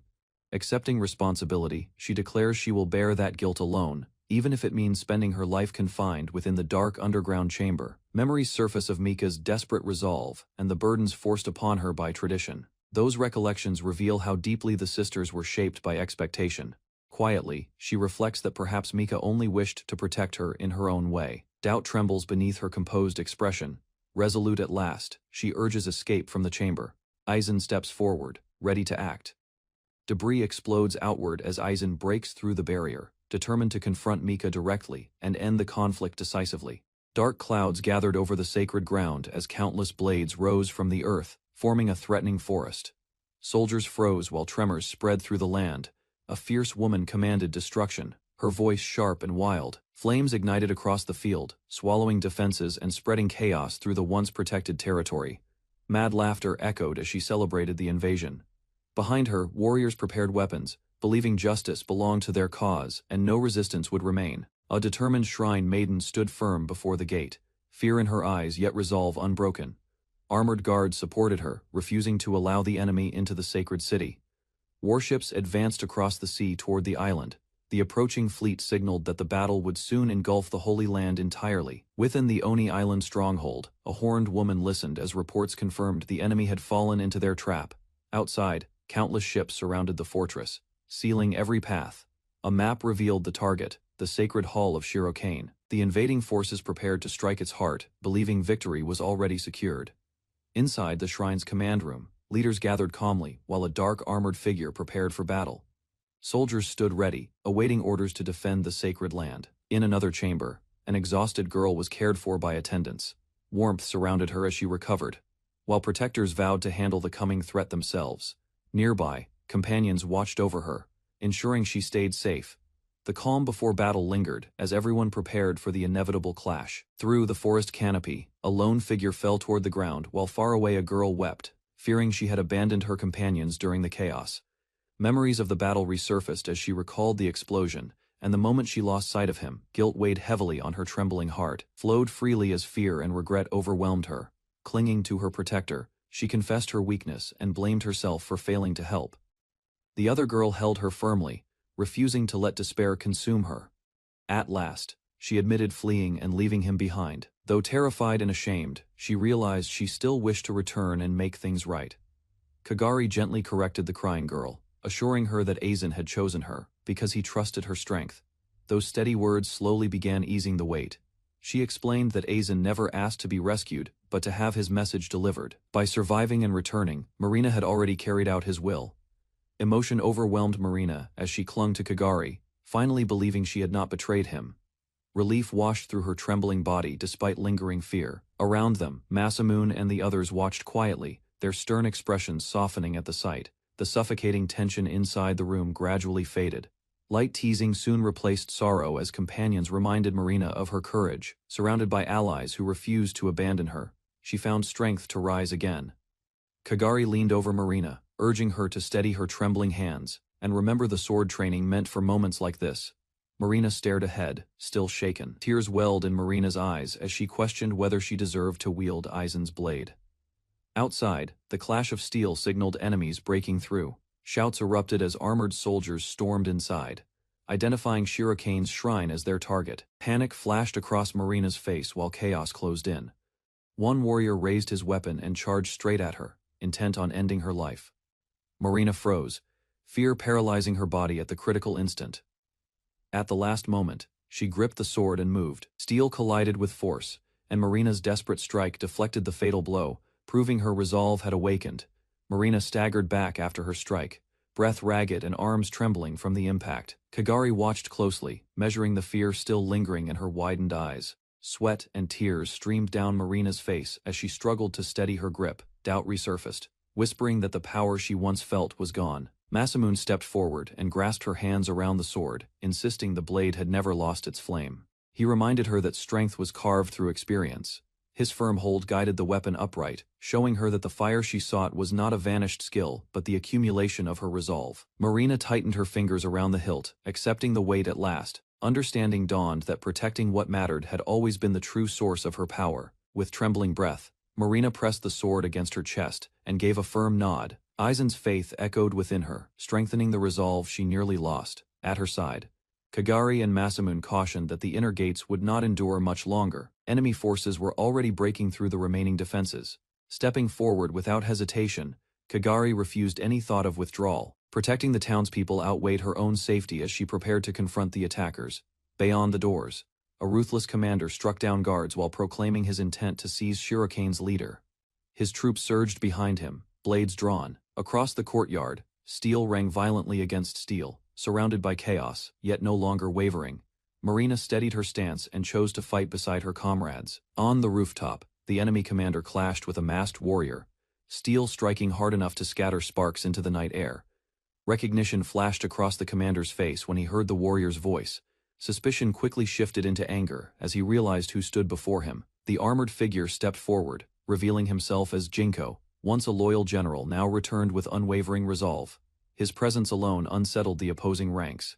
Below, Marina shouted in shock, while Kagari and Masamune witnessed the confrontation unfolding above them. Tension tightened as the commander prepared another strike, without hesitation.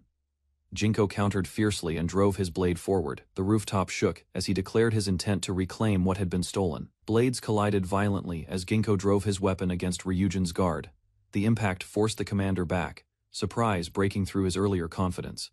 Pressing the advantage, Jinko unleashed a relentless strike that tore through armor and sent fragments scattering. Pain twisted Ryujin's expression as blood stained his side. Refusing to fall quietly, Ryujin roared and attempted a desperate counterattack. His massive swing cut through the air with reckless force, determined to end the duel. Before the blow could land, a new fighter stepped between them and intercepted the strike. The sudden arrival shifted the battlefield, leaving both warriors stunned. Salvio, the eye-patched adventurer, grins as strength returns to his body. Power surges through his arm, restoring movement once lost. Across from him, Dargan, the masked warrior, stands before the guild building. Startled by the sudden recovery, without hesitation, Salvio charges forward. His blade swings fiercely toward Dargan. Shock spreads across the masked fighter's face as steel crashes down with force. Behind them, Borin the bearded veteran observes carefully. Confidence fills Salvio while Dargan steadies himself. Responsibility weighs heavily as tension rises between both sides. Rain pours as Salvio and Dargan confront each other directly. Determination hardens their expressions. Neither warrior steps back. Both fighters launch forward simultaneously. Weapons collide at the center. Impact shakes the ground. With unwavering trust, Maya clutches her staff and focuses on Salvio. Near the guild entrance, several companions assemble, sensing the battle's shift and preparing to advance together. Ahead on the street, Kikyu directs the formation while Borin charges forward, blade unsheathed. Determination drives them as they close the distance on retreating enemies. From above, the horned warrior descends and delivers a sharp blow. Swift movement and firm control force the opposing fighter backward under mounting pressure. At the edge of the clash, two seasoned swordsmen analyze each strike. Careful observation reveals disciplined technique, guiding the flow of combat. Side by side, Salvio and Borin regroup as their ally steadies her stance. United strength forms a defensive line, ready to seize control of the battlefield. Steel flashes as the masked warrior clashes with Borin beneath the night sky. Sparks scatter across the guild rooftop while allies brace for the outcome. Far from the battle, Aizen stands overlooking a harbor filled with lights. Beside him, a fox-eared girl worries about the danger awaiting their homeland. Suddenly, an explosion erupts across the sea, tearing into a massive warship. Flames rise as shockwaves roll over the water, forcing Aizen and his companion to react. On a smaller vessel, Aizen leads his team forward through rough waves. Confidence steadies his gaze as enemies close in from behind. A pale man appears with a composed smile. Calm assurance spreads across his face as he welcomes Aizen's arrival. Relief spreads across the group as they confirm everyone survived. Aizen stands at the center while Hizzy is carefully supported, her condition drawing serious attention. Hers earlier, Aizen carried Hizzy through the corridors of the Jinko estate. Concern guided his steps as he ensured she received immediate care and protection. From above, Kutaru and Colette leap down and report the situation. Their arrival reassures Aizen that reinforcements have secured the perimeter. Inside the residence, masked operatives surround Aizen and Hizzy, Strict surveillance and limited contact reveal the heavy control imposed over the household. Later, Aizen reviews the operation against the Ginkgo estate. Strategic planning and precise coordination allowed the Fuga ninjas to neutralize the stronghold successfully. Inside the estate, Aizen listens as his allies report Maya has been taken. Orders are exchanged quickly, and pursuit begins without hesitation. Hisei steps forward despite warnings about the danger. Firm resolve shows in her eyes as she insists on heading toward the battlefield, alongside them. Behind her, the fox-eared warrior and another companion question the risk. Responsibility weighs heavily, yet Hezi refuses to remain under protection, turning toward Aizen. Hezi asks to be brought along. Calm intensity fills his expression as he reminds her to stay alert for what lies ahead. Silence settles between Hezi and the fox-eared girl. Concern remains visible, but determination carries them toward the coming conflict. Inside the hall, Aizen stands calmly, while the pale strategist mocks their chances. Hezi remains behind him, guarded but steady despite the tension. Without warning, battle erupts across the wooden floor. Aizen advances with firm control as a fierce warrior intercepts incoming attacks beside him. Elsewhere, Salvio clashes violently with a towering opponent. Laughter and rage mix as blades grind together under crushing force. Across the battlefield, Borin trades heavy strikes with another enemy. Nearby, a horned girl reflects briefly before committing herself fully to the fight. In a decisive moment, the masked warrior drives his weapon forward. Steel pierces through resistance, ending the struggle as victory is secured. On the rooftop, Kullet faces the pale strategist while smoke drifts behind them. Below, allies remain locked in combat as tension sharpens the night air. Spinning her spear in a wide arc, Kullet charges across the wooden floor. Rapid footwork closes the distance as she presses him without hesitation. Steel collides repeatedly while the strategist evades with narrow movements.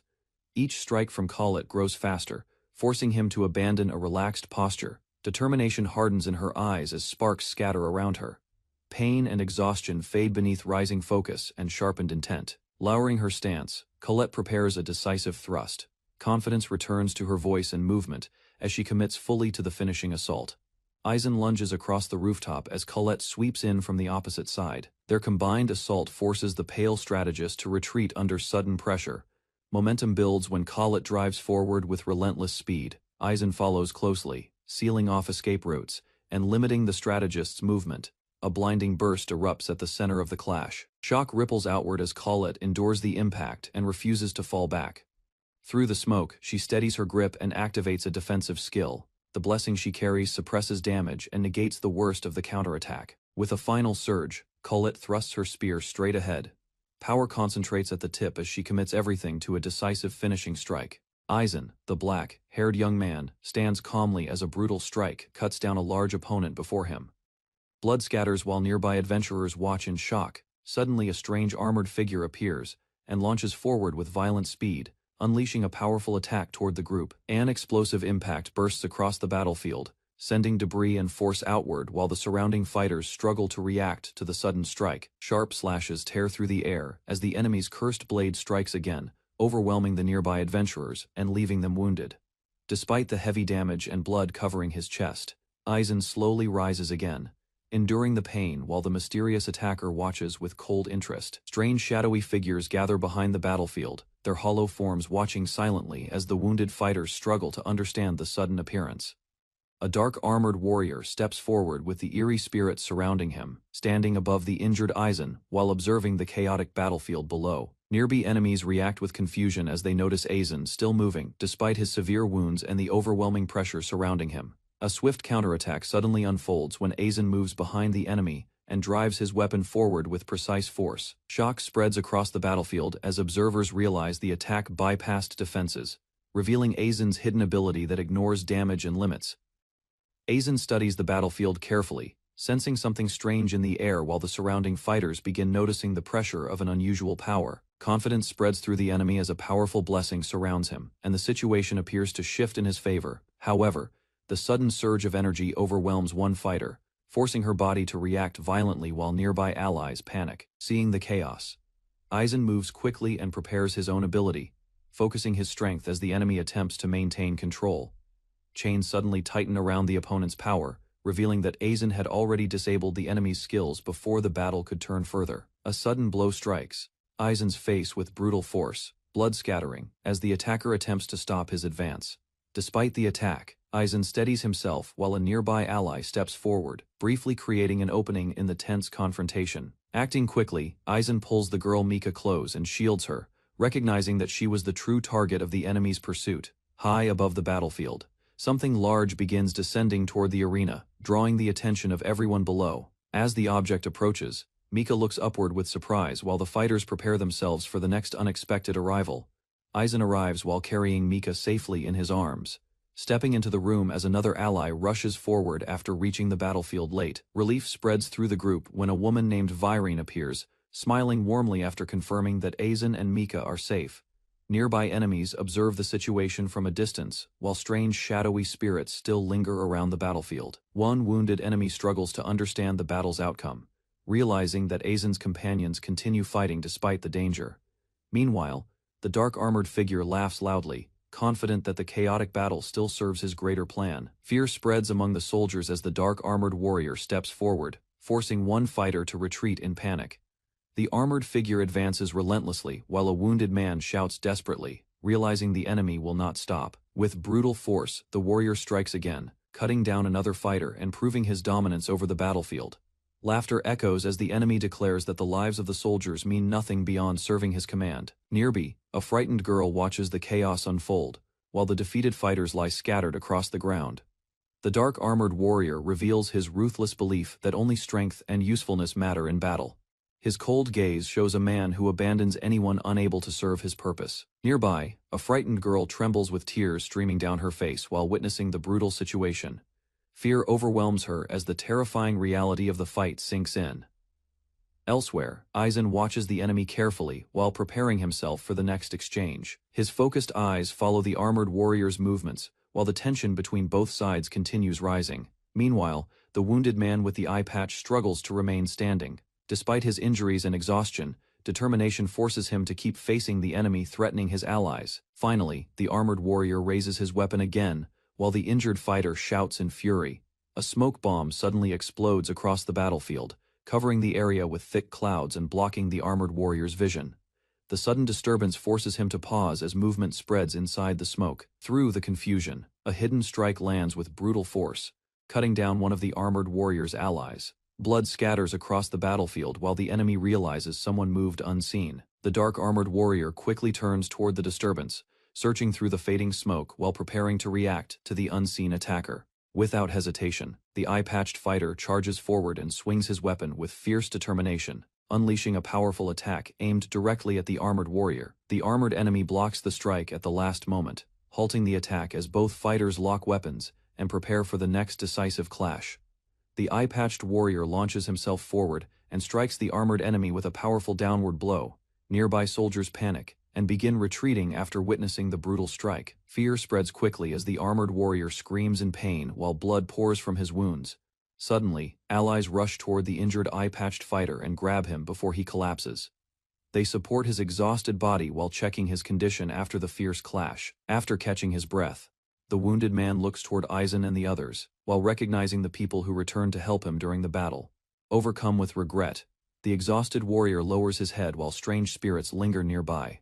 The battlefield finally quiets as the surviving fighters remain standing among the fallen. The exhausted warrior collapses to his knees while the small girl clings tightly to him. Overcome with emotion and regret, he reflects on the lives lost during the brutal battle. Sweat and tears cover his face as the wounded man struggles to steady himself. Despite the pain and heavy guilt weighing on his heart, he forces himself to remain standing. Faint spirits drift nearby while the warrior remembers the fallen companions who fought beside him.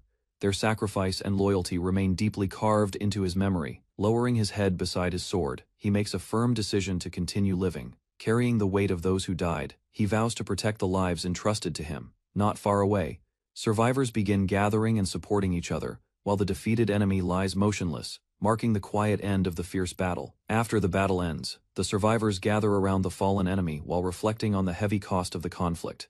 Regret spreads among them as they realize how many lives were lost. Far above, a bird glides freely through the sky while feathers drift downward. Below, two figures appear in a quiet memory of a peaceful moment before the tragedy. Walking together beneath falling petals, the pair share a calm moment in a world untouched by war. The peaceful scene contrasts with the destruction left behind. In the end, The man gently embraces the woman while the memory fades into silence. Their quiet connection remains as the story continues beyond the battlefield.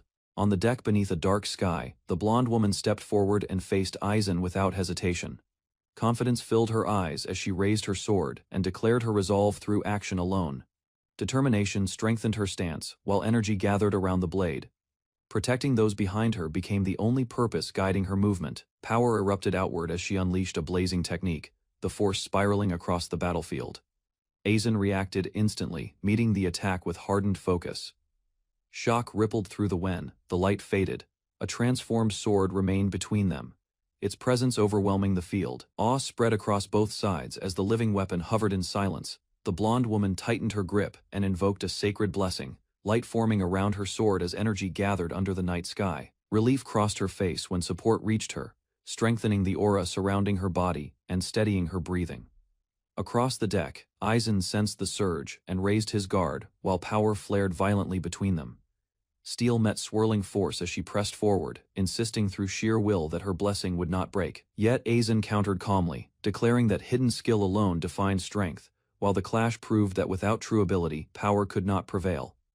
The blonde woman lunged through the air, striking toward Aizen, but his counterattack burst outward and forced her back mid-air. Fragments scattered as Aizen advanced with a cold smile, dismissing her strength as worthless despite her effort to resist. Behind her, an ally stepped forward, trusting in her power and urging her to answer that faith with action. Suddenly, Aizen appeared before her and swung down mercilessly, shocking the watching companions as the blow descended.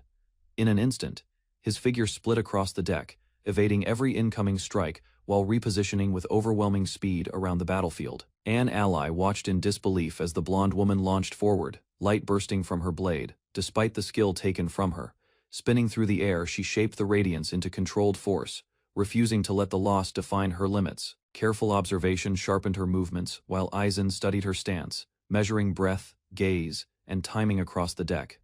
Memories of past battles surfaced within her, countless clashes against fierce enemies forging calm resolve under pressure. Even so, exhaustion crept in as Aizen concluded that without a blessing, neither sword nor flame could inflict lasting damage. The blonde warrior steadied her breathing and faced Aizen, refusing to accept defeat as doubt flickered briefly in his eyes. Focusing her awareness, she pressed her hand against the blade and sought deeper resonance with the power sleeping inside it. Radiance surged upward like a rising sun, forming a blazing sphere above her as astonished allies watched from below.